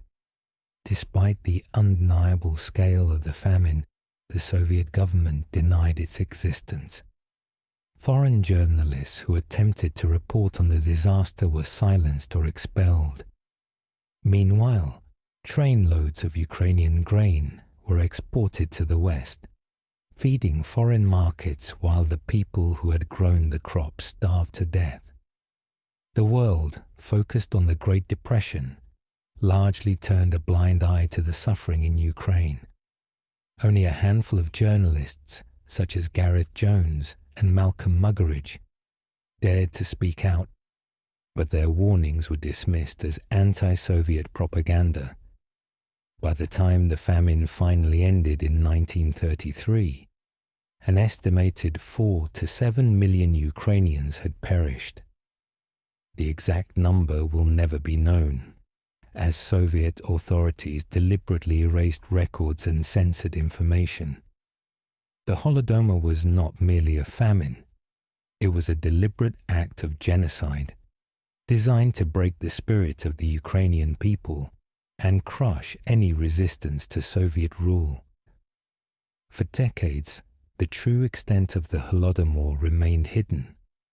It was not until the fall of the Soviet Union that Ukraine could openly acknowledge the tragedy and seek recognition for what had happened. Today, the Holodomor is remembered as one of the darkest chapters in Ukrainian history, a testament to the dangers of absolute power, political oppression, and the consequences of indifference from the world. The fields of Ukraine still bear the memories of those who perished, their voices echoing through history as a warning never to forget. The famine's impact went beyond the staggering loss of life. Ukrainian culture itself was targeted in what became known as the Soviet policy of Russification. The use of the Ukrainian language was discouraged. Intellectuals and writers who promoted Ukrainian identity were arrested or executed, and religious leaders were persecuted. The famine was part of a broader assault on Ukrainian sovereignty, an attempt to destroy the very fabric of the nation's identity. Even as people starved, Soviet propaganda continued to paint a false picture of prosperity. Official reports claimed that collectivization was a success, that grain production was flourishing, and that the Soviet people were thriving under Stalin's leadership. Anyone who dared to speak out against this narrative risked imprisonment or death. The terror extended beyond the famine itself. Entire communities were left traumatized, knowing that even whispering the truth could lead to their disappearance. The international response was muted. Some Western governments were aware of the famine, but chose to maintain diplomatic relations with the Soviet Union rather than confront Stalin. Others simply did not believe the reports. Meanwhile, figures sympathetic to the Soviet cause, including some prominent journalists, actively downplayed the severity of the crisis, portraying it as an unfortunate consequence of economic restructuring rather than an intentional atrocity. Decades later, as Ukraine gained independence in 1991, efforts to recognize the Holodomor as genocide gained momentum. Memorials were built, survivors shared their testimonies, and historians worked to piece together the truth from censored archives. Today, more than a dozen countries officially recognize the Holodomor as an act of genocide, though debates continue in international politics. For Ukraine, the famine remains a defining moment, a symbol of resilience in the face of oppression. The Holodomor was not just a tragedy of starvation. It was an atrocity born of political cruelty, a crime against an entire people. The fields of Ukraine, once known as the breadbasket of Europe, became graveyards for millions. The memory of those lost endures, a reminder that even in times of peace, power can be wielded as a weapon, and silence can allow atrocities to unfold unchecked.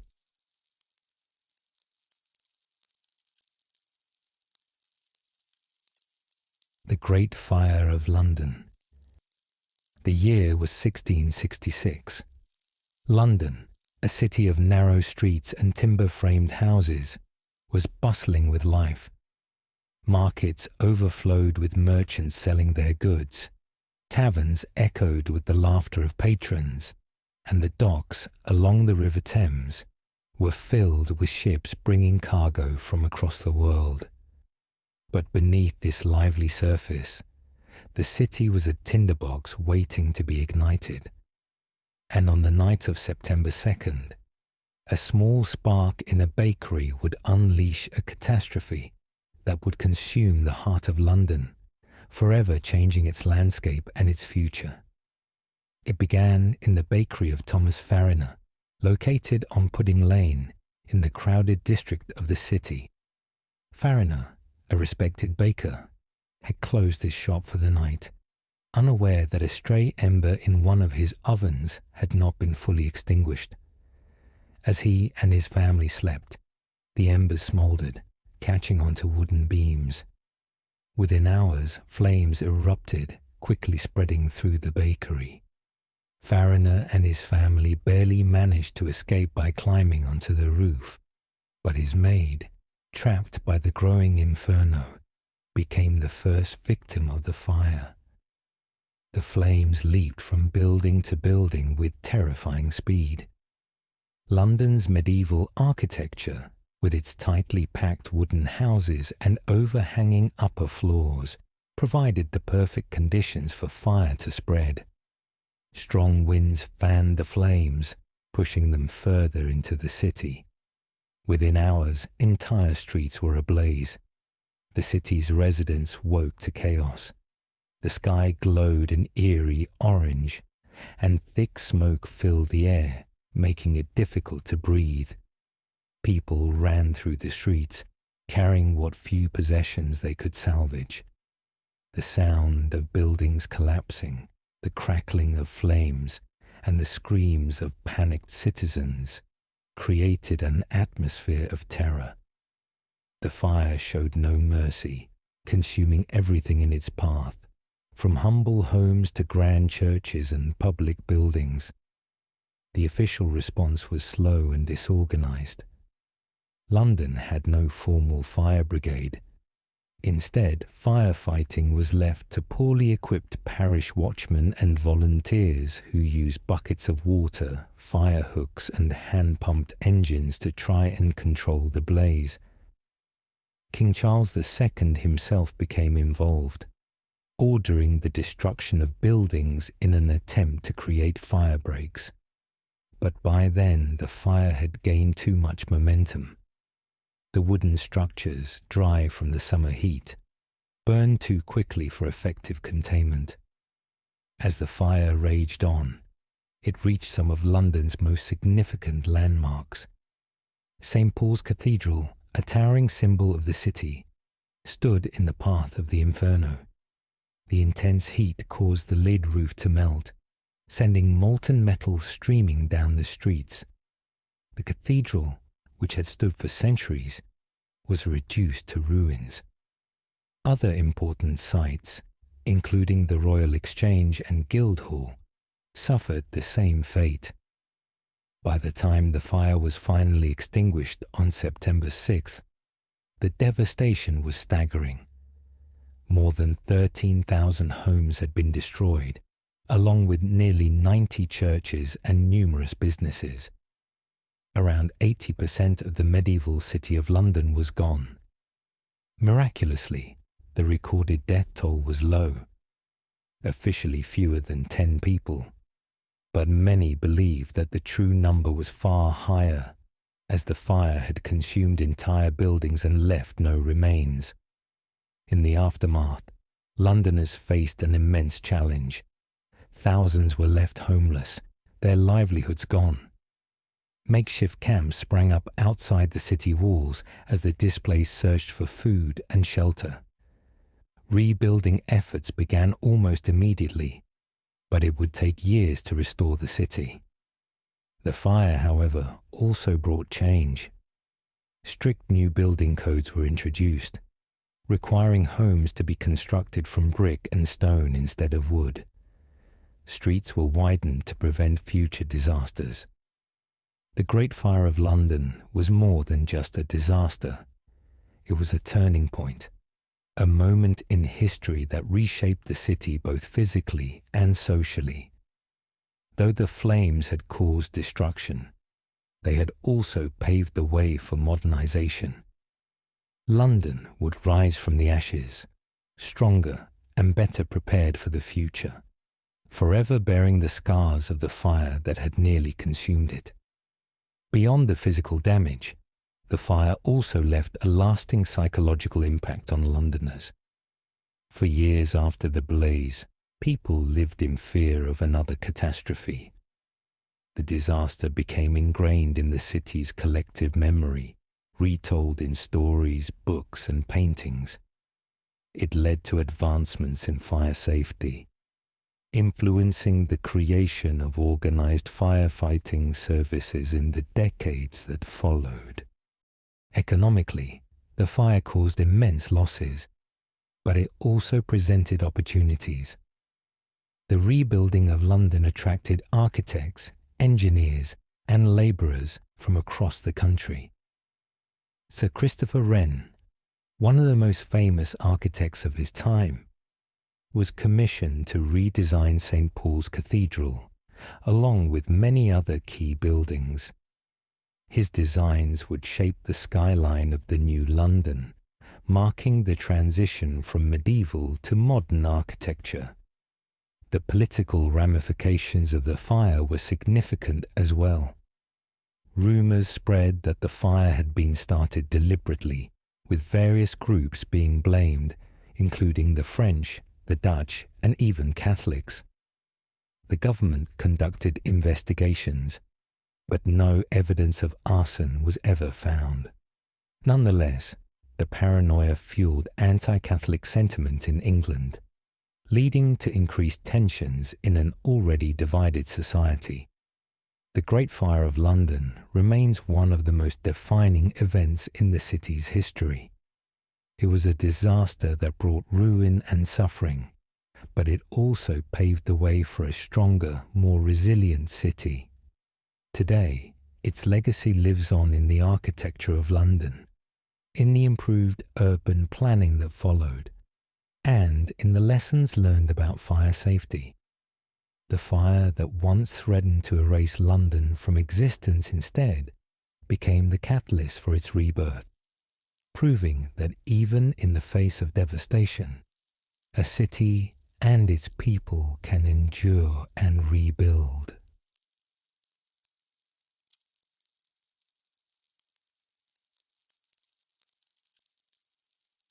The 1927 Mississippi Flood.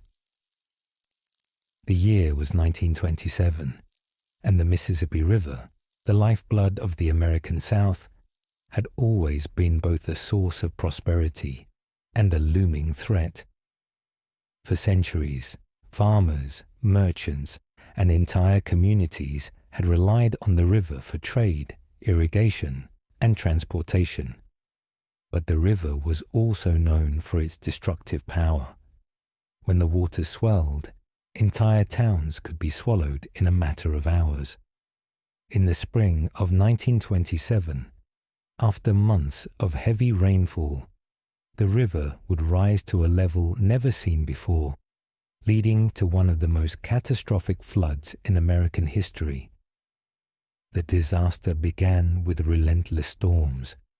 Throughout the winter of 1926 and into the early months of 1927, the central United States experienced unprecedented rainfall. By April, the Mississippi River and its tributaries were swollen beyond their limits. The soil, already saturated, could no longer absorb the deluge. The levees, designed to keep the mighty river in check, stood as the last line of defense for countless communities. But as the water level continued to rise, it became clear that these barriers would not hold. In late April, the levees began to break. The first major failure occurred in Illinois, but soon the flood spread southward, overwhelming levees in Missouri, Kentucky, Tennessee, and Arkansas.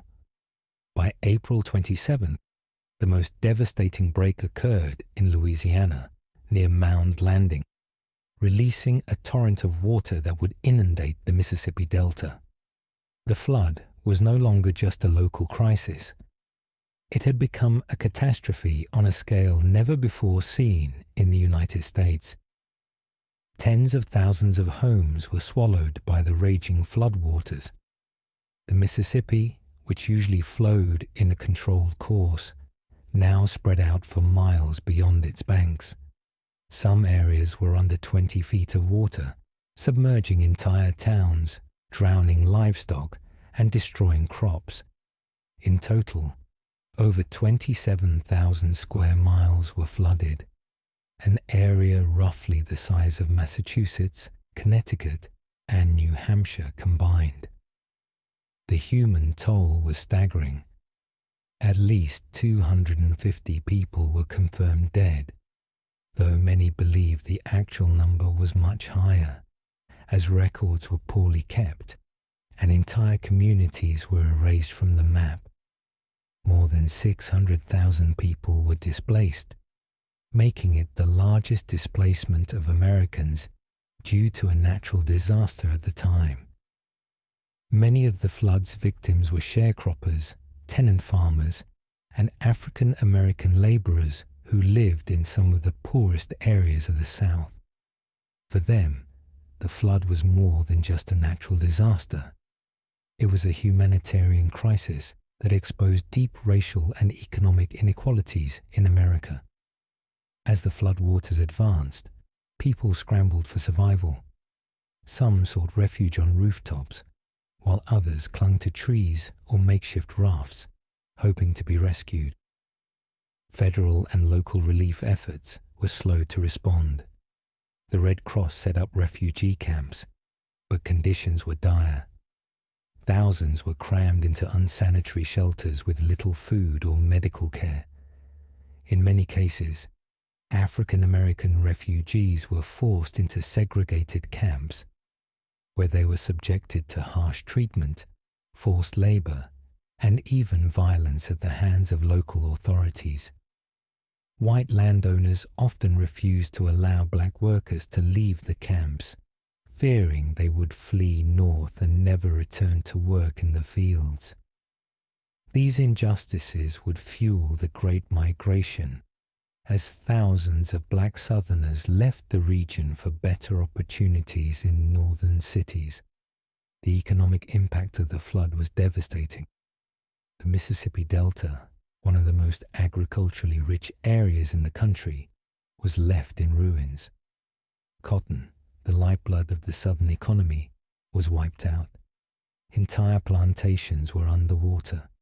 The loss of crops, livestock, and infrastructure amounted to billions of dollars in today's money. The South, already struggling from economic hardship, was plunged even deeper into poverty. The flood also had profound political consequences. The federal government's response was widely criticized, exposing the weaknesses of the existing disaster relief system. In the aftermath, President Calvin Coolidge refused to visit the flooded areas, a decision that hurt his political standing. His Commerce Secretary, Herbert Hoover, took charge of relief efforts, using the crisis to boost his public image. He organized food distribution, coordinated rescue operations, and presented himself as a capable leader. His actions during the flood would help him win the presidency the following year. In the years that followed, the Great Mississippi Flood of 1927 led to significant changes in flood control policy. The disaster had shown that the levee system alone was not enough to protect communities from catastrophic flooding. In response, Congress passed the Flood Control Act of 1928, which authorized the construction of spillways, reservoirs, and floodways to help manage the river's flow. It was one of the most ambitious infrastructure projects in American history, reshaping the way the country approached flood management. Despite these efforts, the Mississippi remains an unpredictable force. Floods have continued to threaten communities along its banks, and climate change has only increased the risk of extreme weather events. The legacy of the 1927 flood serves as a reminder of both nature's power and the importance of preparedness. The Great Mississippi Flood of 1927 was more than just a disaster. It was a turning point. It exposed deep racial and economic divisions, reshaped government policies, and forced Americans to confront the reality that even the greatest human efforts could not always contain the forces of nature. The floodwaters eventually receded, but the scars it left behind, both physical and social, would last for generations. The stories of those who endured the flood, those who lost everything, and those who fought to rebuild remain a testament to resilience in the face of unimaginable destruction.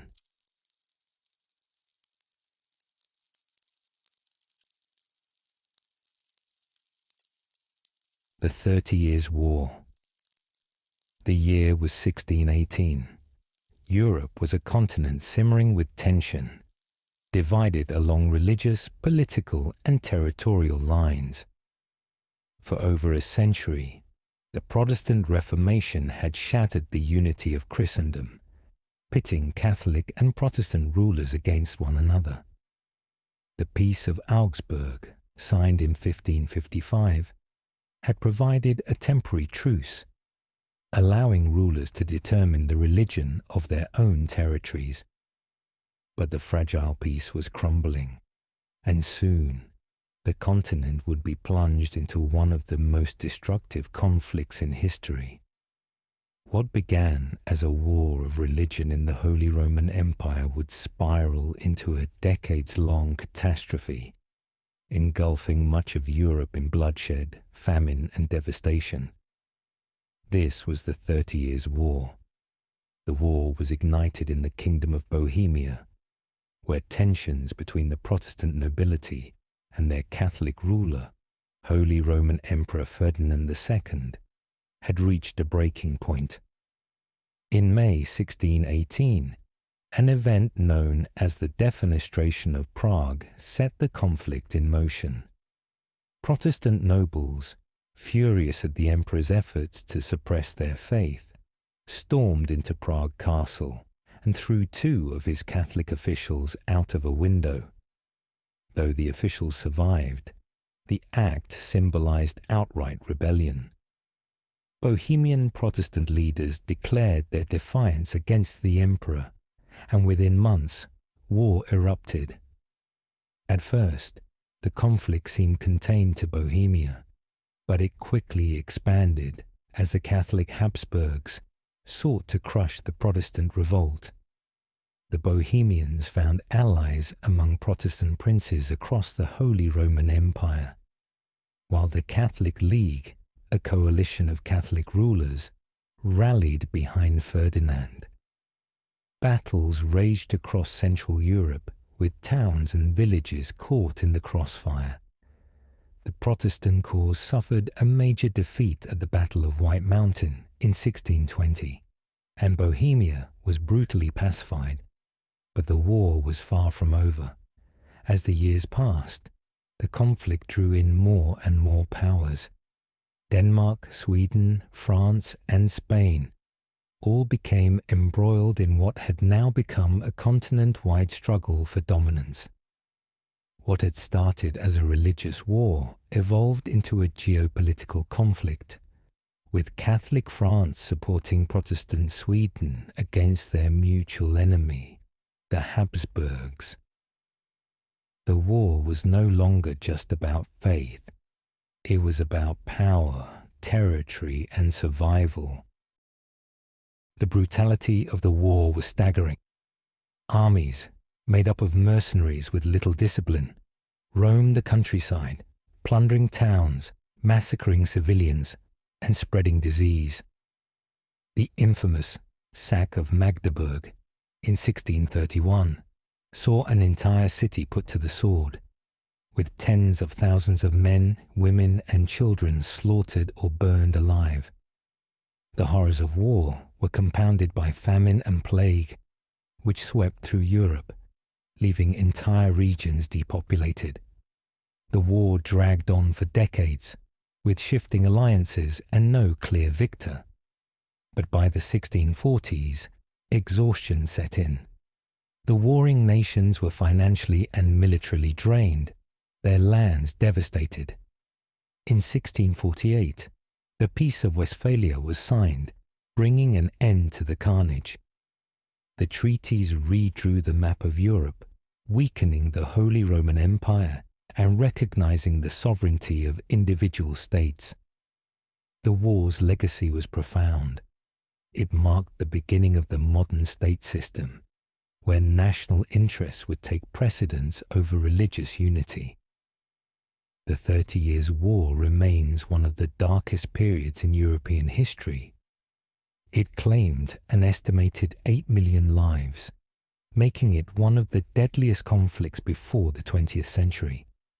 Entire cities and regions were left in ruins, economies were shattered, and populations were decimated. The war demonstrated the horrors of unchecked conflict, where political ambition and religious fervor could drive nations to devastation. But from the ashes of war, a new Europe emerged. The old order of medieval Christendom gave way to a system of independent states, setting the stage for the rise of modern nationhood. The lessons of the war, its costs, its brutality, and its ultimate futility, serve as a reminder of the destructive power of war and the price of division.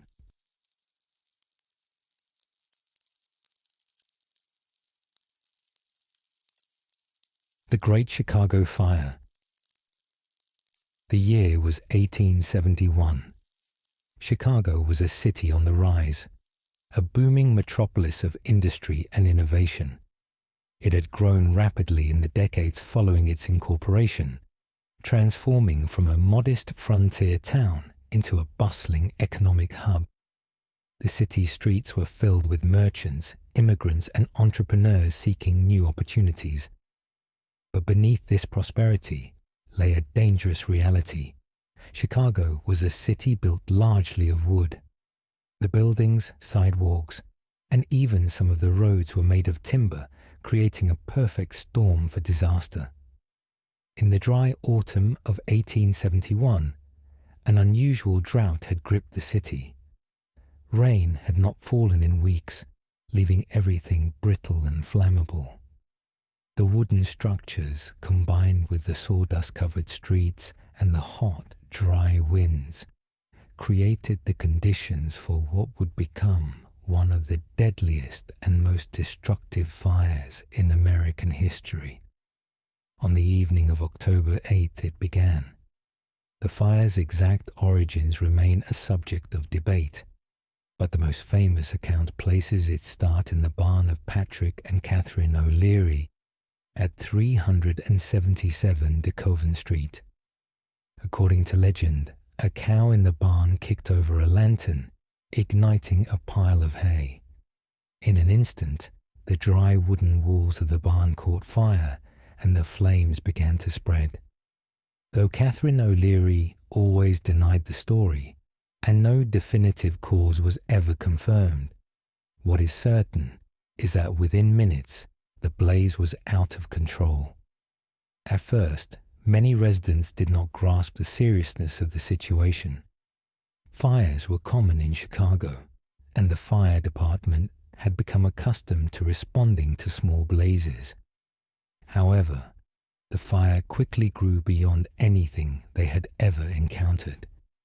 Driven by strong winds, the flames leaped from building to building, spreading faster than anyone could react. The heat was so intense that it created its own wind currents, further fueling the inferno. Embers carried by the wind ignited new fires blocks away, creating multiple points of destruction across the city. The city's firefighting resources were quickly overwhelmed. Chicago's fire department, though well trained, was not prepared for a disaster of this magnitude. When the alarm was first raised, a miscommunication sent firefighters to the wrong location, wasting precious time. By the time they reached the actual source of the fire, it had already spread beyond control. The fire hydrants began to fail as the water supply was stretched to its limits. Buildings collapsed within minutes of catching fire, and entire blocks were consumed in the blink of an eye. As the fire raged through the night, panic set in. Residents fled in all directions, desperate to escape the advancing flames. Families grabbed what few possessions they could carry and ran for their lives. Some sought refuge in the Chicago River, plunging into the water to escape the suffocating heat and smoke. Others fled to the open fields of Lincoln Park, watching in horror as the city burned behind them. The screams of those trapped in buildings could be heard above the roaring flames, a chilling reminder of the fire's merciless grip. By the morning of October 9th, much of downtown Chicago was in ruins. The fire had jumped the river twice, spreading devastation across both the north and south sides of the city. Even some of the city's most prominent buildings, including the courthouse and the opera house, were reduced to ash. It seemed unstoppable. But then a miracle came in the form of rain. A light drizzle began to fall, dampening the flames and allowing firefighters to regain control. By October 10th, the fire had finally burned itself out. The aftermath was staggering. More than 17,000 buildings had been destroyed, leaving 100,000 people homeless, nearly a third of the city's population. The death toll was difficult to determine, but estimates range from 300 to as many as 1,000 lives lost. The financial losses were astronomical, reaching the equivalent of billions of dollars in today's money. Entire businesses were wiped out, and countless families were left with nothing. Despite the devastation, Chicago's spirit remained unbroken. Almost immediately, efforts to rebuild the city began. Donations poured in from across the country and even from overseas.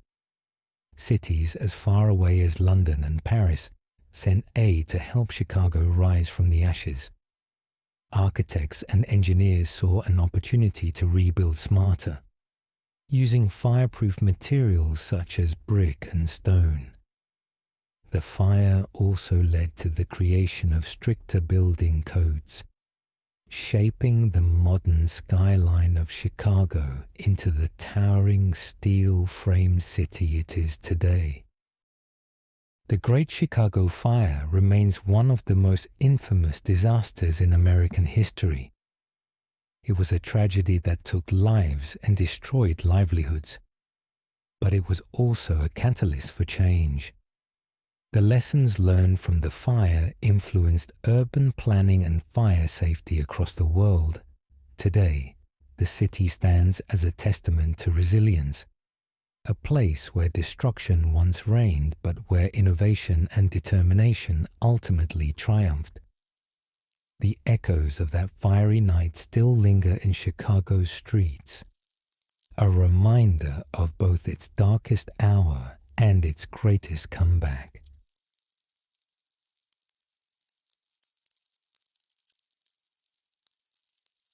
The Johnstown Flood of 1889. The year was 1889.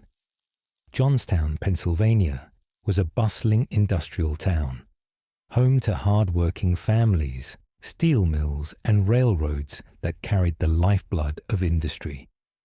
Nestled in a valley along the Connemara River, the town thrived despite its vulnerability to flooding. It was a community built on resilience, shaped by the promise of economic growth and the dangers of the river that ran through it. But on May 31st, 1889, that river would rise like never before, bringing with it destruction and death on an unimaginable scale. The Johnstown Flood would go down in history as one of the deadliest disasters ever to strike the United States, leaving over 2,000 people dead and an entire town devastated in a matter of minutes. The origins of the disaster lay miles above Johnstown at the South Fork Dam. The dam had been originally constructed in the 1830s as part of a canal system, but had been neglected for years. In 1879, it was purchased by a group of wealthy industrialists, including Andrew Carnegie and Henry Clay Frick, who transformed the reservoir into a private retreat known as the South Fork Fishing and Hunting Club. This exclusive getaway for Pittsburgh's elite featured lavish lodges and offered members a scenic escape from the grime of industry. However, maintaining the dam itself was never a priority. Modifications were made for convenience, such as lowering the dam's height and removing crucial drainage pipes, but not for safety. The warnings of engineers who inspected the structure were ignored. The dam, weakened by years of neglect and poor maintenance, was a disaster waiting to happen. In the days leading up to the flood, heavy rain battered western Pennsylvania. Streams and rivers swelled beyond their banks, and Johnstown's residents grew accustomed to the familiar nuisance of rising waters in the streets. But far above them, at the South Fork Dam, an unseen catastrophe was unfolding. By the morning of May 31st, the lake behind the dam had reached a critical level. Water began spilling over the top. Engineers and workers scrambled to reinforce the structure, but it was too late. The dam, unable to withstand the immense pressure, collapsed at 3:10 in the afternoon, unleashing a wall of water more than 40 feet high. The floodwaters roared down the valley with the force of a tsunami. Entire forests were uprooted, railroad tracks twisted like paper, and small villages in the path of the deluge were wiped from existence. The water gained momentum as it raced toward Johnstown, gathering debris, trees, buildings, livestock, and even human bodies as it went. The town of South Fork was the first to be hit. Some residents had managed to flee to higher ground, but many were caught in the raging waters. The flood then tore through Mineral Point and East Connemara, where a locomotive, attempting to outrun the flood, was swept away like a toy. When the wall of water reached Johnstown, it struck with unimaginable force, leveling entire neighborhoods in seconds. Survivors described the sound of the flood as a deep, rumbling roar, like thunder rolling through the valley. The wave carried with it an unrelenting mass of destruction, crushing homes, sweeping away bridges, and drowning thousands. The Cambria Iron Works, one of the largest steel mills in the country, was obliterated, adding tons of wreckage to the already unstoppable tide. Those who survived the initial wave faced further horrors. Fires broke out from overturned stoves and gas lamps, igniting the floating debris. The stone bridge, a massive structure that spanned the river, became a dam of wreckage, trapping people in a hellish inferno of burning wood and oil-soaked debris. The death toll was staggering. More than 2,200 people lost their lives in the disaster, making it the deadliest flood in American history.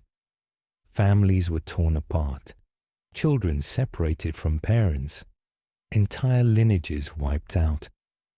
The flood had left behind a landscape of devastation. Piles of debris stacked 30 feet high, bodies buried in mud, and survivors left with nothing but the clothes on their backs. Rescue efforts were immediate but overwhelming. Relief workers, including Clara Barton and the newly formed American Red Cross, arrived to provide aid, marking one of the organization's first major disaster relief efforts. The efforts to identify the dead took weeks, with many bodies never recovered or found miles downstream. In the aftermath, anger and grief turned toward the South Fork Fishing and Hunting Club. Investigations revealed the dam's poor maintenance and the negligence of its wealthy owners. But despite public outrage, no one was held legally responsible for the disaster. The courts ruled that the flood was an act of God, sparing the club members from accountability. This ruling fueled national debates about corporate responsibility and the need for stricter regulations in industrial America. Johnstown rebuilt, but scars remained, both in the landscape and in the hearts of those who had lived through the disaster. The flood's legacy lives on in history as a reminder of what happens when power, wealth, and negligence collide with the forces of nature. The disaster spurred advances in engineering, flood control, and emergency response, ensuring that future generations would not suffer the same fate. The Johnstown Flood was a tragedy of epic proportions, but it was also a story of resilience, survival, and the strength of a community determined to rise from the depths of disaster.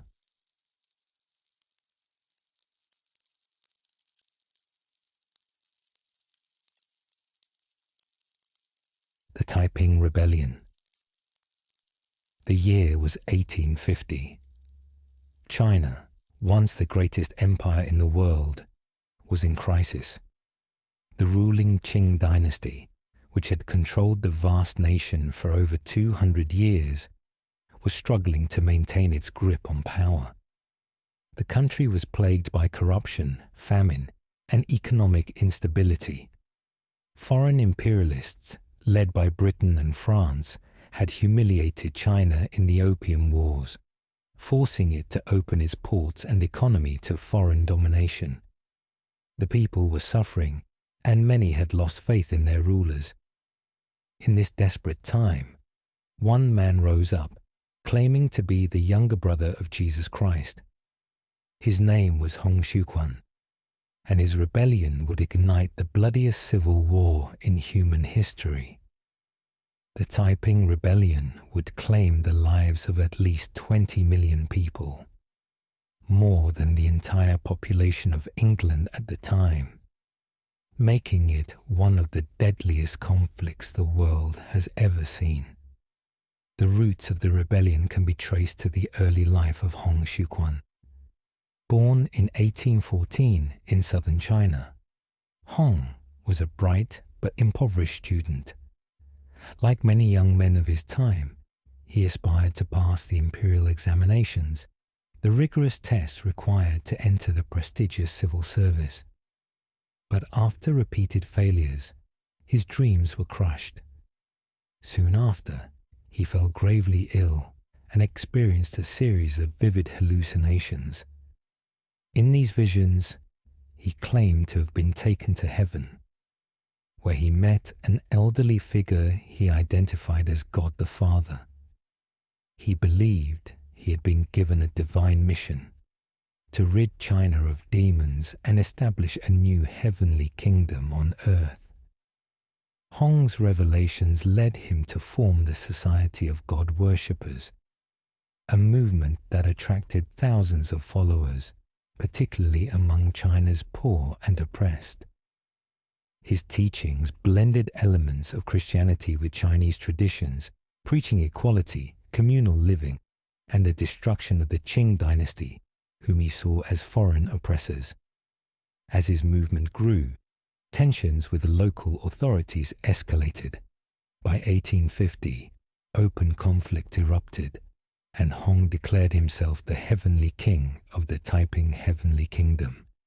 The rebellion spread like wildfire. Entire provinces fell under Taiping control as their armies marched through the countryside, seizing cities and converting followers.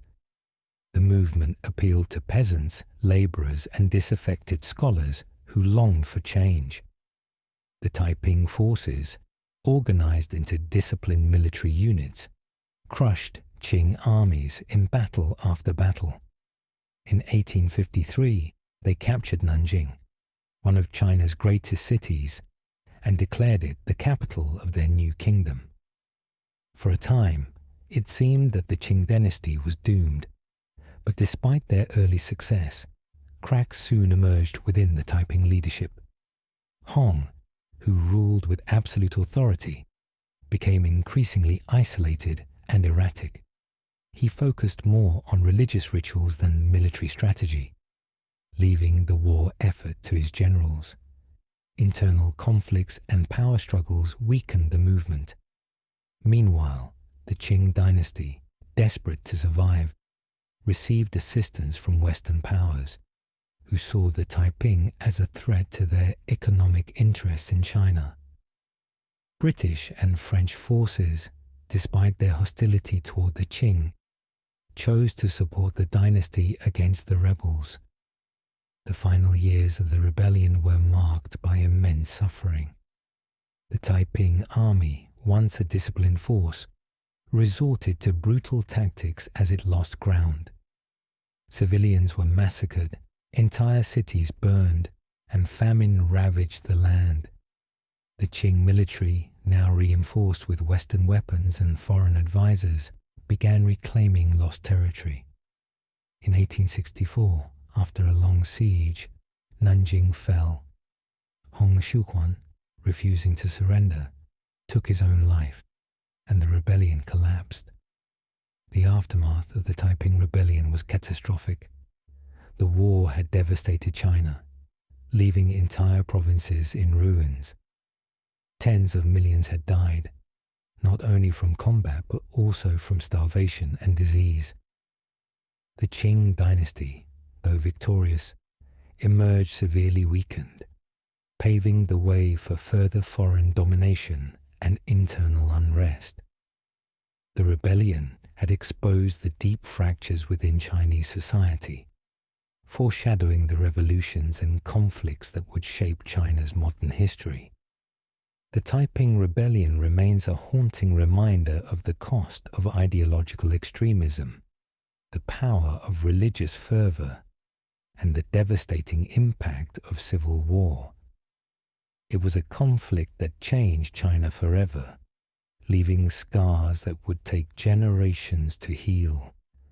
Today, its legacy is studied as one of the most consequential uprisings in human history. A tragic and violent attempt to remake a nation through faith and fire. Beyond the staggering death toll, the rebellion reshaped China in lasting ways. The destruction of farmland and infrastructure crippled the economy for decades. Entire villages were wiped out, and once thriving cities were reduced to ruins. Refugees who fled the violence created massive internal migration shifts, disrupting social structures across the empire. The psychological toll on survivors was immense, as families were torn apart and generations lost to the chaos of war. Western powers, initially ambivalent about the conflict, found themselves drawn into China's internal struggles.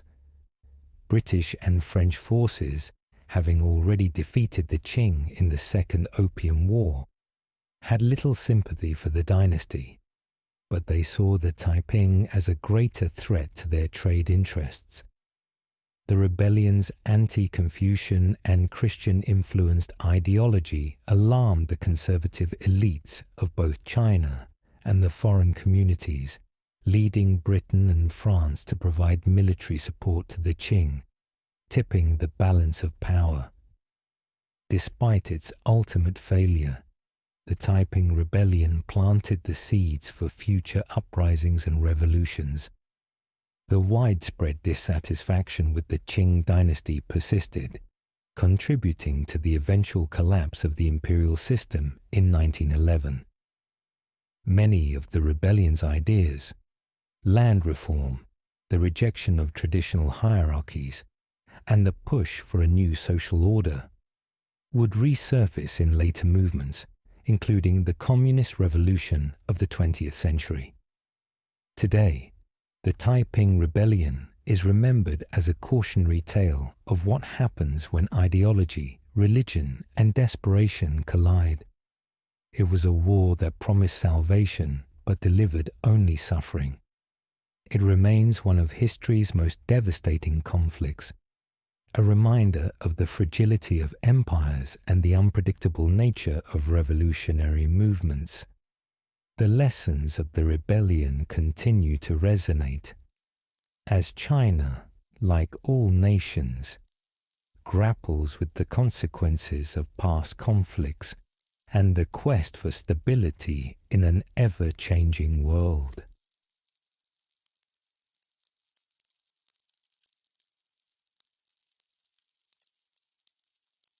The Hindenburg Disaster. The year was 1937. Airships, or dirigibles, represented the height of luxury and innovation in air travel.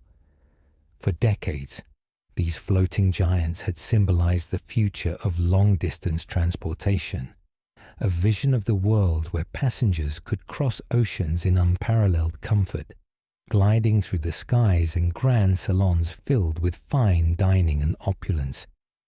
The pride of Germany's Zeppelin fleet was the LZ-129 Hindenburg, the largest airship ever built. At over 800 feet long, it was a marvel of engineering, a technological masterpiece that was supposed to usher in a golden age of air travel.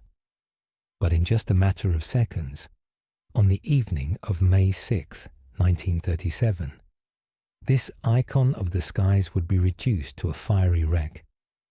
The explosion of the Hindenburg would bring an abrupt and tragic end to the airship era, forever changing the course of aviation history.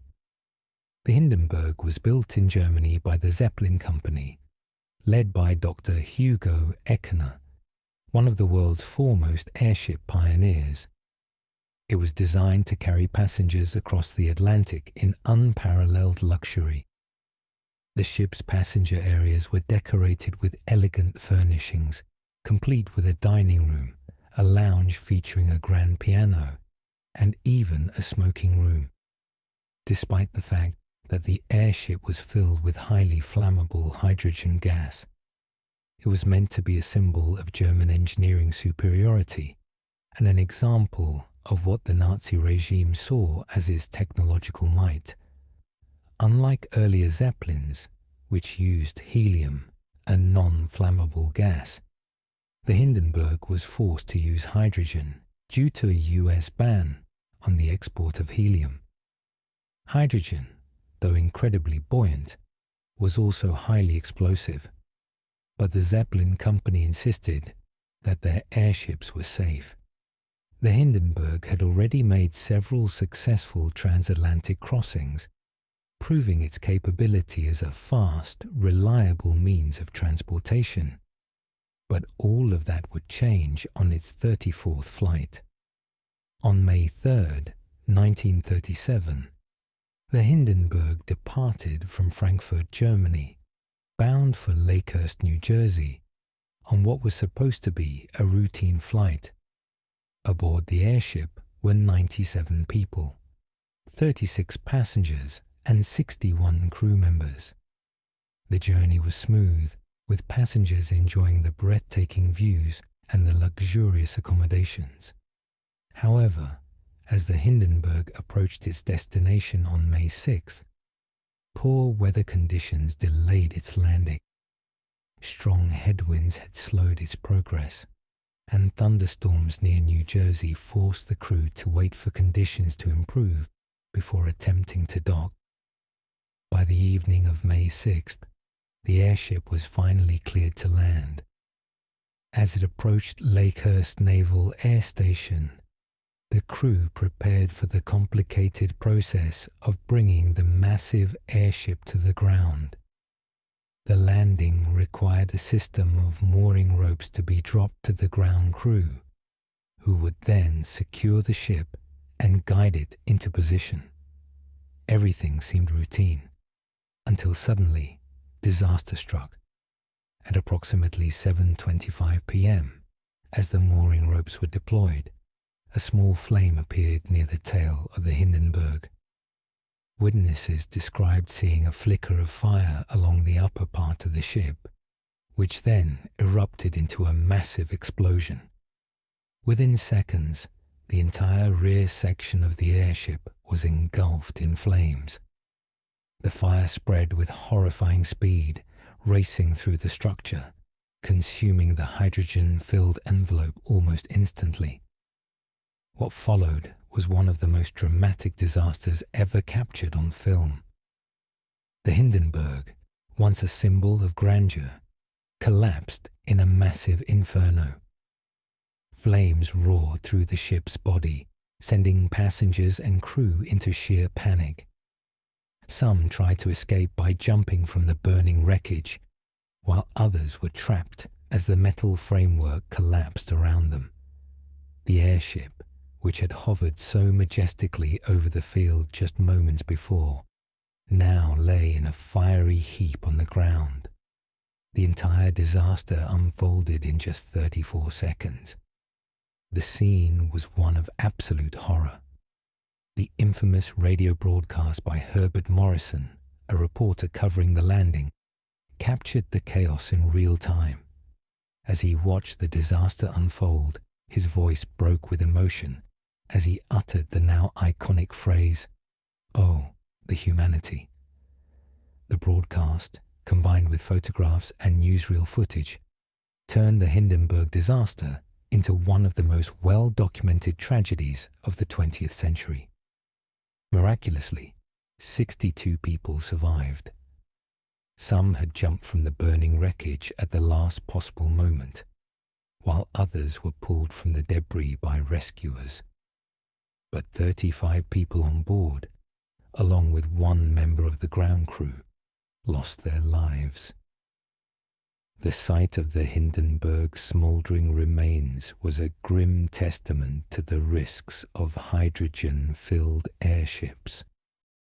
The cause of the disaster has been debated for decades. Early investigations suggested that static electricity, or a spark from the mooring ropes, may have ignited the hydrogen gas. Others theorized that a leak in the airship's gas cells, combined with an electrical discharge, triggered the fire. Some even speculated about sabotage, though no conclusive evidence has ever been found. What is certain is that the use of hydrogen, an inherently dangerous gas, made the Hindenburg a ticking time bomb. The impact of the disaster was immediate. The public's confidence in airships was shattered overnight. The Zeppelin Company's ambitious plans for a fleet of transatlantic dirigibles were abandoned. Passenger airship travel, once seen as the future of aviation, came to an abrupt end. Instead, airplanes, faster, safer, and more reliable, became the dominant mode of long-distance travel. The Hindenburg disaster marked the death of the airship era, ensuring that such massive dirigibles would never again rule the skies. Despite its tragic end, the Hindenburg remains an important chapter in aviation history. It was a testament to both the brilliance and the limitations of early 20th century engineering. The disaster forced the world to rethink air travel and safety, leading to advancements in aviation technology that continue to shape modern flight. Today, the charred remains of the Hindenburg are a reminder of a bygone era, a time when the skies were filled with dreams of floating palaces. The disaster, immortalized in film, photography, and the haunting words of "Oh, the Humanity," ensures that the legacy of the Hindenburg will never be forgotten. It was a moment when technology met tragedy, when the future was consumed by fire, and when the world learned a painful lesson about the limits of ambition and the price of progress.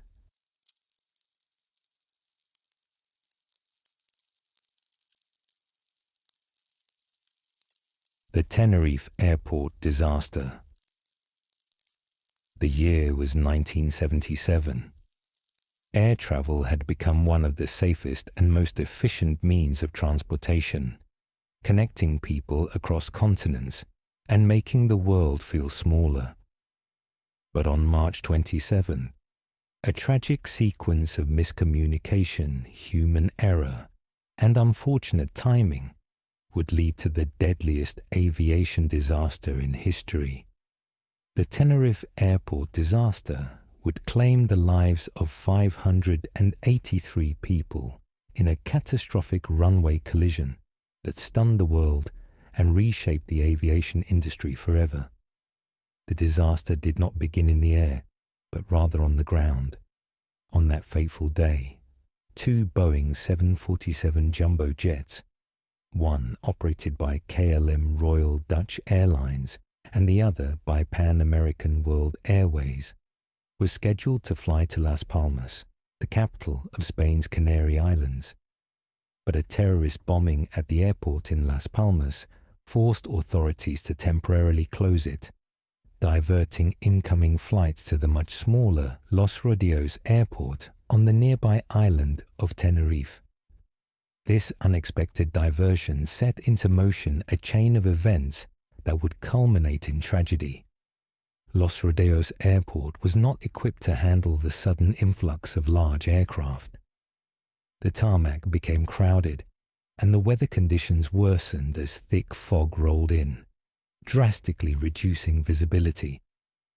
The Pan Am and KLM aircraft were both instructed to taxi onto the only available runway, waiting for clearance to take off once Las Palmas reopened. As the minutes passed, tension grew in the cockpits. The KLM flight, piloted by Captain Jacob Veldhuizen van Zanten, was eager to depart. Van Zanten was one of KLM's most experienced pilots, a respected figure in the airline industry. But that experience would soon be overshadowed by a tragic mistake. Due to the congestion, Pan Am's 747 was still taxiing along the runway when KLM's flight crew, believing they had received clearance, began their takeoff roll. At that moment, the Pan Am jet was still in their path, shrouded in fog. The control tower had not yet given final takeoff clearance, but in the confusion of poor communication and radio interference, Captain Van Zanten believed he had permission to go. The result was a catastrophic misunderstanding. As the KLM aircraft accelerated, the crew of the Pan Am jet suddenly saw its massive silhouette emerging from the fog, heading straight toward them. In a desperate attempt to avoid the collision, the Pan Am pilots applied full power and tried to turn off the runway. At the same time, Captain Van Zanten, realizing his fatal mistake, attempted to lift off prematurely. But it was too late. The KLM jet, still too low and moving at high speed, struck the Pan Am aircraft. The impact was devastating. The lower fuselage of the KLM plane tore through the upper deck of the Pan Am jet, igniting a massive fireball. The Pan Am aircraft, unable to move any further, became an inferno, trapping hundreds of passengers inside. The KLM plane, now uncontrollable, crashed back down onto the runway, its own passengers engulfed in flames. The aftermath was horrific. 583 people lost their lives, making it the worst aviation disaster in history. Miraculously, 61 people survived, most from the Pan Am jet, as they managed to escape the burning wreckage before the fire consumed the entire aircraft. Investigations into the crash revealed multiple factors that led to the disaster. Poor visibility, the lack of ground radar at the airport, and miscommunication between air traffic control and the pilots all played a role. But the most critical factor was Captain Van Zanten's premature takeoff. The tragedy forced the aviation industry to overhaul communication protocols. Standardized phraseology, stricter air traffic control procedures, and new cockpit training methods were implemented to prevent such misunderstandings in the future. Beyond the technical failures, the psychological pressure in the cockpit played a crucial role. The KLM crew had been delayed for hours, and the pressure to complete the flight within duty time limitations added stress to their decision-making. Captain Van Zanten, a highly regarded instructor pilot, was in an authoritative position where subordinates may have felt hesitant to challenge his decision, a phenomenon known as authority gradient. The disaster led to further training in crew resource management, emphasizing open communication and challenge response protocols among flight crews. In the years following the disaster, advancements in air traffic control technology were made to ensure such an event would never happen again. Ground radar systems became mandatory at major airports, providing controllers with precise locations of aircraft, even in low visibility. The use of clear, standardized communication in aviation became an industry-wide standard, eliminating vague phrases that could lead to misinterpretation. Pilots were also trained to verify takeoff clearance explicitly before initiating any roll down the runway. The Tenerife airport disaster remains a chilling reminder of how small mistakes, when compounded by unfortunate circumstances, can lead to immense tragedy. It reshaped the way airlines and air traffic controllers operate, ensuring that future flights would be safer. But for the families of those who perished that day, the lessons came at an unbearable cost, one written in fire and sorrow on a foggy runway in Tenerife. Today, the site of the disaster remains a solemn reminder of what went wrong. Survivors and families of victims gather to remember their lost loved ones, and aviation professionals continue to study the Tenerife tragedy to prevent similar disasters. The lessons learned from that day are still taught in pilot training programs worldwide, reinforcing the importance of communication, situational awareness, and the human element in aviation safety. The story of the Tenerife airport disaster is more than just a recounting of tragedy. It is a testament to the progress made in aviation safety.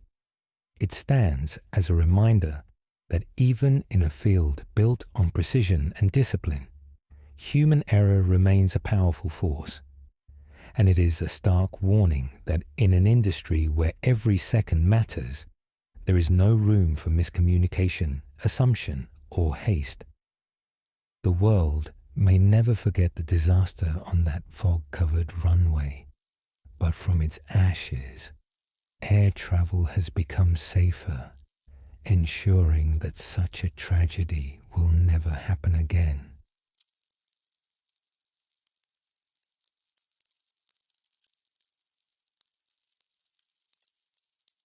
The Irish Potato Famine. The year was 1845. Ireland, a land of rolling green hills and fertile farmlands, was home to a population of more than 8 million people. But beneath the beauty of the countryside, there was a deep economic divide. The majority of the Irish population lived in poverty, relying almost entirely on one crop for survival, the potato. For many Irish families, especially tenant farmers, the potato was not just a staple food, it was the only food. It provided enough nutrition to sustain life and could be grown in small plots of land, making it the perfect crop for a population struggling under British rule. But in the autumn of 1845, something sinister began to spread across the fields. The potato plants, once lush and healthy, turned black and withered. A strange, foul-smelling rot took hold, destroying the crop before it could be harvested. The culprit was a microscopic organism, Phytophthora infestans, a type of blight that thrived in the damp Irish climate. Farmers watched in horror as their entire source of sustenance crumbled before their eyes. What followed would become one of the greatest human tragedies in modern history. The Irish Potato Famine, also known as Angorta Mór, the Great Hunger. The failure of the 1845 potato crop was devastating, but at first, many believed it would pass. Blights and bad harvests had happened before, and people found ways to survive until the next season. But in 1846, the blight returned, stronger, more aggressive, wiping out nearly the entire potato harvest. By 1847, a catastrophic famine had taken hold of Ireland, plunging millions into starvation. The famine was not just a natural disaster. It was made far worse by political decisions. At the time, Ireland was under British control, and British policies exacerbated the suffering. The government, led by Prime Minister Sir Robert Peel, initially responded by importing Indian corn, or maize, from the United States. However, this food was difficult to grind and lacked the nutrients needed to sustain the starving population. When Peel's government fell in 1846, his replacement, Lord John Russell, took a more laissez-faire approach, believing that market forces would resolve the crisis. British authorities refused to halt the export of food from Ireland, allowing vast amounts of grain, meat and dairy to be shipped to England while millions of Irish citizens starved. Starving families sold whatever they had, clothing, tools, and even their tiny plots of land, just to afford a morsel of food. Diseases such as typhus and dysentery spread rapidly among the weakened population. The workhouses, institutions set up to provide aid to the poor, became overcrowded and deadly, serving as little more than death traps where the starving and sick were crammed together in appalling conditions. The Irish countryside became a landscape of despair, with entire villages left abandoned as their inhabitants either perished or fled. One of the most tragic consequences of the famine was the mass emigration it triggered. Between 1845 and 1855, more than 2 million Irish people fled the country. They boarded overcrowded, disease-ridden ships bound for North America, Canada, and Australia. These ships became known as coffin ships, as many of those on board never survived the journey. Those who did reach their destinations arrived weak and destitute, often facing discrimination and hostility in their new homes. By the time the famine ended in 1852, at least 1 million people had died, though some estimates suggest the number was even higher. Ireland's population had been permanently altered, shrinking by nearly 25%. The trauma of the Great Hunger left deep scars on the Irish people, shaping their identity and fueling resentment toward British rule, which would later play a role in Ireland's struggle for independence. The famine had long-term consequences that extended far beyond the borders of Ireland. The mass emigration led to the formation of large Irish communities in the United States, Canada, and Australia, where they worked to rebuild their lives despite harsh discrimination. In America, Irish immigrants faced widespread prejudice, but also played a crucial role in shaping cities, labor movements, and even political landscapes.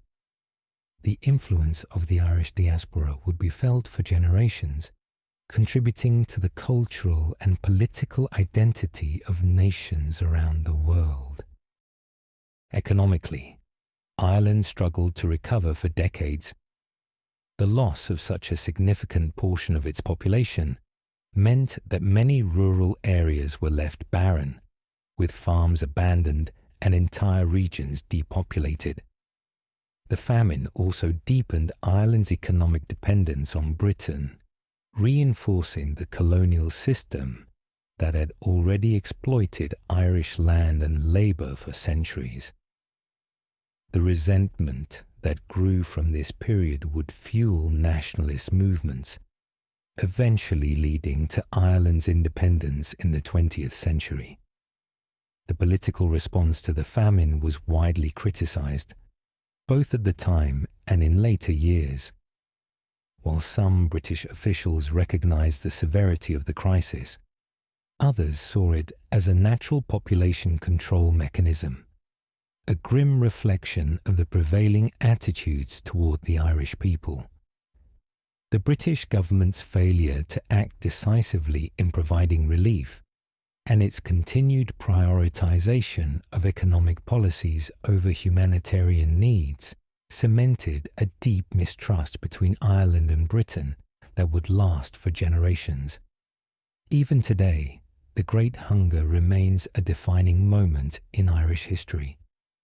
Memorials stand across Ireland and in cities around the world where Irish emigrants settled.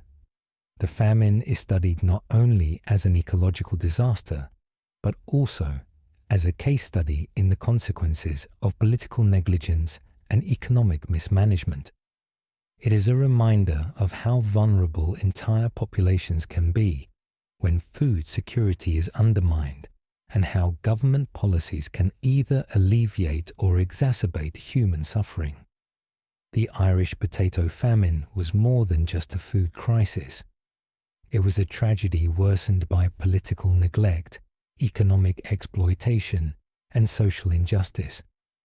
It remains one of the darkest chapters in Irish history, a devastating reminder of how fragile life can be when entire populations are left at the mercy of both nature and human indifference.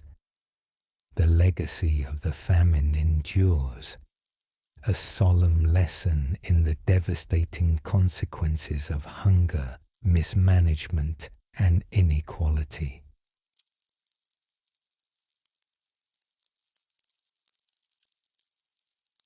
The Great Smog of 1952. The year was 1952. London, a city known for its foggy atmosphere, was no stranger to thick mist rolling through its streets. But in early December, an event unfolded that would go far beyond the usual London fog. What began as a seemingly routine cold snap would soon turn into one of the deadliest environmental disasters in modern history. The Great Smog of 1952 would claim thousands of lives, cripple the city for days, and serve as a grim warning about the dangers of air pollution. It was an event that forced governments around the world to reconsider the impact of industrial emissions and public health. In the post-war years, London was still recovering from the devastation of World War II. The city had been heavily bombed during the Blitz, and rebuilding efforts were slow. Coal was the primary source of energy for homes, businesses, and factories. With the arrival of an early winter cold spell in December, Londoners burned vast amounts of low-quality coal to heat their homes. This particular type of coal was rich in sulfur, which, when burned, released thick clouds of toxic smoke into the air. The situation was worsened by the city's geography and weather patterns. A temperature inversion occurred, a meteorological phenomenon in which a layer of warm air sits above a layer of cold air, trapping pollutants close to the ground. This natural occurrence effectively sealed the smog inside the city, preventing it from dispersing into the atmosphere. As the days passed, the pollution thickened, turning the air into a dense, yellowish black blanket that smothered London. At first, Londoners tried to carry on with their daily lives. The city had endured war, bombings, and countless hardships, and a bit of smog seemed manageable. But as the days dragged on, it became clear that this was no ordinary fog. Visibility dropped to near zero, forcing cars, buses, and even trains to grind to a halt. Pedestrians lost their way in the streets, unable to see even a few feet ahead. Ambulances could not navigate the thick haze, delaying medical assistance for those in need. The smog seeped into homes, theatres, and workplaces, making it impossible to escape. People found themselves gasping for air, their lungs burning from the toxic mixture of sulfur dioxide, carbon monoxide, and particulates. Hospitals quickly filled with patients suffering from severe respiratory distress. Those with pre-existing lung conditions, the elderly, and young children were particularly vulnerable. Doctors and nurses worked around the clock, but they were overwhelmed by the sheer number of cases. By the time the smog finally lifted on December 9th, the scale of the disaster was clear. The official death toll was initially estimated at 4,000 people, but later studies suggested that the real number was closer to 12,000. Tens of thousands more suffered long-term health effects, with many developing chronic respiratory illnesses that would plague them for years to come. The Great Smog of 1952 was a wake-up call. Scientists and public health officials sounded the alarm about the dangers of unchecked industrial pollution.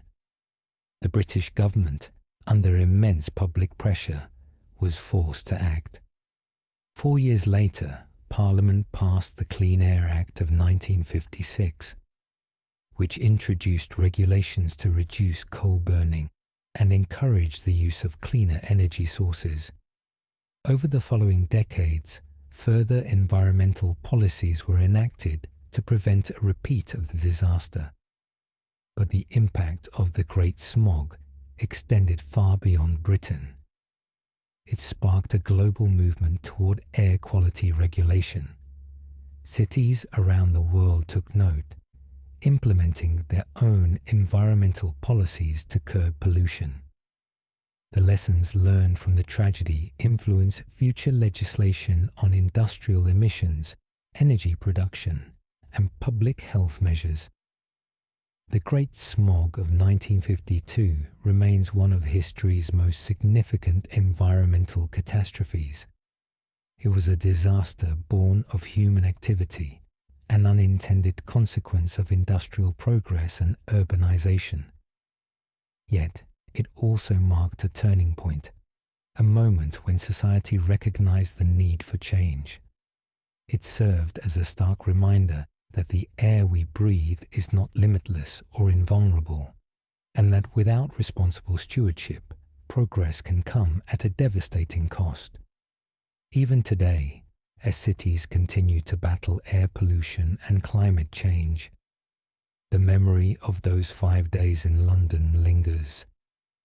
The smog that once choked an entire city now stands as a testament to the dangers of ignoring environmental issues, reminding us that the cost of inaction can be measured in human lives. Beyond the immediate death toll, the long-term consequences of the Great Smog were profound. Many survivors experienced lifelong health problems, particularly those suffering from asthma, bronchitis, and other respiratory conditions. The impact on public health systems was immense, prompting greater investment in air quality monitoring and pollution research. Scientists began studying the links between air pollution and diseases such as lung cancer, leading to increased awareness of the dangers of industrial emissions. The economic cost of the disaster was staggering. Businesses were forced to shut down, transportation came to a halt, and productivity in the city plummeted. Livestock in London and surrounding areas also suffered, with reports of animals collapsing and dying due to the toxic air. The disaster served as a reminder that environmental negligence could have severe economic repercussions, further motivating governments to adopt stricter pollution controls.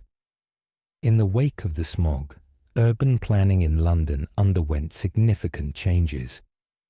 Efforts were made to reduce coal dependence, promote cleaner energy sources, and implement better waste management practices. The tragedy also accelerated discussions about traffic congestion and emissions from automobiles, leading to early policies aimed at curbing vehicle pollution in major cities. The Great Smog also influenced popular culture.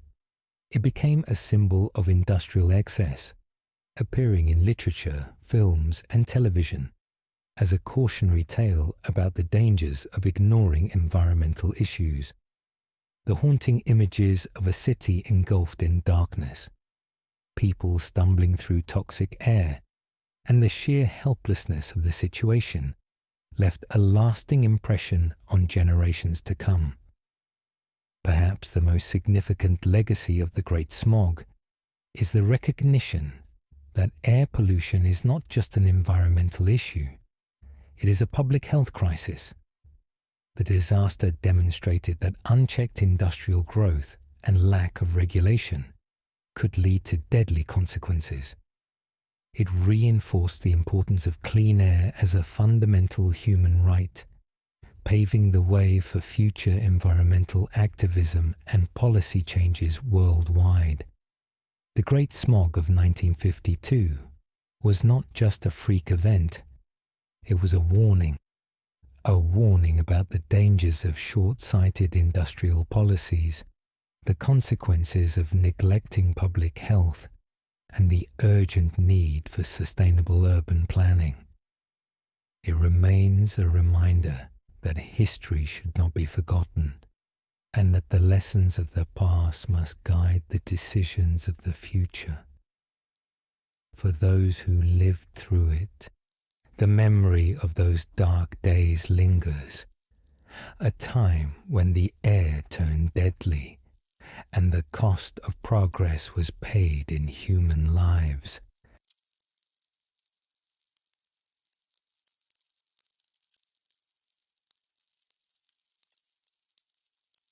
The Siege of Leningrad. The year was 1941.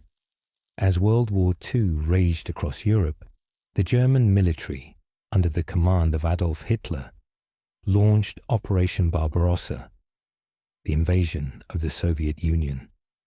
It was the largest military operation in history, a campaign designed to crush Soviet resistance and seize control of vast territories.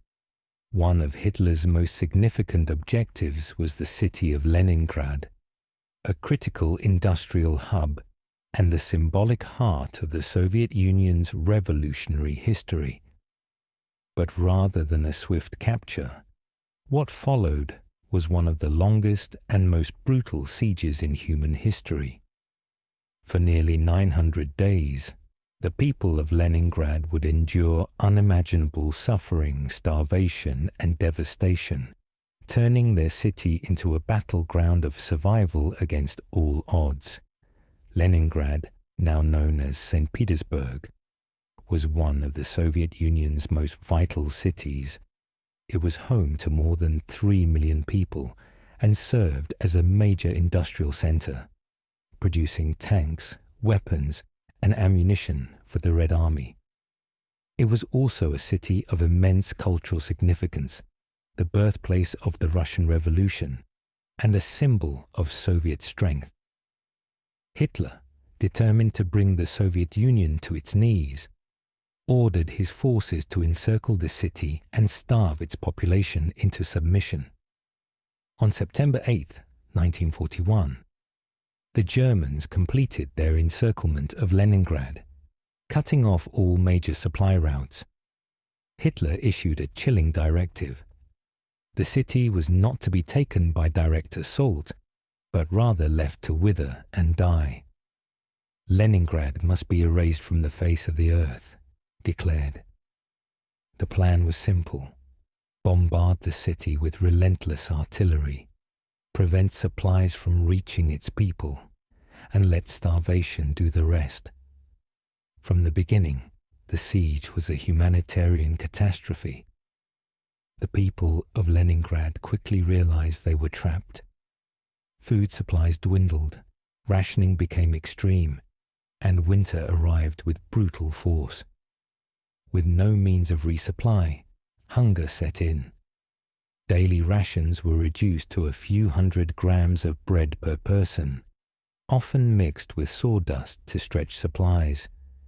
People resorted to desperate measures, boiling leather belts and shoe soles for sustenance, grinding wallpaper paste into flour, and even turning to cannibalism in the most extreme cases.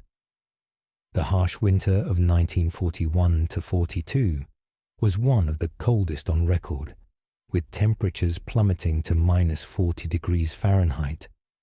With no fuel, people burned furniture, books, and anything they could find to stay warm. Entire families perished in their freezing apartments, too weak to move. Corpses lined the streets, sometimes frozen in place, a haunting reminder of the city's suffering. Despite the horrific conditions, the people of Leningrad refused to surrender. Factories continued to produce weapons. Artists and musicians held performances to maintain morale, and children attended makeshift schools. The city's resilience became a symbol of Soviet defiance, a testament to the human will to survive even in the face of utter devastation. One of the most critical lifelines during the siege was the Road of Life, a daring supply route across the frozen surface of Lake Ladoga. In the depths of winter, Soviet forces risked everything to transport food, medicine, and supplies over the treacherous ice. Thousands of drivers, many of them civilians, braved German air raids and artillery bombardments to keep the route open. The Road of Life saved hundreds of thousands from starvation, but it was a perilous journey, with many losing their lives as vehicles broke through the ice under enemy fire. The psychological toll of the siege was enormous. People were pushed to their absolute limits, forced to make unthinkable choices for survival. Stories emerged of families rationing a single piece of bread for days, of mothers sacrificing their own food so their children could live. Some people scavenged the frozen bodies of those who had died in the streets, a grim testament to the extremity of their desperation. Yet, despite these horrors, the spirit of Leningrad endured.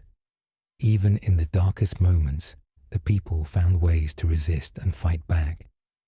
As the war continued, Soviet forces made repeated attempts to break the German encirclement, but success did not come easily. It was not until January 1944, after nearly 900 days of siege, that the Red Army launched a massive offensive, finally breaking through the German lines and liberating the city. The people of Leningrad emerged from their long nightmare to find a city in ruins, its population decimated. The siege's death toll was staggering. Of the 3 million residents who had lived in Leningrad at the beginning of the siege, at least 1 million had perished, more than the total casualties of the United States and United Kingdom combined during the entire war. Many had died from starvation, others from disease, and thousands more from relentless German bombardment. The Siege of Leningrad remains one of the most devastating and heroic chapters of World War II. It was a testament to the endurance of the human spirit and the cost of war. The people of Leningrad endured starvation, bombardment, and unimaginable loss, yet they never surrendered. Their resistance not only preserved their city, but also played a crucial role in the eventual defeat of Nazi Germany. The legacy of the siege is still felt today. Memorials and museums stand as reminders of the horrors the city endured. Survivors of the siege became known as the Children of Leningrad, many of whom carried physical and psychological scars for the rest of their lives. The event has been studied by historians as both a military and humanitarian tragedy, illustrating the devastating consequences of total war. Perhaps the greatest lesson of the Siege of Leningrad is the strength of human resilience. Against all odds, a city refused to die. Its people fought not with weapons alone, but with sheer determination, courage, and an unbreakable spirit. The siege serves as a reminder of the darkest depths of human suffering and the extraordinary heights of human endurance.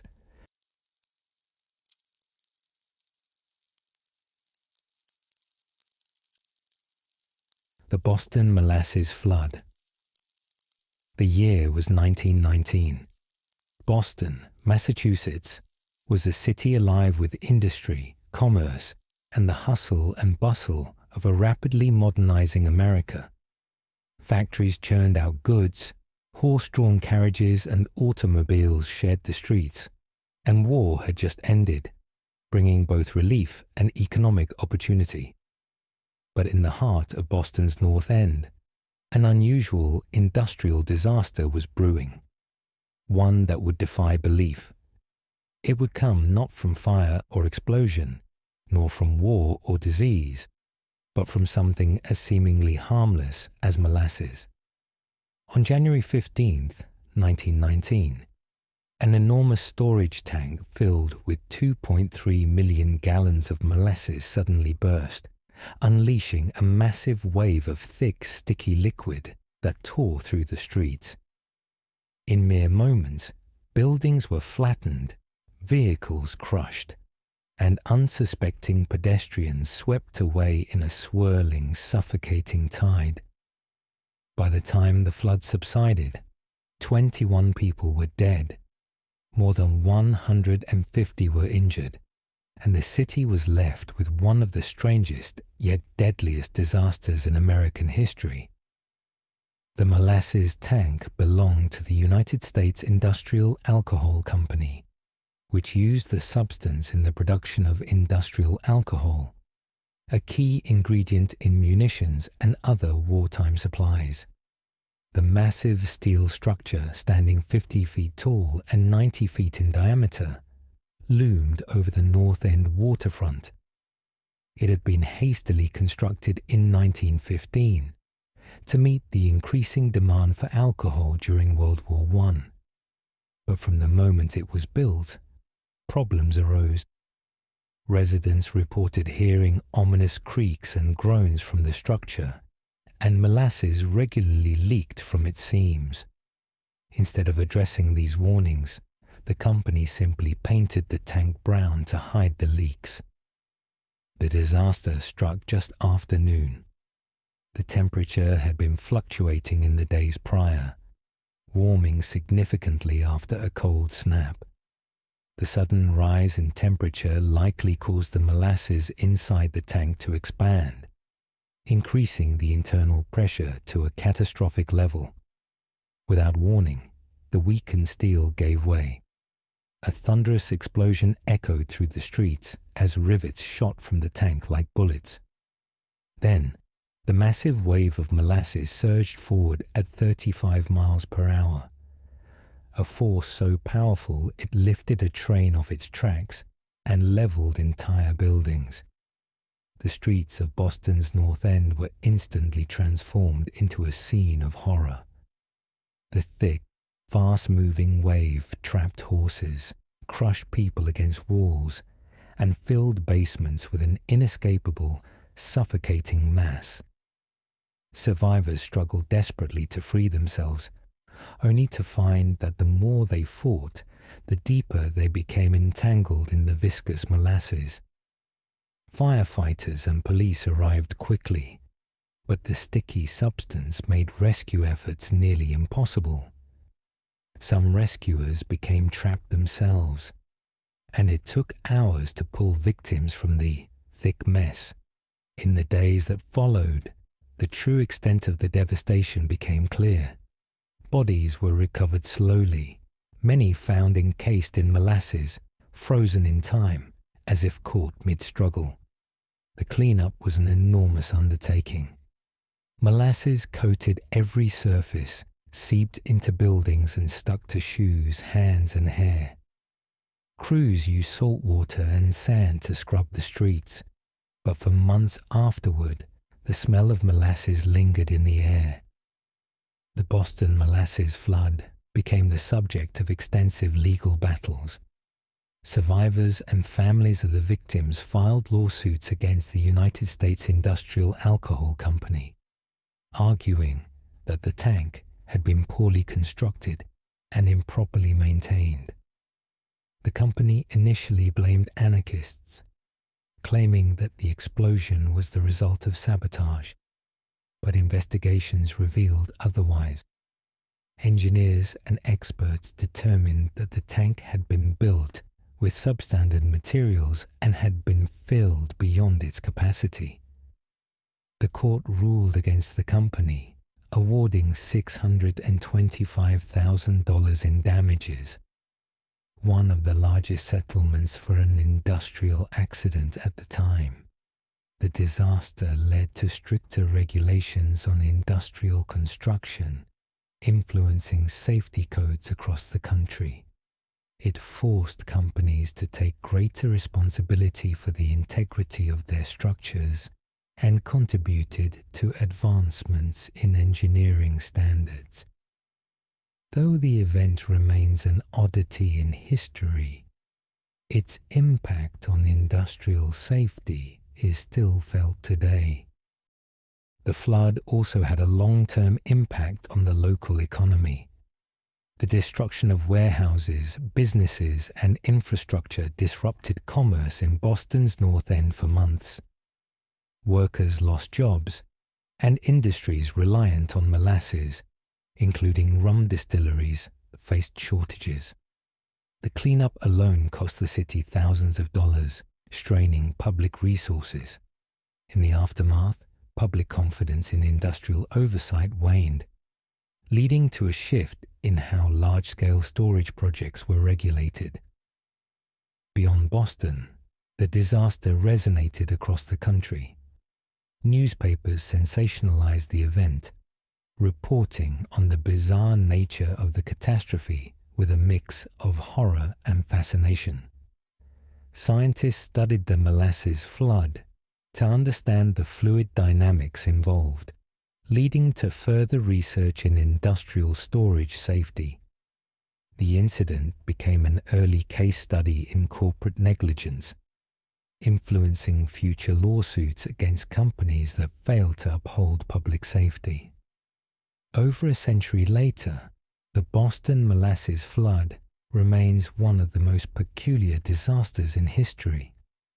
Though often remembered with a sense of disbelief, for those who lived through it, the horror was real. It was a moment when nature and negligence collided, resulting in a tragedy both surreal and heartbreaking.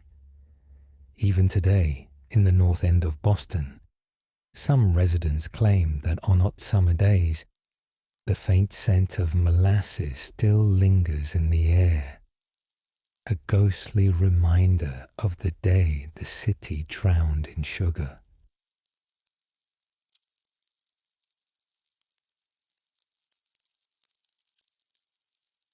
The Battle of Stalingrad.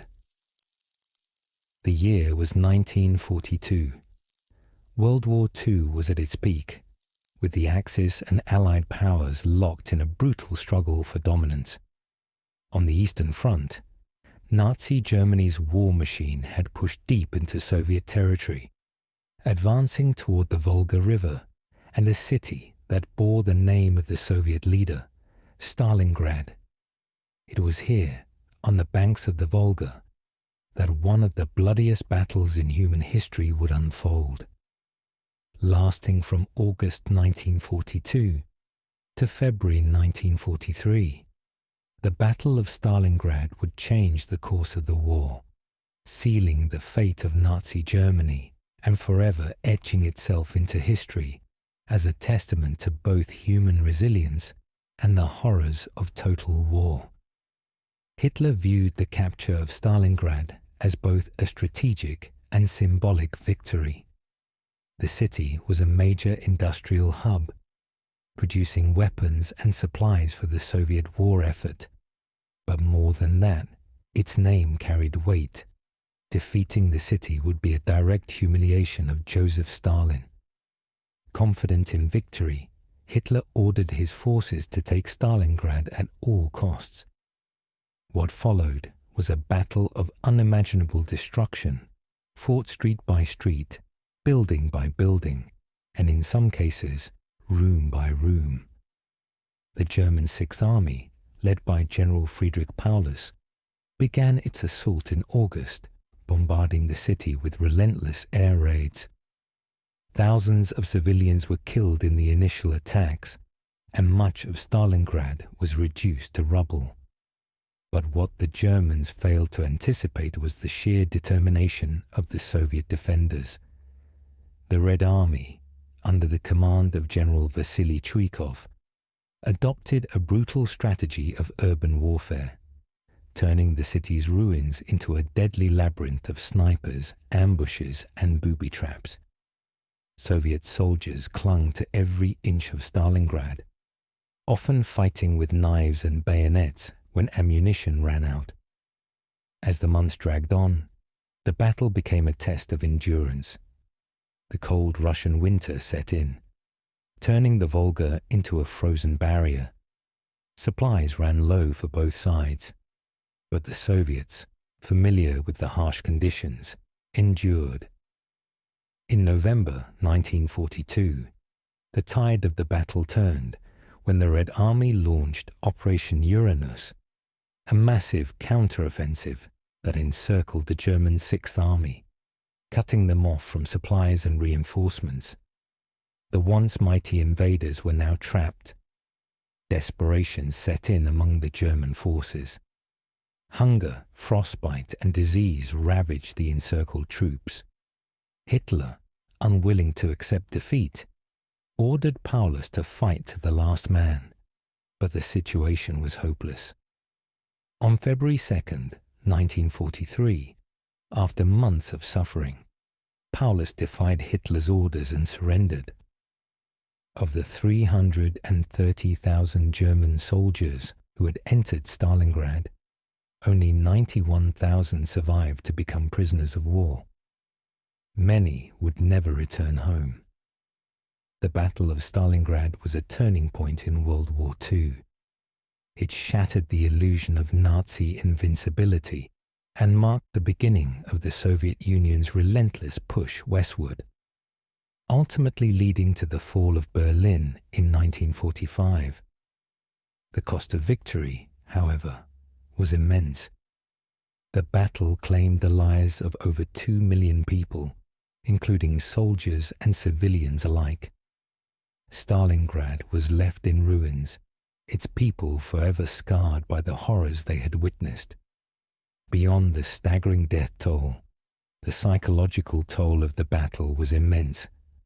Soviet soldiers faced not only the brutality of the enemy, but also the ever-present fear of their own government.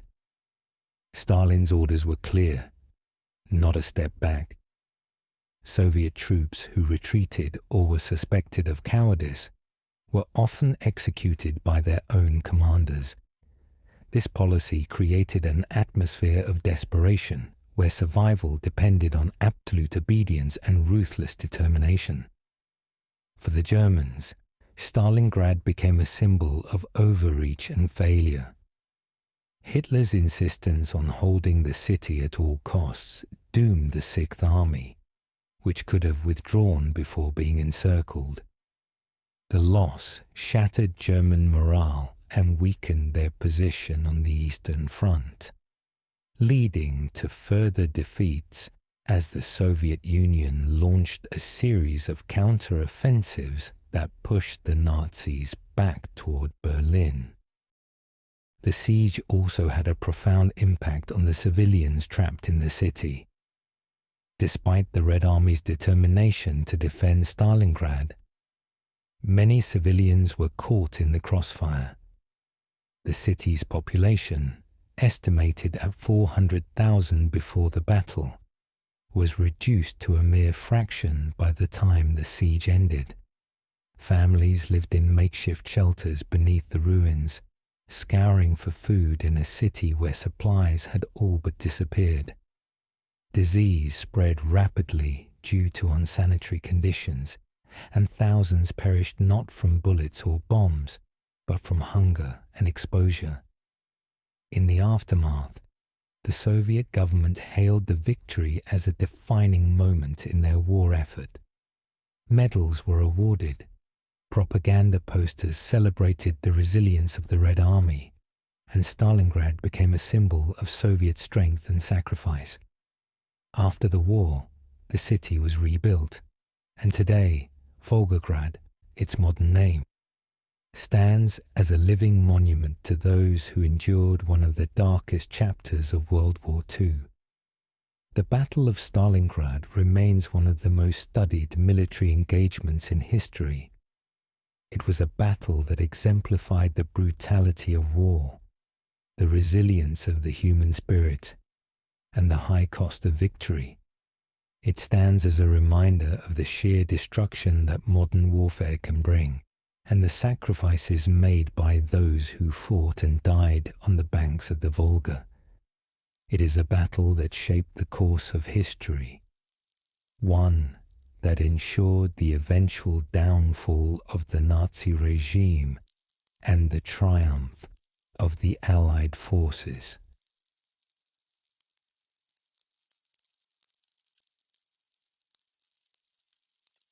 The Bath School Disaster. The year was 1927. The small farming community of Bath, Michigan, was a quiet, unassuming town. It was a place where neighbors knew each other, children played in the fields, and life revolved around the rhythm of the seasons. But on the morning of May 18th, that tranquility was shattered. In what remains the deadliest school massacre in American history, a man named Andrew Kehoe carried out a meticulously planned attack, detonating explosives at Bath Consolidated School and his own farm. By the end of the day, 38 children and 6 adults lay dead, and an entire community was left in shock and grief. Andrew Kehoe was no stranger to Bath. A local farmer and the school board treasurer, he had a reputation for being intelligent, but temperamental. He was known to argue fiercely over school taxes and had been struggling financially. When his farm was threatened with foreclosure, Kehoe blamed the school's increased taxation for his troubles. Over the course of months, he devised a plan to take revenge on the very institution he had once helped manage. In the days leading up to the attack, Kehoe rigged his farm with dynamite, setting a timer to ignite at the same moment he planned to destroy the school.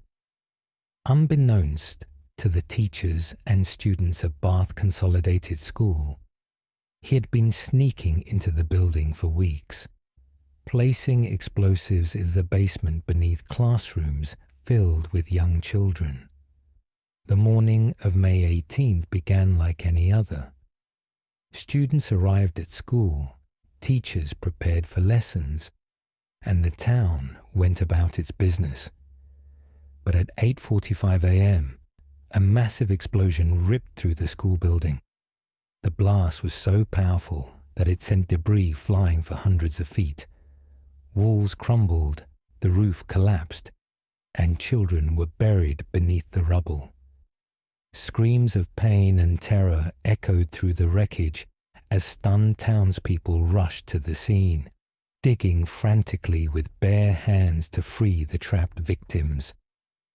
As the townspeople desperately tried to rescue the injured, a second explosion rocked the town, this time at Kehoe's farm. The house and barn were completely destroyed, killing his wife and setting the surrounding property ablaze. But the horror was not over. Minutes later, Kehoe drove into town in his car, which was packed with dynamite and shrapnel.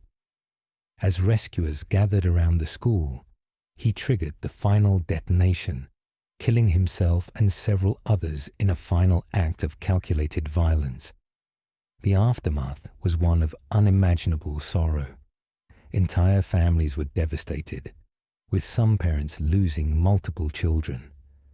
The small community of Bath was left to bury its dead and try to comprehend the senselessness of the attack. Investigators later discovered that Kehoe had hidden even more explosives in the school, which, for unknown reasons, failed to detonate. Had his full plan succeeded, the death toll would have been even higher. The Bath School disaster remains a haunting chapter in American history. It was an act of calculated evil that targeted the most innocent members of society.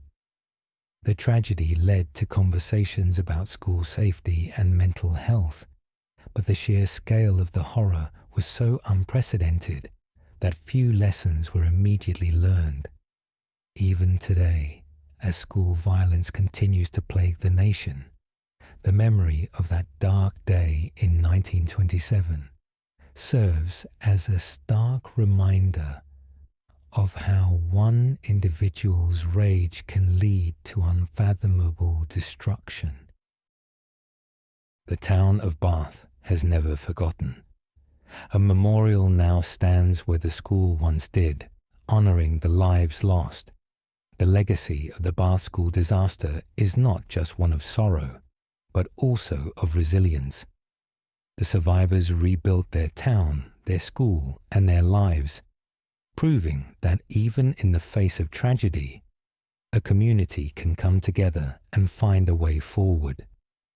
Beyond its immediate impact, the Bath School disaster prompted discussions about public safety and the dangers of unchecked anger. Kehoe's ability to stockpile explosives and carry out his attack raised concerns about the accessibility of such materials. While regulations existed, they were not strictly enforced, allowing individuals like Kehoe to accumulate deadly amounts of dynamite unnoticed. The tragedy exposed gaps in oversight, though widespread legislative change would not come until decades later. The emotional toll on the survivors was immeasurable. Children who escaped the blast suffered nightmares and lifelong trauma. Families who lost loved ones carried their grief for generations. The horror of that day left scars not just on those directly affected, but on an entire nation that struggled to understand how such an atrocity could happen in a small, peaceful town. Over the years, historians and psychologists have analyzed Keiho's motives, trying to understand what drove him to commit such an act. Some have pointed to his financial troubles, his growing resentment toward the school board, and his increasing isolation. Others believe his actions were fueled by an underlying mental illness, though no formal diagnosis exists. What is clear is that Keiho's attack was premeditated, deliberate, and meant to cause as much suffering as possible. The Bath School disaster serves as an early example of mass violence in America, a precursor to the school attacks that would occur in later decades. Yet, despite its significance, it is often overshadowed by more recent tragedies. The events of that day in 1927 are a stark reminder that acts of extreme violence are not a modern phenomenon, but have existed throughout history, leaving devastation in their wake. Today, the memory of the Bath School disaster is preserved through annual commemorations, historical records, and the continued efforts of the community to educate future generations. The story is a solemn warning about the consequences of unchecked anger, the fragility of life, and the lasting effects of senseless violence. It remains one of the darkest moments in American history, a tragedy that should never be forgotten.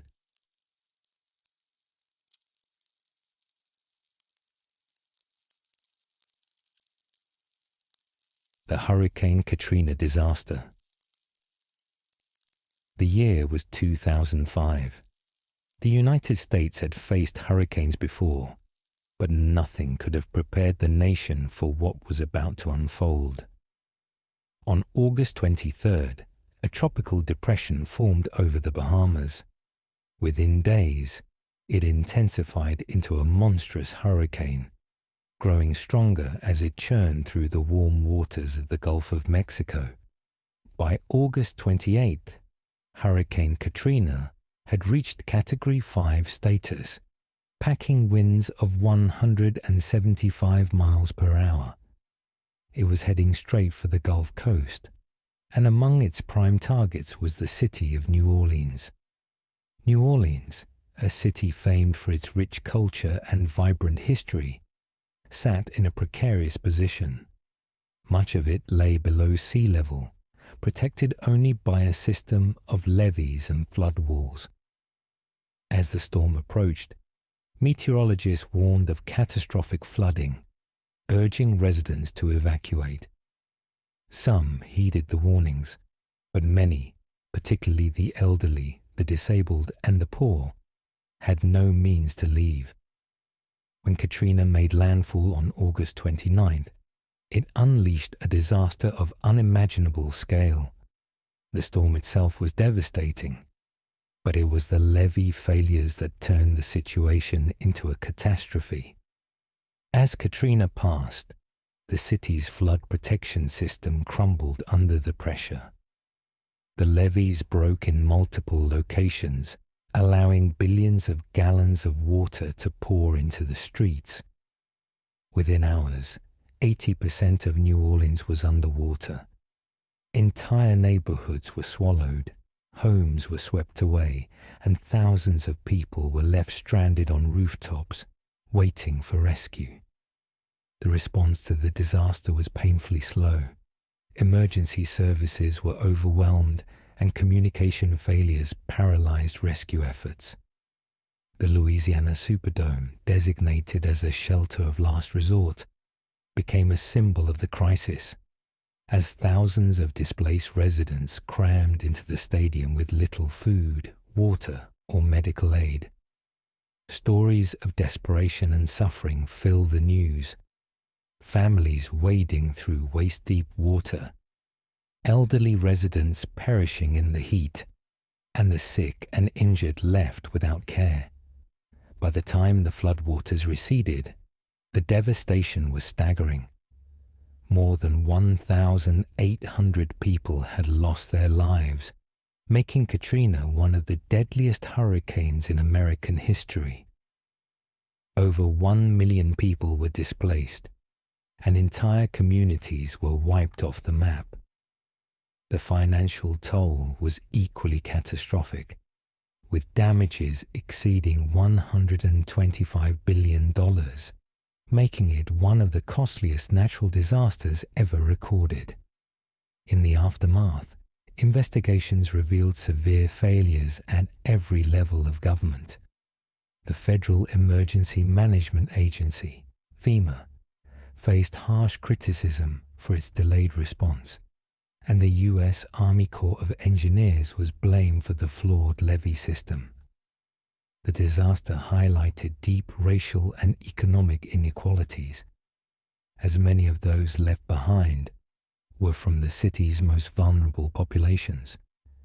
The images of people stranded on rooftops and wading through floodwaters became a grim testament to the failures of disaster preparedness. Despite the tragedy, New Orleans began the long, painful process of rebuilding. Years of reconstruction followed, with billions of dollars poured into restoring the city's infrastructure. Levees were reinforced, emergency response plans were reformed, and communities came together to reclaim what was lost. But for many, the scars of Katrina never fully healed. The storm had forever changed the landscape of the Gulf Coast and left a lasting impact on those who lived through it. The disaster also had long-term environmental consequences. The floodwaters, contaminated with sewage, chemicals and debris, created a public health crisis. Wildlife habitats were devastated, and the storm's impact on Louisiana's coastline accelerated erosion, leaving the region even more vulnerable to future hurricanes. The ecological damage was yet another layer of suffering that extended far beyond the immediate human toll. For survivors, the psychological trauma of the storm and its aftermath lingered. Many suffered from post-traumatic stress disorder, PTSD, depression, and anxiety. The mental health crisis that followed was largely overshadowed by the physical devastation, but it was no less real. Families who lost loved ones, homes, and livelihoods struggled to cope with the enormity of their losses. The slow pace of rebuilding only compounded the emotional strain, as many were forced to relocate, permanently altering the fabric of communities that had stood for generations. The storm also exposed weaknesses in the nation's disaster preparedness.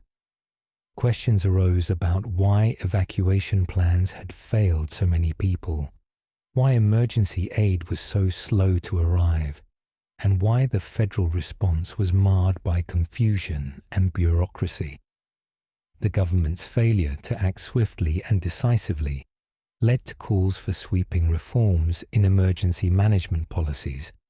FEMA, in particular, underwent significant restructuring to improve disaster response capabilities in the years that followed. Hurricane Katrina remains a cautionary tale about the power of nature and the consequences of human error. It exposed vulnerabilities in disaster preparedness and forced a nationwide reckoning with the realities of climate change and infrastructure neglect. Today, it stands as a stark reminder of the need for vigilance, resilience, and accountability in the face of future catastrophes. The memories of Katrina still haunt those who endured it. For many survivors, the trauma of the storm and its aftermath lingers, shaping their perspectives on government trust, disaster preparedness, and the fragility of life. Even nearly 2 decades later, the lessons of Hurricane Katrina continue to influence policy, emergency response strategies, and efforts to ensure that such a disaster is never repeated. The storm's legacy also lives on in the resilience of the people who survived it. Despite the failures of the systems meant to protect them, the residents of New Orleans and the Gulf Coast rebuilt their lives, proving that even in the face of immense tragedy, human strength and determination can prevail. Their stories of loss, survival, and ultimately perseverance serve as a powerful testament to the ability of communities to rise from disaster and rebuild stronger than before.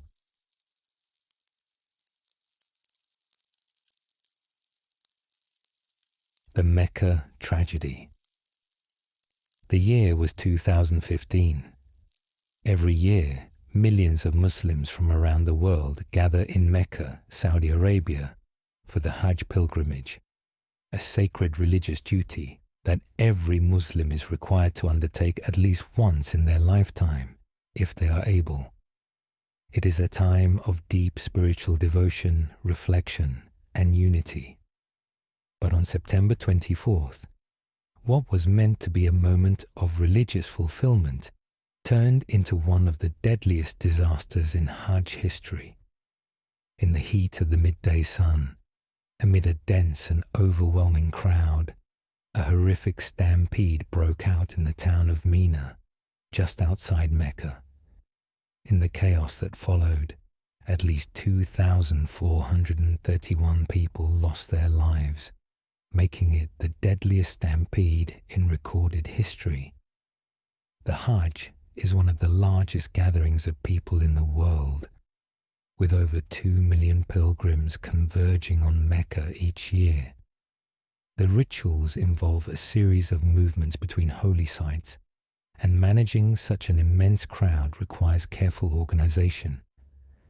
One of the key locations is Mina, where pilgrims perform the symbolic ritual of stoning the devil at the Jamarat Bridge. This area has long been a point of congestion, as thousands of people attempt to move through a confined space in the blistering heat. On the morning of the tragedy, pilgrims were making their way along 2 intersecting roads leading toward the Jamarat Bridge. The streets were packed with worshippers, and the temperature soared above 100 degrees Fahrenheit. Without warning, a massive surge of people collided at a crucial intersection, and the flow of movement ground to a halt.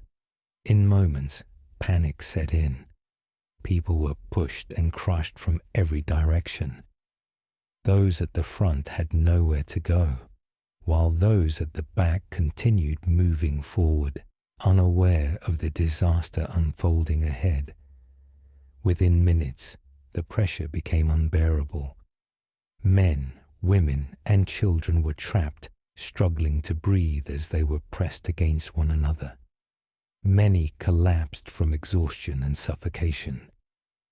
Others fell to the ground, trampled by the relentless movement of the crowd. The screams of the injured and dying were drowned out by the sheer volume of people pressing forward, unable to stop. The scale of the disaster was staggering. Emergency responders struggled to reach the victims in the densely packed streets. Paramedics attempted to pull the injured from the pile of bodies, but the sheer number of casualties made rescue efforts slow and difficult. Survivors described a scene of horror. Pilgrims desperately trying to lift loved ones from beneath the crush, only to see them slip away. Bodies were stacked in the streets as authorities scrambled to regain control. In the aftermath, the death toll climbed higher each day as more victims were identified. Saudi officials initially reported the number of dead at 769, but later investigations suggested the true number was at least 2,431, with some estimates even higher. Many of the victims were from countries as far as Iran, Egypt, India, Pakistan, and Indonesia. Thousands of families were left searching for missing relatives, as hospitals and morgues struggled to process the overwhelming number of casualties. The tragedy sparked international outrage. Critics pointed to poor crowd management, a lack of adequate emergency response, and miscommunication among security personnel as key factors in the disaster. Survivors reported that exits were blocked, causing bottlenecks that worsened the crush. Others claimed that security forces had been redirecting some groups of pilgrims, unintentionally funneling them into the deadly convergence point.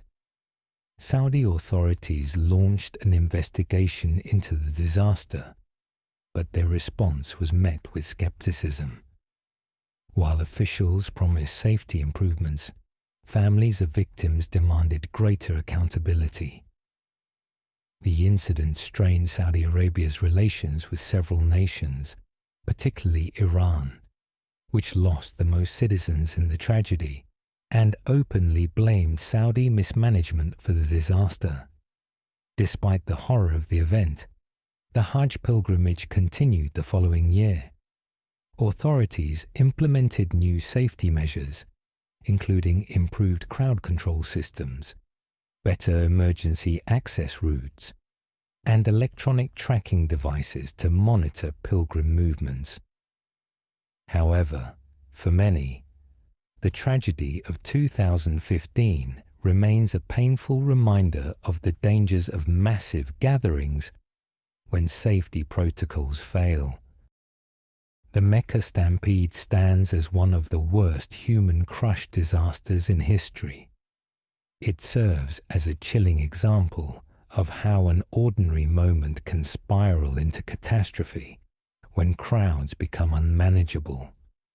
For the families of those who perished, the pilgrimage that was meant to bring spiritual peace became a nightmare of loss and unanswered questions. And for the world, it was yet another lesson in the fragile balance between human faith and the unforgiving nature of uncontrolled crowds. The psychological toll on survivors was immense. Many struggled with post-traumatic stress, grief, and survivor's guilt. Witnessing the deaths of fellow pilgrims, hearing their final cries, and feeling powerless in the face of chaos left lasting scars on thousands of individuals. Some vowed never to return to the Hajj, while others sought solace in their faith, believing the tragedy was part of a divine test. The financial and logistical impact of the disaster was also significant.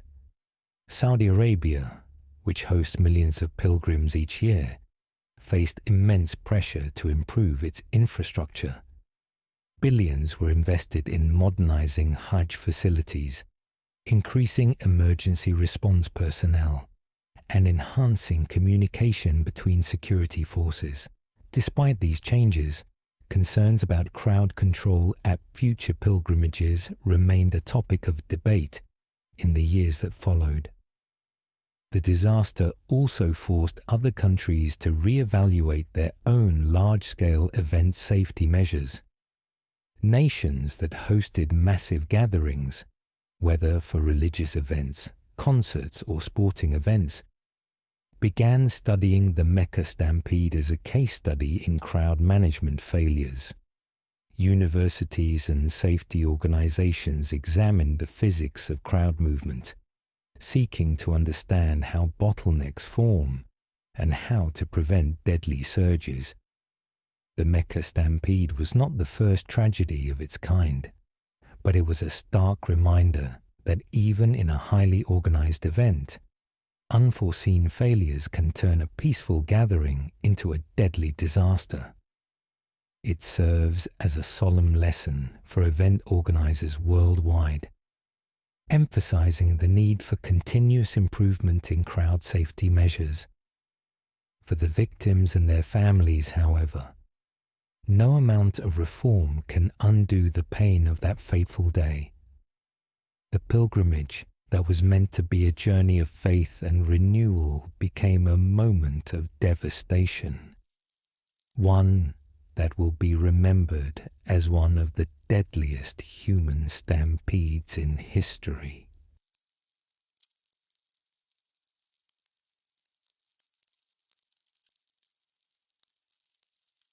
The Silver Bridge Disaster. The year was 1967. It was the holiday season in Point Pleasant, West Virginia, and across the Ohio River in Gallipolis, Ohio. Families were preparing for Christmas, shopping for gifts, and making plans to visit loved ones.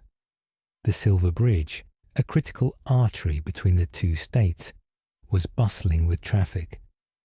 Built in 1928, the suspension bridge had served as a vital link for nearly 40 years, carrying thousands of vehicles daily. But on the evening of December 15th, as rush hour traffic filled the bridge, disaster struck. At approximately 5 o'clock p.m., a loud metallic groan cut through the cold winter air. Without warning, the bridge shuddered violently. In an instant, the massive steel structure gave way. The roadway split apart, and dozens of vehicles plunged into the icy waters of the Ohio River below. The collapse was so sudden that few had time to react. Within moments, the bridge that had stood for nearly 4 decades was gone, leaving behind only twisted metal and a scene of unimaginable horror. The collapse of the Silver Bridge remains one of the deadliest bridge disasters in American history. A total of 46 people lost their lives, while 9 others were seriously injured. Vehicles sank to the riverbed, trapping occupants beneath the freezing waters. Survivors who managed to escape their cars struggled against the strong currents, fighting for their lives as rescue workers rushed to the scene. In the immediate aftermath, emergency responders faced a daunting challenge. The freezing temperatures made rescue efforts dangerous, and the darkness of the river made it difficult to locate victims. Divers braved the icy waters in search of survivors, but as hours passed, the grim reality became clear. Most of those who had fallen with the bridge had perished. As the nation mourned, investigators scrambled to determine what had caused such a catastrophic failure. Engineers and forensic experts examined the wreckage, searching for answers. What they discovered would forever change bridge safety standards in the United States.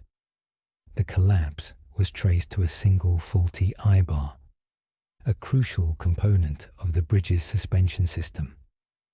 Over the years, microscopic cracks had developed in the metal due to a phenomenon known as stress corrosion cracking. The flaw had gone unnoticed for decades, slowly weakening the structure until, on that fateful evening, it reached a breaking point. When the eye-bar snapped, the entire bridge was thrown into imbalance, leading to its sudden and total failure. The disaster was a wake-up call for the engineering world. The Silver Bridge had been built during an era when routine inspections and load-bearing calculations were not as advanced as they are today.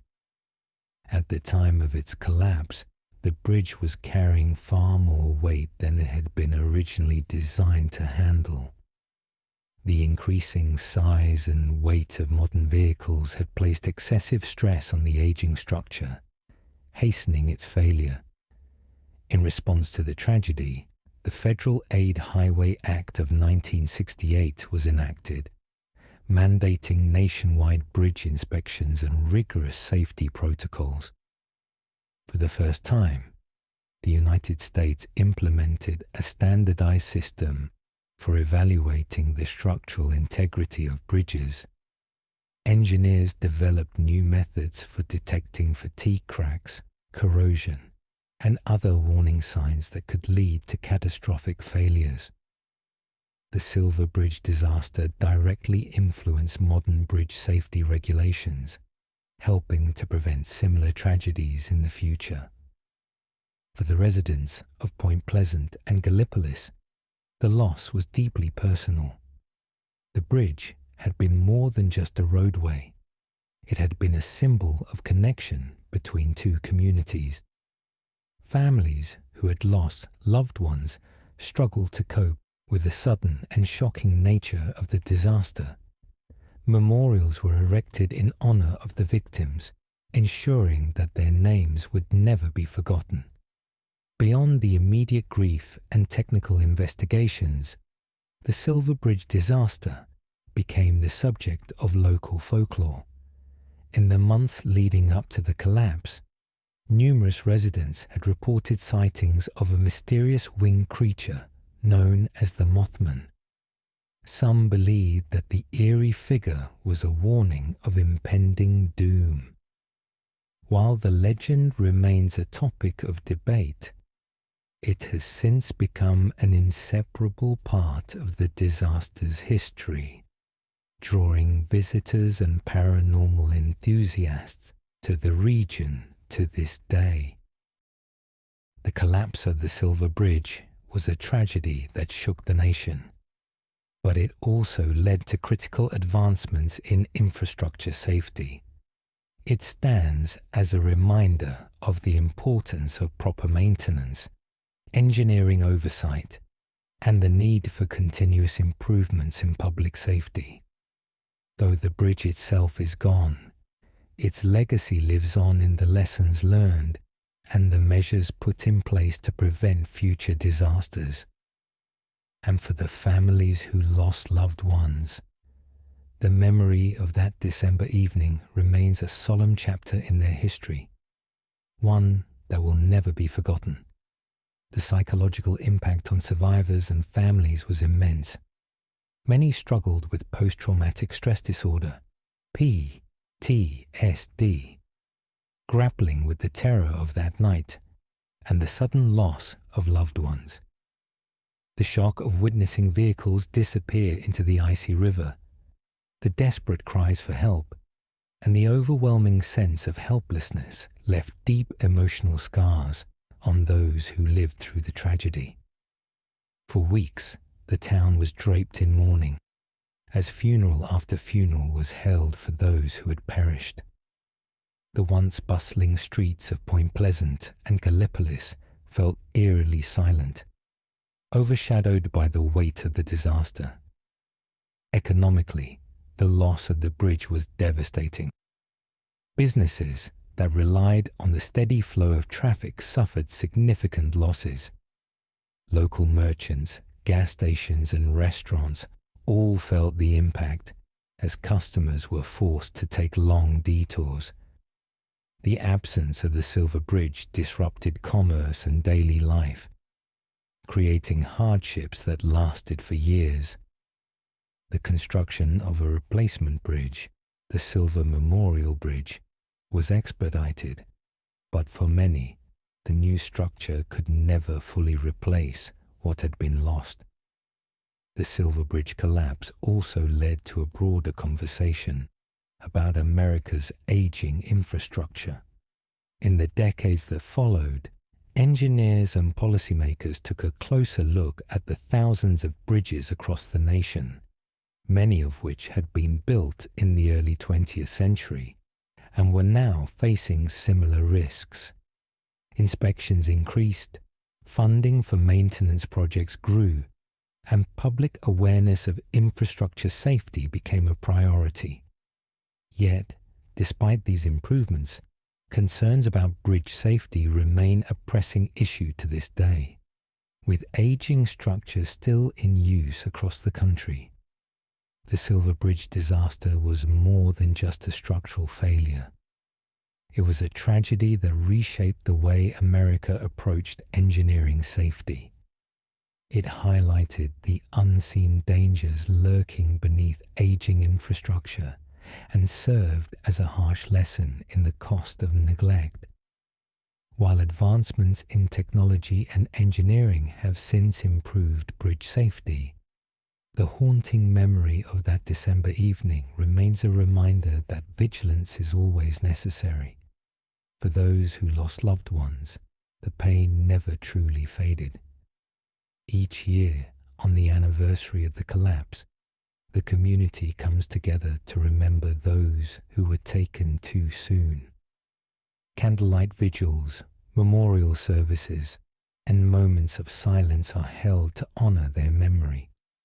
The Silver Bridge may be gone, but its legacy endures, not only in the lessons learned from its failure, but in the hearts of those who will never forget the tragedy that changed their town forever.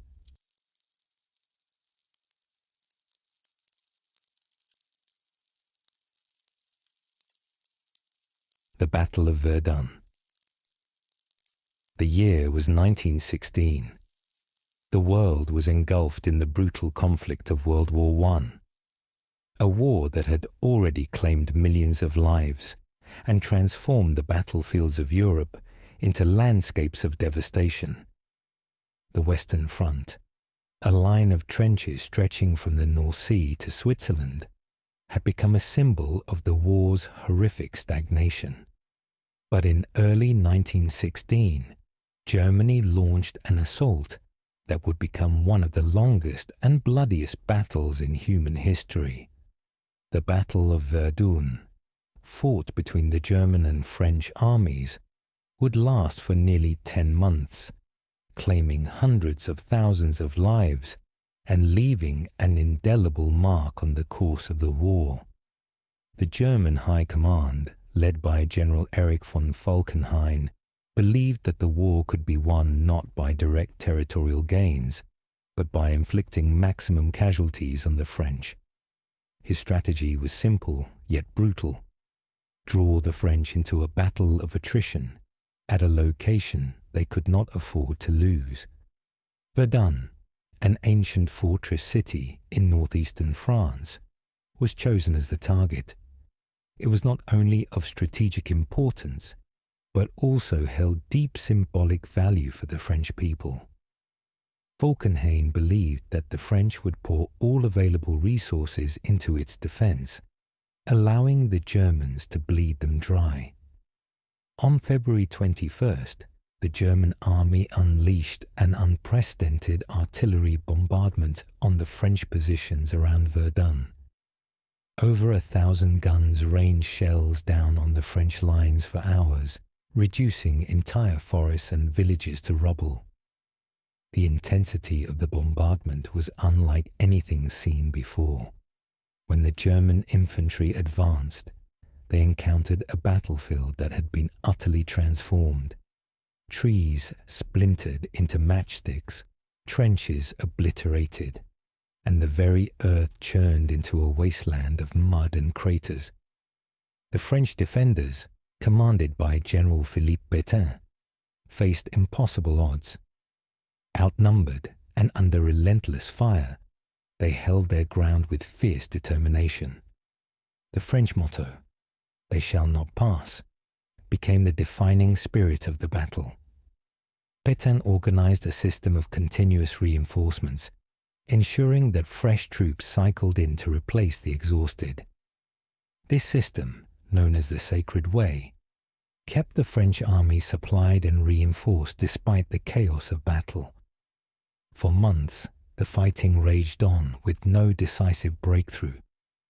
The Germans captured key fortifications, including Fort Douaumont and Fort Vaux, but the French launched relentless counterattacks to reclaim lost ground. The conditions were nightmarish. Soldiers lived in trenches filled with mud, rats, and the stench of death. Artillery fire was constant, and gas attacks added another layer of terror. The battlefield became a living hell, where survival often depended on sheer luck. By the summer of 1916, The battle had devolved into a grinding war of attrition. The German army, which had hoped to exhaust the French, found itself suffering just as badly. The staggering casualties on both sides began to erode the effectiveness of the armies. In December, after nearly 10 months of continuous fighting, the French launched a final counter-offensive that drove the Germans back and reclaimed much of the lost territory. By the time the battle ended, over 300,000 soldiers had been killed and another 700,000 had been wounded. The Battle of Verdun was one of the most senseless and horrific battles of World War I. It epitomized the futility of trench warfare, where unimaginable human suffering led to minimal territorial gains. Yet, it also became a defining moment of French national resilience. The battle's impact extended beyond the war itself, influencing military strategies and shaping the memory of France for generations. Beyond its immediate devastation, Verdun left deep psychological scars on those who fought there. The horrors of the battle haunted soldiers long after the guns fell silent. Survivors spoke of the ceaseless shelling, the cries of wounded men lost in no man's land, and the unbearable conditions that tested their will to live. Many who endured Verdun suffered from shell shock, what we now recognize as post-traumatic stress disorder, unable to escape the mental prison of their battlefield experiences. The battle also changed the way wars were fought. It demonstrated the limits of attritional warfare and forced military strategists to reconsider how large-scale battles should be conducted. The lessons of Verdun influenced both World War I's later battles and the conflicts that followed in the 20th century. Today, Verdun stands as a solemn reminder of the cost of war. The landscape, still scarred by craters and abandoned trenches, serves as a silent witness to the horrors endured by those who fought there. Memorials and cemeteries dot the region, preserving the memory of the soldiers who perished. The battle's legacy is one of both tragedy and endurance, a testament to the incredible sacrifices made in one of the darkest chapters of human history. In France, Verdun holds a special place in national consciousness. The name itself has become synonymous with resilience and sacrifice. Every year, commemorations are held to honor those who fought and died. The ossuary of Douaumont, which houses the remains of thousands of unknown soldiers, stands as a powerful symbol of remembrance. The words of those who lived through Verdun continue to echo across generations, warning of the horrors of war and the need to strive for peace. For those who study history, Verdun serves as both a case study in military strategy and a cautionary tale of human endurance pushed to its absolute limits. The stories of heroism and suffering from this battle remind us of the immense cost of war, not only in lives lost, but in the indelible impact on those who survived. Verdun was not just a battle. It was a crucible of fire that tested the limits of human endurance, a city that became a symbol of defiance, a place where the horrors of war reached unimaginable depths, a battlefield where, even in the face of overwhelming death, soldiers stood their ground, proving that sometimes the most powerful victories are not in the land that is gained, but in the sheer will to resist and survive.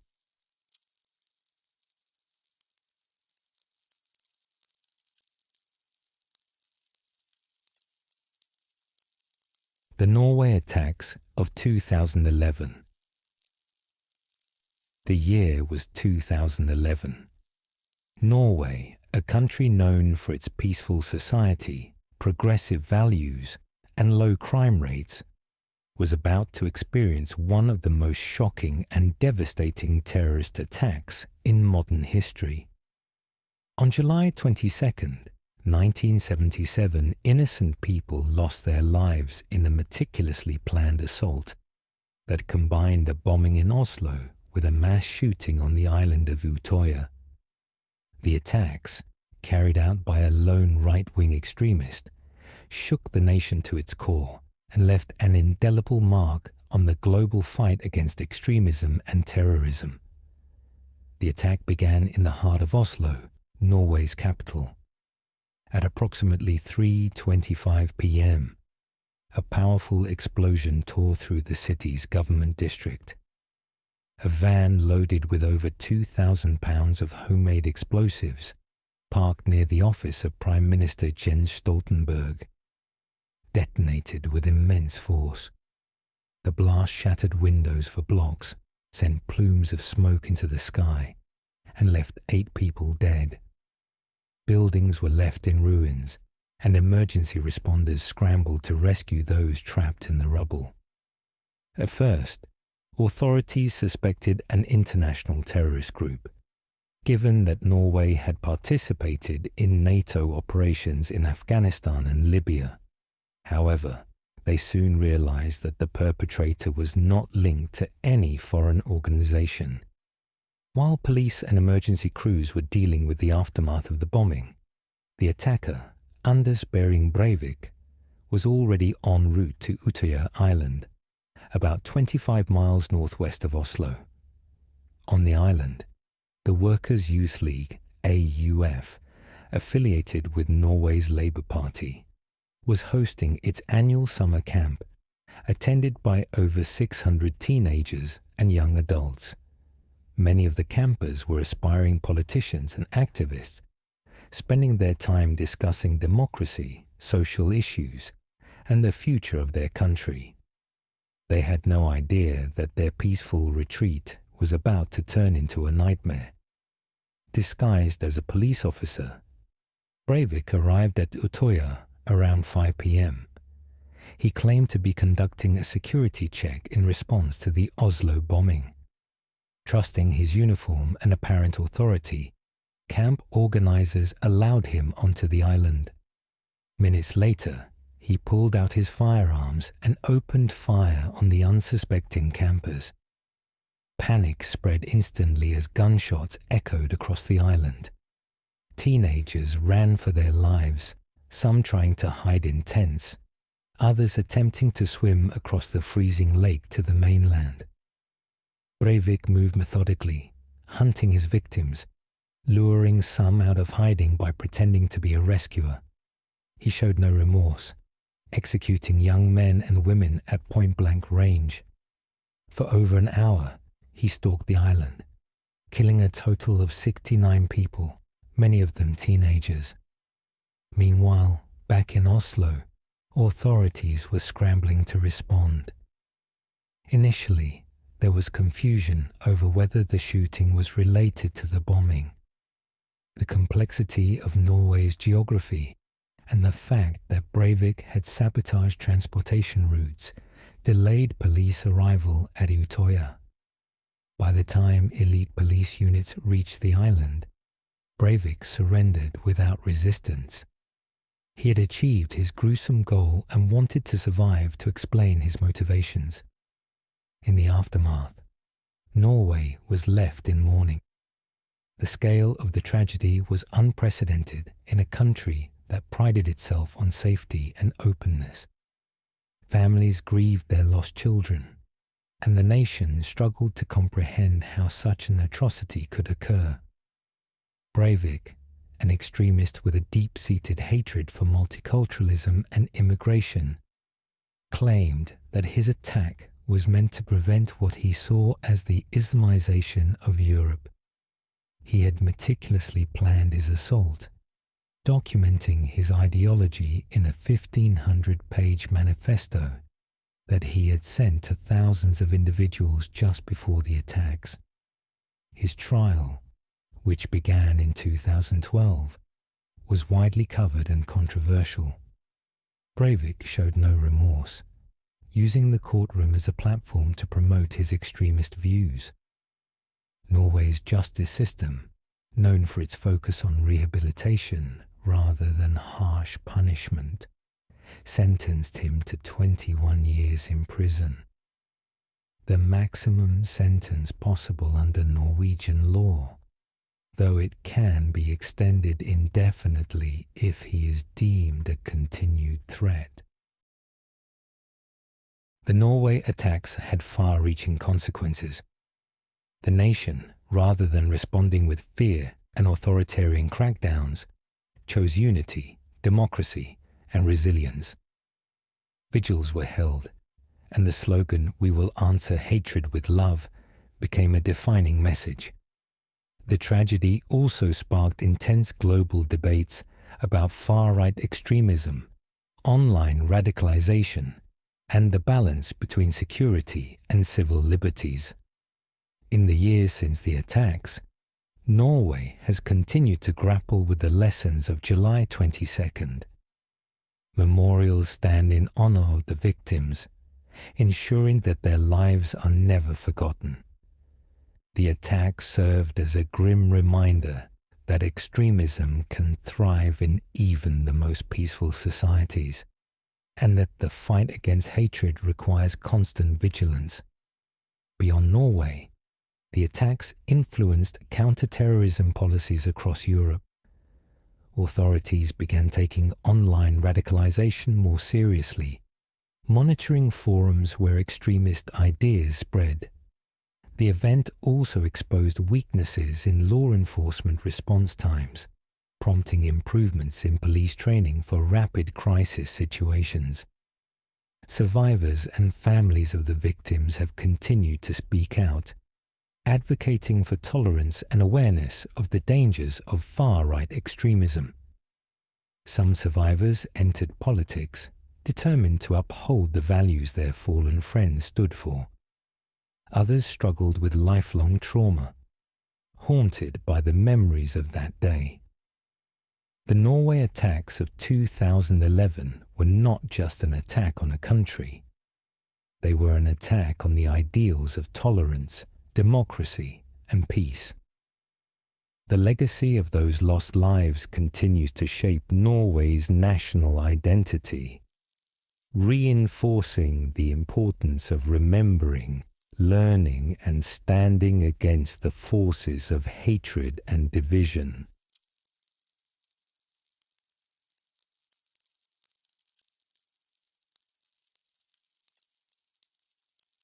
The Space Shuttle Challenger disaster. The year was 1986.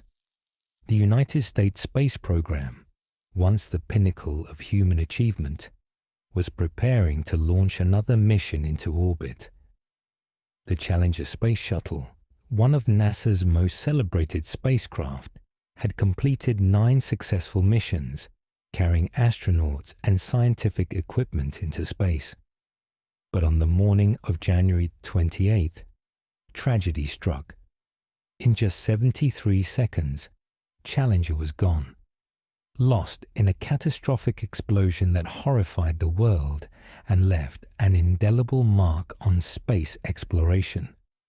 The Challenger mission was supposed to be a milestone for NASA.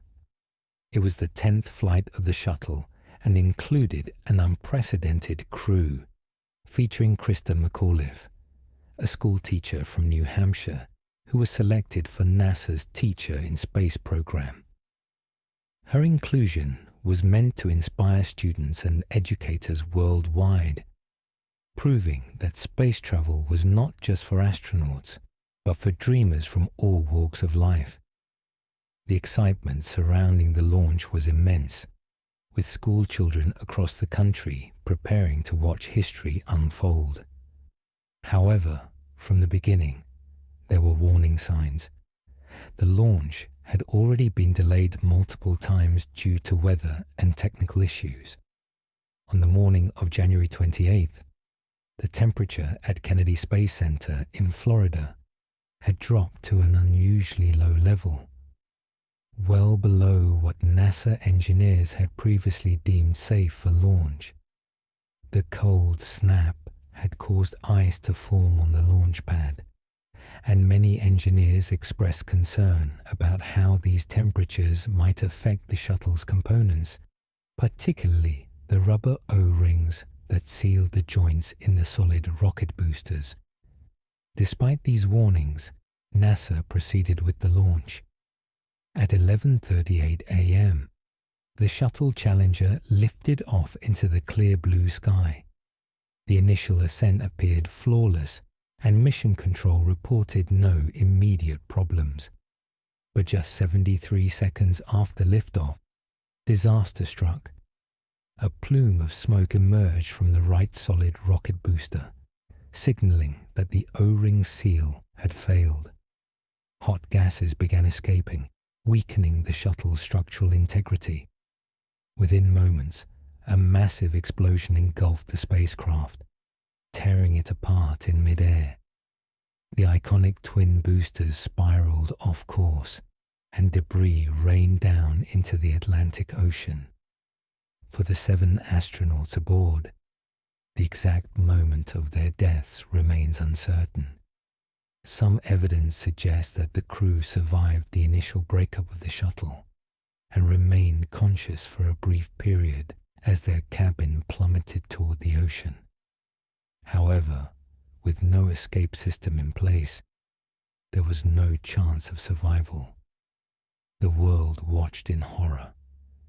The explosion was broadcast live on television, and millions of people, many of them schoolchildren eager to see Krista McAuliffe teach from space, witnessed the tragedy in real time. Shock, grief, and disbelief spread across the nation and beyond. How could this have happened? What went wrong? The questions were immediate, and the search for answers began almost as soon as the debris hit the water. In the weeks and months that followed, the Challenger disaster became the subject of one of the most thorough investigations in NASA's history. The Rogers Commission, a panel appointed by President Ronald Reagan, was tasked with uncovering the truth behind the explosion. The findings were damning. Investigators confirmed that the O-ring failure in the right solid rocket booster had led to the disaster, but they also revealed something far more troubling. NASA had been aware of the risks. Engineers from Morton Thiokol, the contractor responsible for the solid rocket boosters, had repeatedly warned that the O-rings could fail in cold temperatures. Some had even pleaded with NASA officials to postpone the launch. But under pressure to maintain a tight schedule and avoid further delays, decision-makers at NASA dismissed these concerns.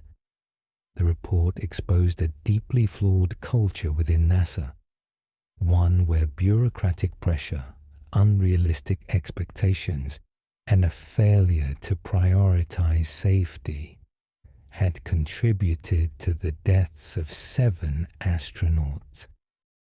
The Challenger disaster was a devastating blow to the US space program. NASA grounded all shuttle missions for nearly 3 years while implementing sweeping changes to improve safety protocols. The redesign of the solid rocket boosters was just one of many reforms aimed at ensuring that such a tragedy would never happen again. Beyond NASA, the disaster had a profound impact on the public's perception of space travel. For many, Challenger represented the dangers of pushing the boundaries of exploration without proper caution, but it also became a symbol of resilience. The fallen astronauts, Francis R. Scobie, Michael J. Smith, Ronald McNair, Ellison S. Onizuka, Judith Resnick, Gregory Jarvis, and Krista McAuliffe, were honored as heroes, and their sacrifice led to a renewed commitment to astronaut safety. Years later, the Challenger disaster remains one of the most painful moments in spaceflight history. but his legacy endures, shaping the way future missions are planned and reminding the world of both the extraordinary promise and the sobering risks of space exploration. NASA, while still daring to reach beyond the stars, carries forward the lessons learned that fateful morning, ensuring that those who perished on Challenger will never be forgotten. The disaster also led to a shift in how risk was managed in spaceflight. Future missions saw increased oversight, with greater attention paid to engineering concerns raised by contractors and NASA personnel. The changes following Challenger helped prevent similar tragedies for years, though 15 years later, the loss of the Space Shuttle Columbia in 2003 would remind the world once again of the ever-present risks of space travel. The memory of Challenger endures not only as a moment of tragedy, but also as a turning point in the history of space exploration. The lives lost that day serve as a reminder that the pursuit of knowledge and discovery must always be balanced with responsibility, caution, and the unwavering commitment to safety.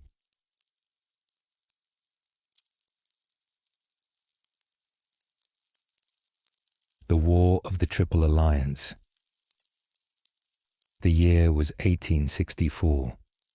South America, a continent marked by shifting alliances and political instability, was about to be engulfed in the deadliest conflict in its history. The War of the Triple Alliance, also known as the Paraguayan War, would pit Paraguay against a powerful coalition of Brazil, Argentina, and Uruguay.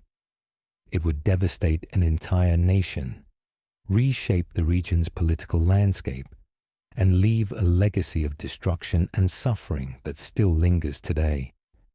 The origins of the war were complex, rooted in long-standing territorial disputes, economic rivalries, and political tensions.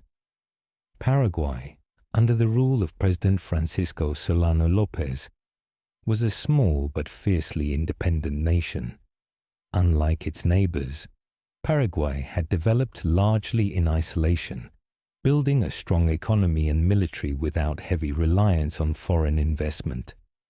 López viewed himself as a defender of Paraguayan sovereignty and sought to expand his country's influence in the region. The conflict began when López intervened in a civil war in Uruguay, siding with the ruling Blanco Party against Brazilian-backed opposition forces. When Brazil invaded Uruguay in 1864 to support the opposition, López saw it as a direct threat to regional balance and declared war on Brazil. In an attempt to aid Uruguay's Blancos, Paraguay seized a Brazilian warship and invaded the Brazilian province of Mato Grosso. These actions, however, set off a chain reaction that would lead to Paraguay's ruin.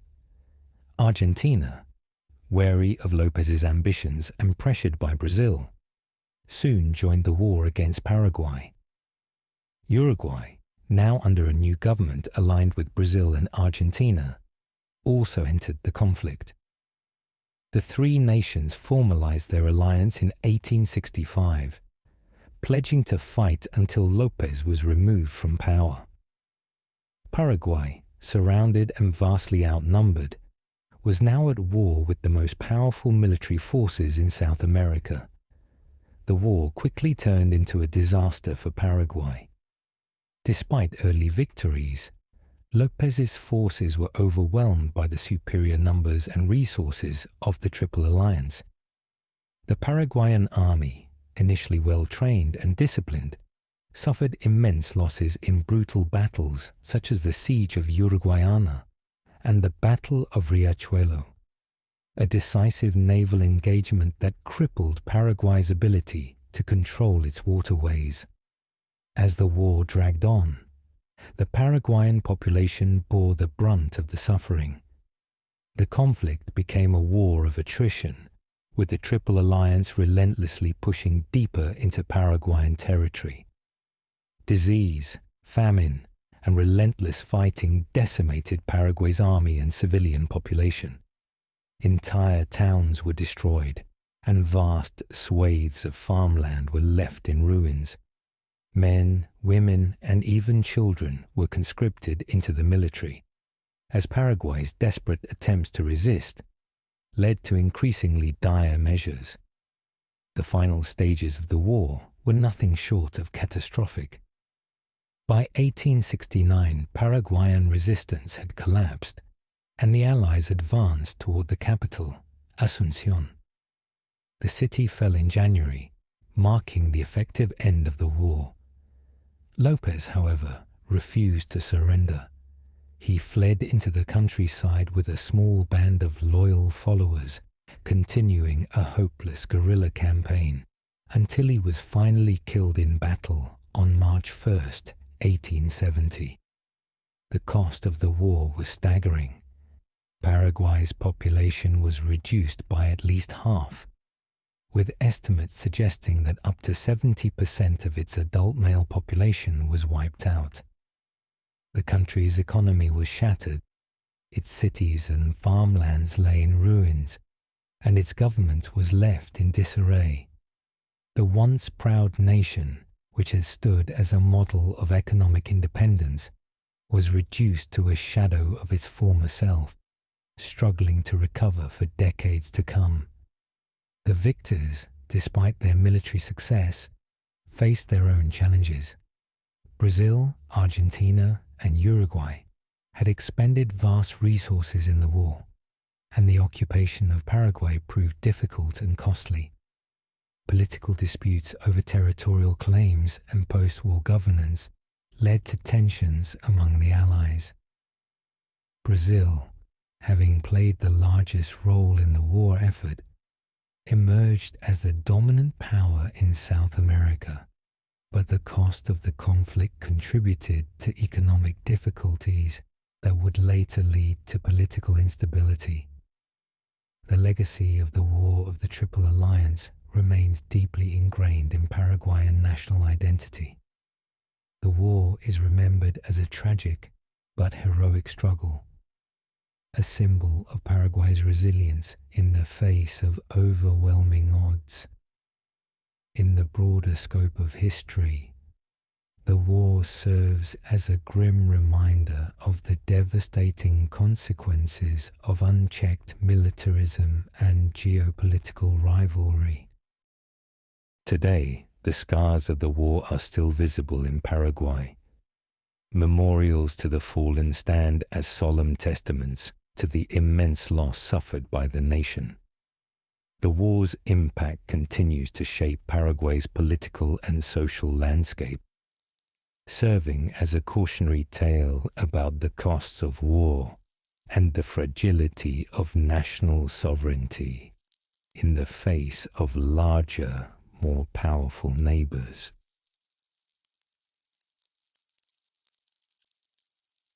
The Deccan Famine of 1876.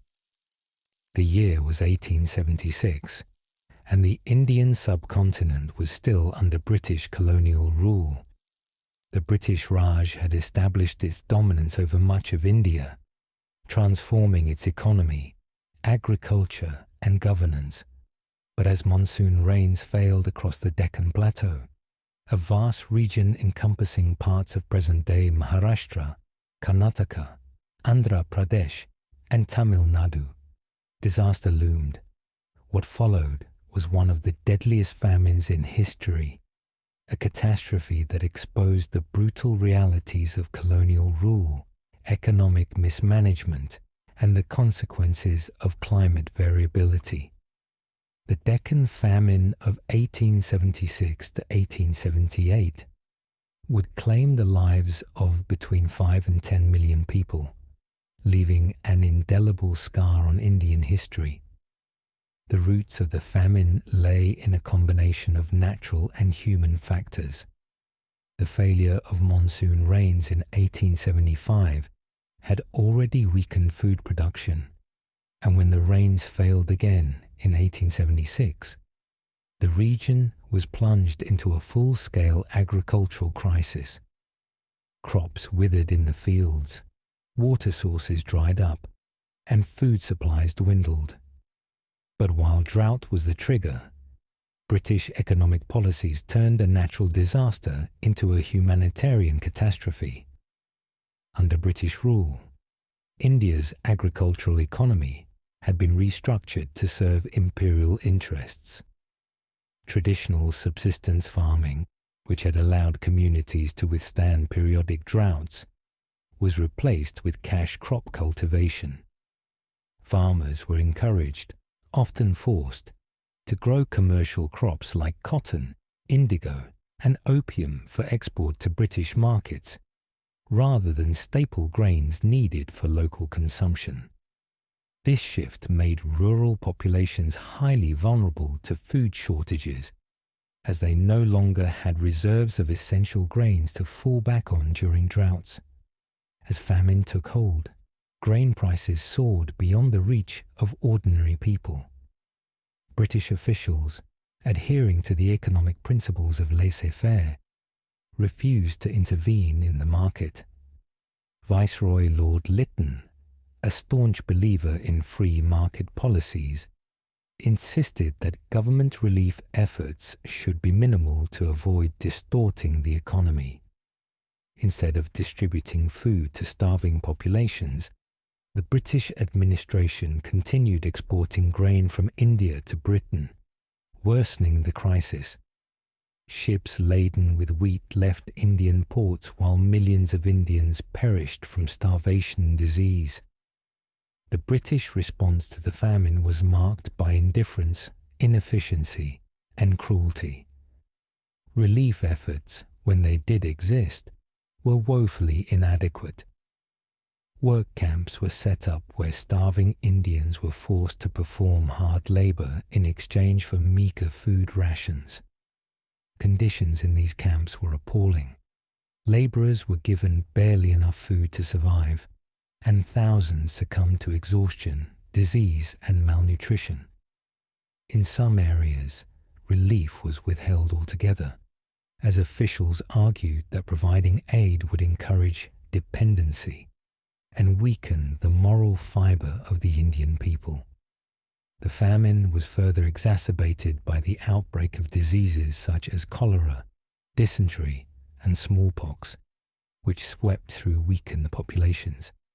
Starving people, reduced to skin and bones, roamed the countryside in search of food, many collapsing and dying along the roads. Entire villages were wiped out, and bodies were left unburied, a grim testament to the scale of the disaster. The social fabric of affected regions was torn apart as families were forced to abandon their homes, and once thriving communities were reduced to ghost towns. The suffering of the Indian people did not go unnoticed. Reports of the devastation reached Britain, sparking debates among politicians and intellectuals. Some British officials, missionaries, and journalists condemned the government's inaction and called for reforms. Figures like William Digby, a British writer and critic of colonial policy, documented the horrors of the famine and exposed the failings of British governance. Yet, despite these voices of dissent, little was done to prevent future famines. The aftermath of the Deccan Famine saw the British government introduce some reforms, including the Famine Commission of 1880 and new relief codes aimed at improving responses to future crises. However, these measures were largely reactive, and the fundamental policies that had contributed to mass starvation remained unchanged.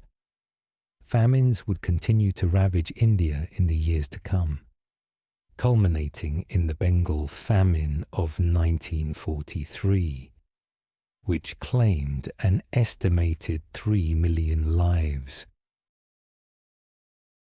The Deccan famine remains a dark chapter in India's history.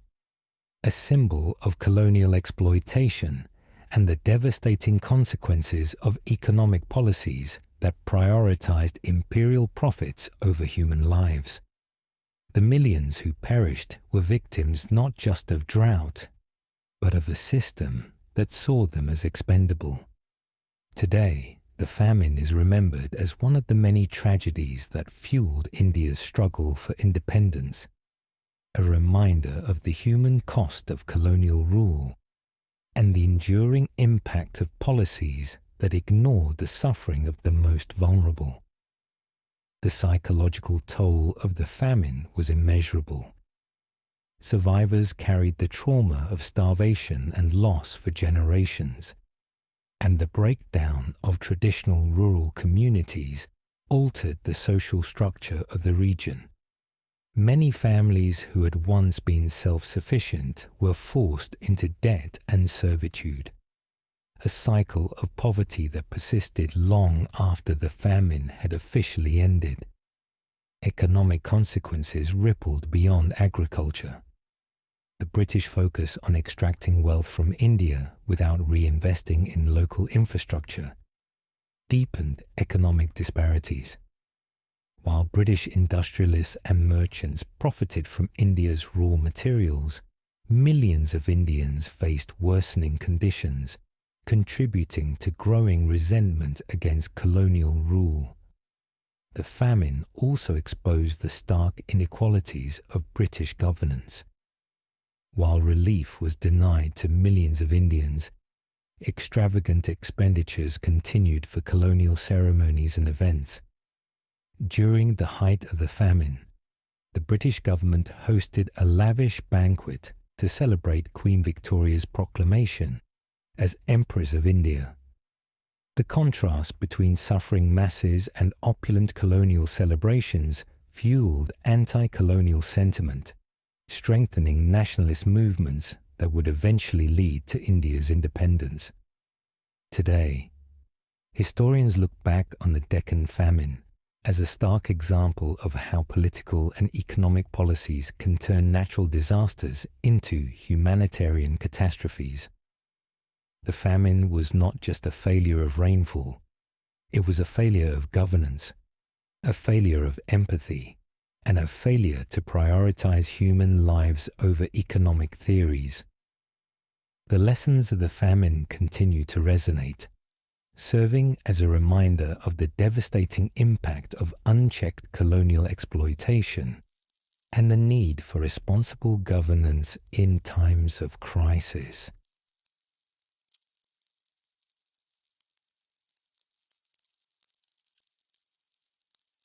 The Attica Prison Uprising. The year was 1971. Across the United States, tensions over civil rights, social justice, and government authority were at an all-time high. The Vietnam War raged on, protests filled the streets, and the country was deeply divided over issues of race and inequality.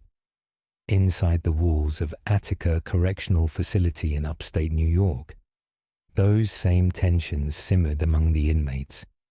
Men who had long endured overcrowding, racial discrimination, and brutal treatment at the hands of prison staff.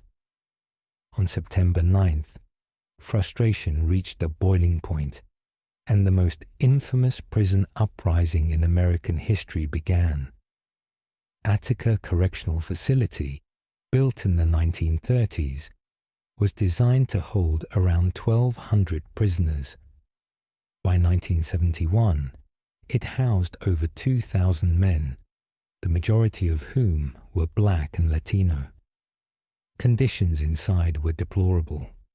Prisoners were subjected to extreme discipline, meager rations, and limited access to education or rehabilitation programs.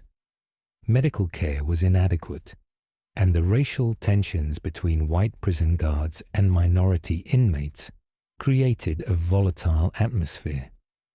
Complaints about mistreatment had been ignored for years, and the prisoners had reached their breaking point. The uprising was triggered when two inmates got into a confrontation with guards over the treatment of a fellow prisoner. The situation escalated, and the inmates overpowered several guards, seizing control of much of the prison. Within hours, over 1,200 prisoners had taken 42 staff members hostage, barricading themselves inside the facility. The inmates quickly organized, electing representatives to voice their demands. They sought improved living conditions, better medical treatment, more humane disciplinary practices, and fairer parole hearings. Their list of demands, totaling 27 points, was presented to state officials. For 4 tense days, negotiations took place between the prisoners and authorities. Observers, including civil rights activists and lawyers, were brought in to mediate. Some state officials expressed willingness to make concessions, but Governor Nelson Rockefeller refused to meet with the inmates directly. As negotiations dragged on, tensions inside the prison escalated. The hostages, though unharmed, became increasingly anxious as the standoff continued. Outside the prison walls, law enforcement gathered in force, preparing for the possibility of a violent confrontation. On the morning of September 13th, after negotiations stalled, Governor Rockefeller authorized a military-style assault on the prison. State troopers and corrections officers stormed the facility, armed with shotguns, tear gas, and high-powered rifles. What followed was a massacre. Within minutes, a hail of gunfire rained down on the prisoners, killing 29 inmates and 10 hostages. The attack was swift, brutal, and chaotic.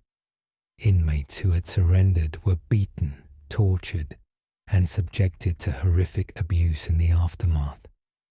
Reports later surfaced of guards forcing prisoners to crawl naked through broken glass, while others were lined up and shot.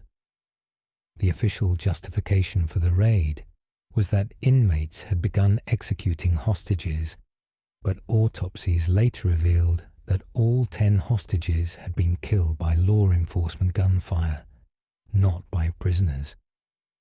The truth of what happened at Attica was obscured by government officials at the time, but as details emerged, public outrage grew. Investigations exposed the extreme violence used by the state and the failure of officials to seek a peaceful resolution before resorting to force. The Attica prison uprising became a defining moment in American history, symbolizing the deep racial and class divides within the criminal justice system. The brutality of the state's response highlighted systemic abuses in the prison system, leading to demands for reform. In the years that followed, lawsuits were filed on behalf of the surviving inmates and the families of the slain. Decades later, in 2000, the state of New York agreed to a $40 million settlement for the surviving prisoners and the families of those killed. Beyond the legal and political fallout, the psychological toll on survivors was immense. Many of the inmates who lived through the assault suffered from post-traumatic stress disorder, haunted by the sounds of gunfire and the sight of their fellow prisoners being executed before their eyes. The families of the hostages also endured lasting trauma, as they struggled with the knowledge that their loved ones had been killed not by the prisoners, but by the very authorities sent to rescue them. The impact of Attica rippled far beyond the walls of the prison itself. The uprising became a rallying cry for prison reform advocates, drawing national attention to the inhumane conditions in American correctional facilities. Calls for change intensified, leading to some policy reforms. Though many of the underlying issues that sparked the riot, overcrowding, racial injustice, and harsh sentencing policies, persisted in the decades that followed. The legacy of Attica endures in American culture and politics.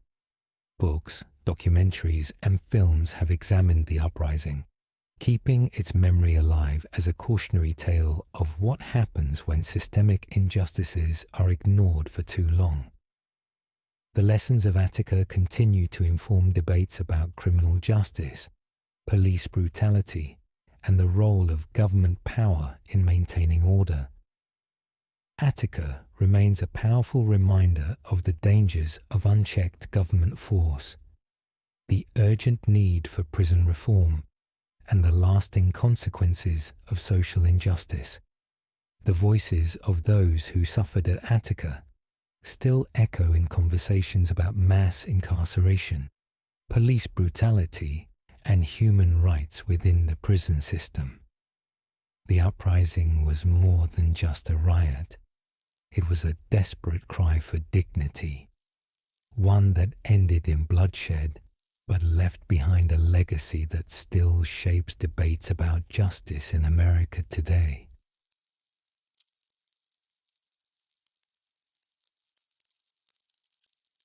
The Sampung department store collapse. The year was 1995. In the heart of Seoul, South Korea, the Sampung department store stood as a symbol of luxury and modernity.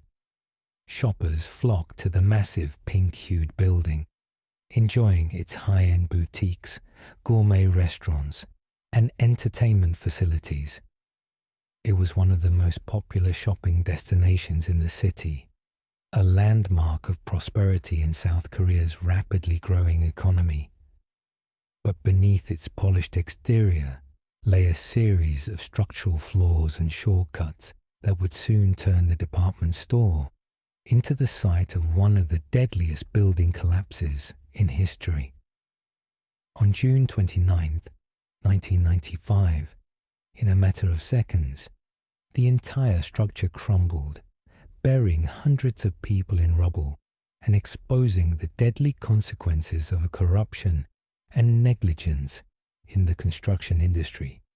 The story of the Sampung department store collapse began years before the disaster. The building was originally designed as an office complex, but during construction, the owners decided to convert it into a commercial shopping center. This change required significant modifications, including the addition of a fifth floor that was never part of the original design. Engineers had advised against this alteration, warning that the structure was not built to support the extra weight. However, their concerns were ignored. Those who opposed the modifications were dismissed, and the construction went ahead with substandard materials and an insufficient support system. From the very beginning, cracks began to appear, both literally and figuratively. The construction process was riddled with cost-cutting measures, including the removal of vital support columns to create more retail space. Load-bearing walls were compromised, and the air conditioning system was relocated to the roof, adding an enormous amount of stress to a structure that was already unstable. Over the years, store employees and maintenance workers reported cracks forming in the ceilings and walls, but these warnings were brushed aside. By the morning of June 29th, signs of imminent disaster were everywhere. Large cracks had formed in the fifth floor, and loud popping noises echoed throughout the building. Concerned staff members raised the alarm, but once again, the management dismissed the warnings. The department store remained open to shoppers, even as sections of the ceiling began to sag ominously. Then, at approximately 5:52 p.m., disaster struck. Without further warning, the roof caved in, sending thousands of tons of concrete and steel crashing down through all 5 floors. Within 20 seconds, the entire south wing of the building was reduced to rubble. Panic and chaos erupted as dust and debris filled the air. Survivors who had been on the lower floors ran for their lives, while others found themselves trapped beneath the ruins.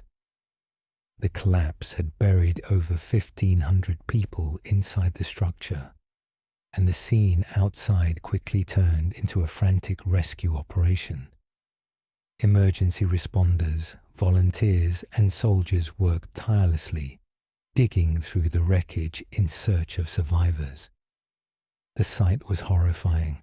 Twisted metal, shattered glass, and crushed bodies lay beneath the remains of what had once been a bustling shopping centre. The death toll was staggering. 502 people lost their lives, and over 900 others were injured. The tragedy sent shockwaves across South Korea and the world, raising urgent questions about safety regulations and corporate negligence. As investigations unfolded, the horrifying truth was revealed. The collapse had not been an accident. It had been entirely preventable. The construction shortcuts, the ignored warnings, and the reckless pursuit of profit had directly led to the deaths of hundreds of innocent people. Public outrage boiled over as the details of the disaster emerged. The store's owner, Lee Jun, along with several government officials and construction executives, was found guilty of gross negligence. Lee was sentenced to 7 years in prison for his role in the tragedy, while others involved in the project received prison terms as well.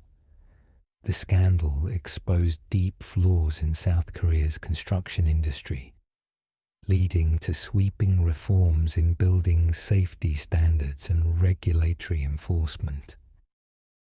Beyond the immediate legal consequences, the psychological and social impact of the disaster was profound.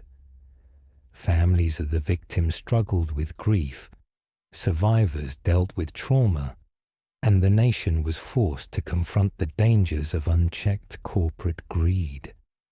Memorials were erected to honor the victims, and the site of the collapse was eventually converted into a park as a solemn reminder of the lives lost that day. The Sampung department store collapse remains one of the deadliest peacetime structural failures in modern history. It stands as a tragic lesson in the cost of prioritizing profit over human life, a stark warning about the consequences of corruption, and a reminder that safety should never be sacrificed for convenience. Even decades later, the memory of that day lingers, urging future generations to learn from the mistakes of the past and ensure that such a catastrophe never happens again. The disaster also had lasting economic effects. Businesses near the site saw a dramatic decline in customers, and public confidence in South Korea's booming construction industry was shaken. As foreign investors reconsidered the country's safety regulations, the government responded with stricter oversight, implementing reforms to prevent future collapses. The event became a case study in engineering failures and ethical negligence, taught in universities, and used as an example of the dire consequences of ignoring expert warnings. For the survivors, life after the collapse was filled with physical and emotional scars. Many suffered from post-traumatic stress disorder, unable to escape the memories of being trapped beneath the rubble, hearing the cries of others, and waiting in darkness for rescuers to arrive. Some families who lost loved ones struggled to receive adequate compensation, further highlighting the failures of the corporations and government agencies involved. Years after the collapse, South Korea continued to improve its building regulations, ensuring that such a disaster would never be repeated. The Sampung department store collapse remains a stark warning, a reminder that negligence, corruption, and greed can turn places of safety into death traps. The lessons learned from this tragedy continue to shape policies, engineering practices, and corporate accountability, ensuring that the mistakes of the past are never forgotten.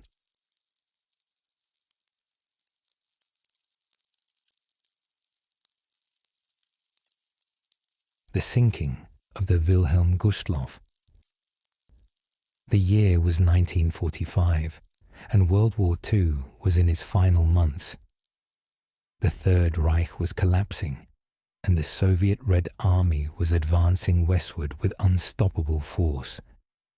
In the icy waters of the Baltic Sea, a desperate evacuation was underway. Operation Hannibal, one of the largest maritime evacuations in history.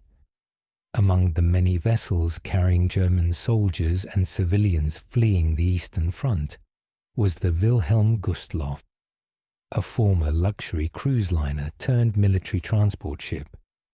On the night of January 30th, this overcrowded vessel, filled with refugees, soldiers, and wounded personnel, was struck by Soviet torpedoes. Within an hour, the ship had sunk, taking more than 9,000 lives with it.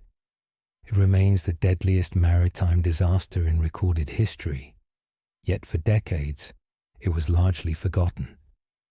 Originally built as a cruise liner for Nazi Germany's Strength Through Joy program, the Wilhelm Gustloff was once a symbol of German prosperity and national pride. Launched in 1937, it had been designed to provide working-class Germans with luxury vacations at sea. However, with the outbreak of World War II, the ship was repurposed for military use, serving as a hospital ship before being converted into barracks for the German Navy.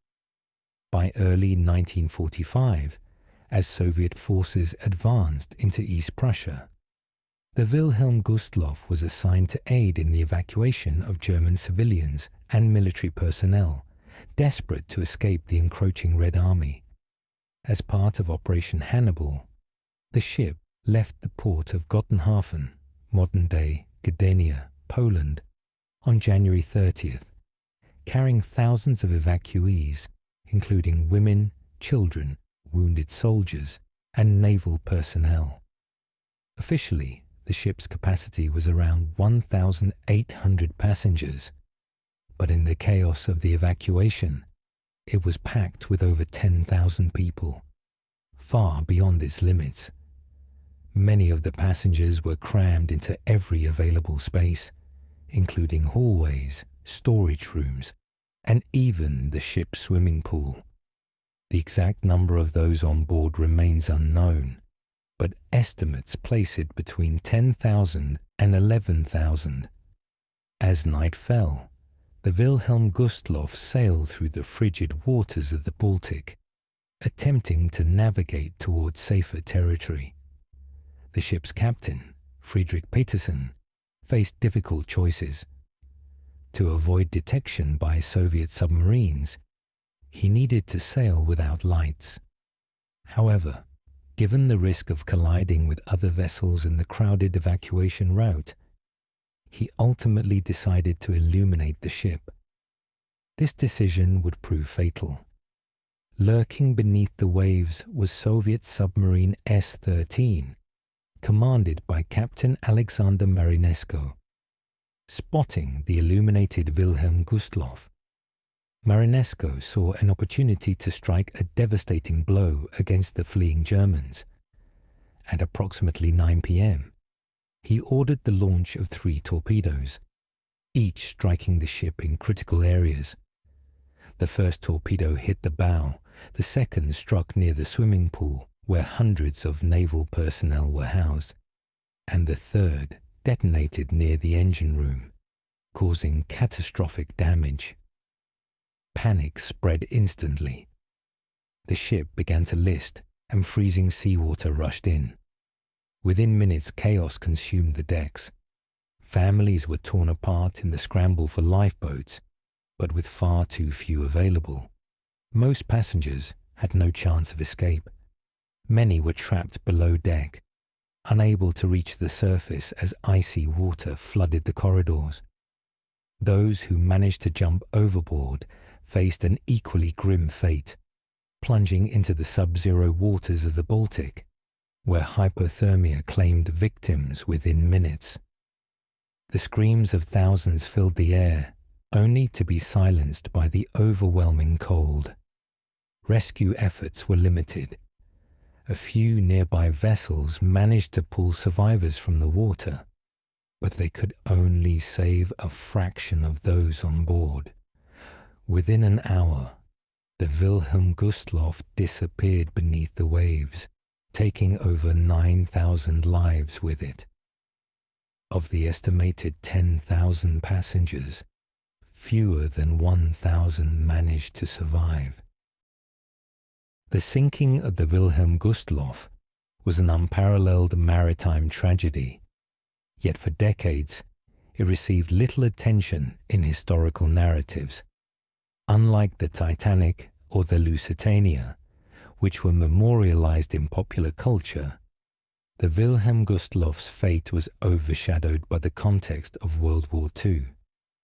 The victims were largely German civilians, and in the post-war years, few outside Germany were willing to acknowledge the scale of the disaster. For the Soviet Union, it was a victory against Nazi Germany, and for the Allies, it was seen as part of the broader horrors of war rather than an isolated tragedy. Over time, however, historians and survivors began to speak out, ensuring that the disaster was not forgotten.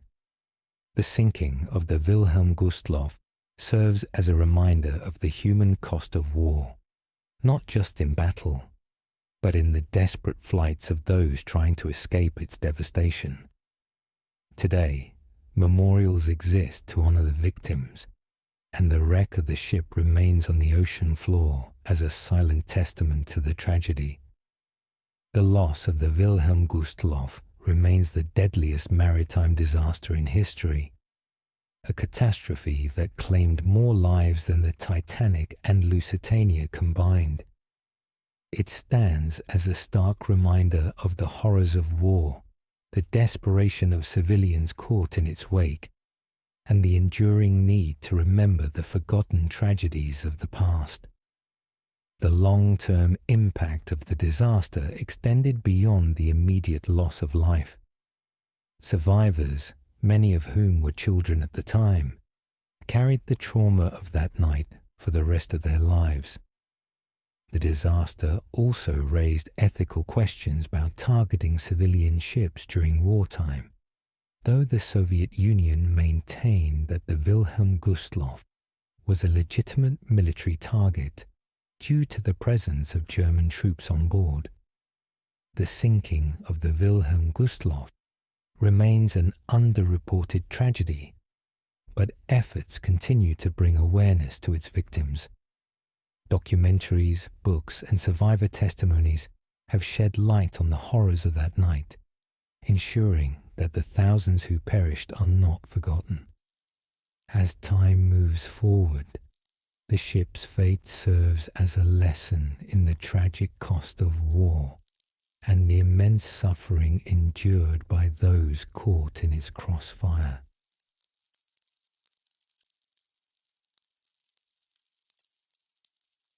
You've journeyed through history, through moments of devastation, of sorrow, of loss. 50 stories, each one a reminder of the fragility of life, the weight of choices, the echoes of the past. Some of these tragedies were forces of nature, unstoppable and indifferent. Others were the result of human hands, wars, massacres, mistakes that reshaped the world.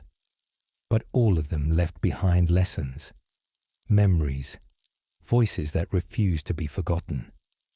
History is not just what is written in books. It lingers in the ruins of cities, in the silence of memorials, in the stories passed down through generations. And now, for a while, these stories have lived in you. But even as we look back, the world moves forward. The candle burns, the past whispers, and we listen. If you found this journey meaningful, consider subscribing for more. More stories, more history, more moments that shape the world. Leave a like if you want to see more. And let us know in the comments what moments in history you'd like to explore next. Thank you for being here, for remembering. Now, rest. The stories remain, but for now, they are at peace.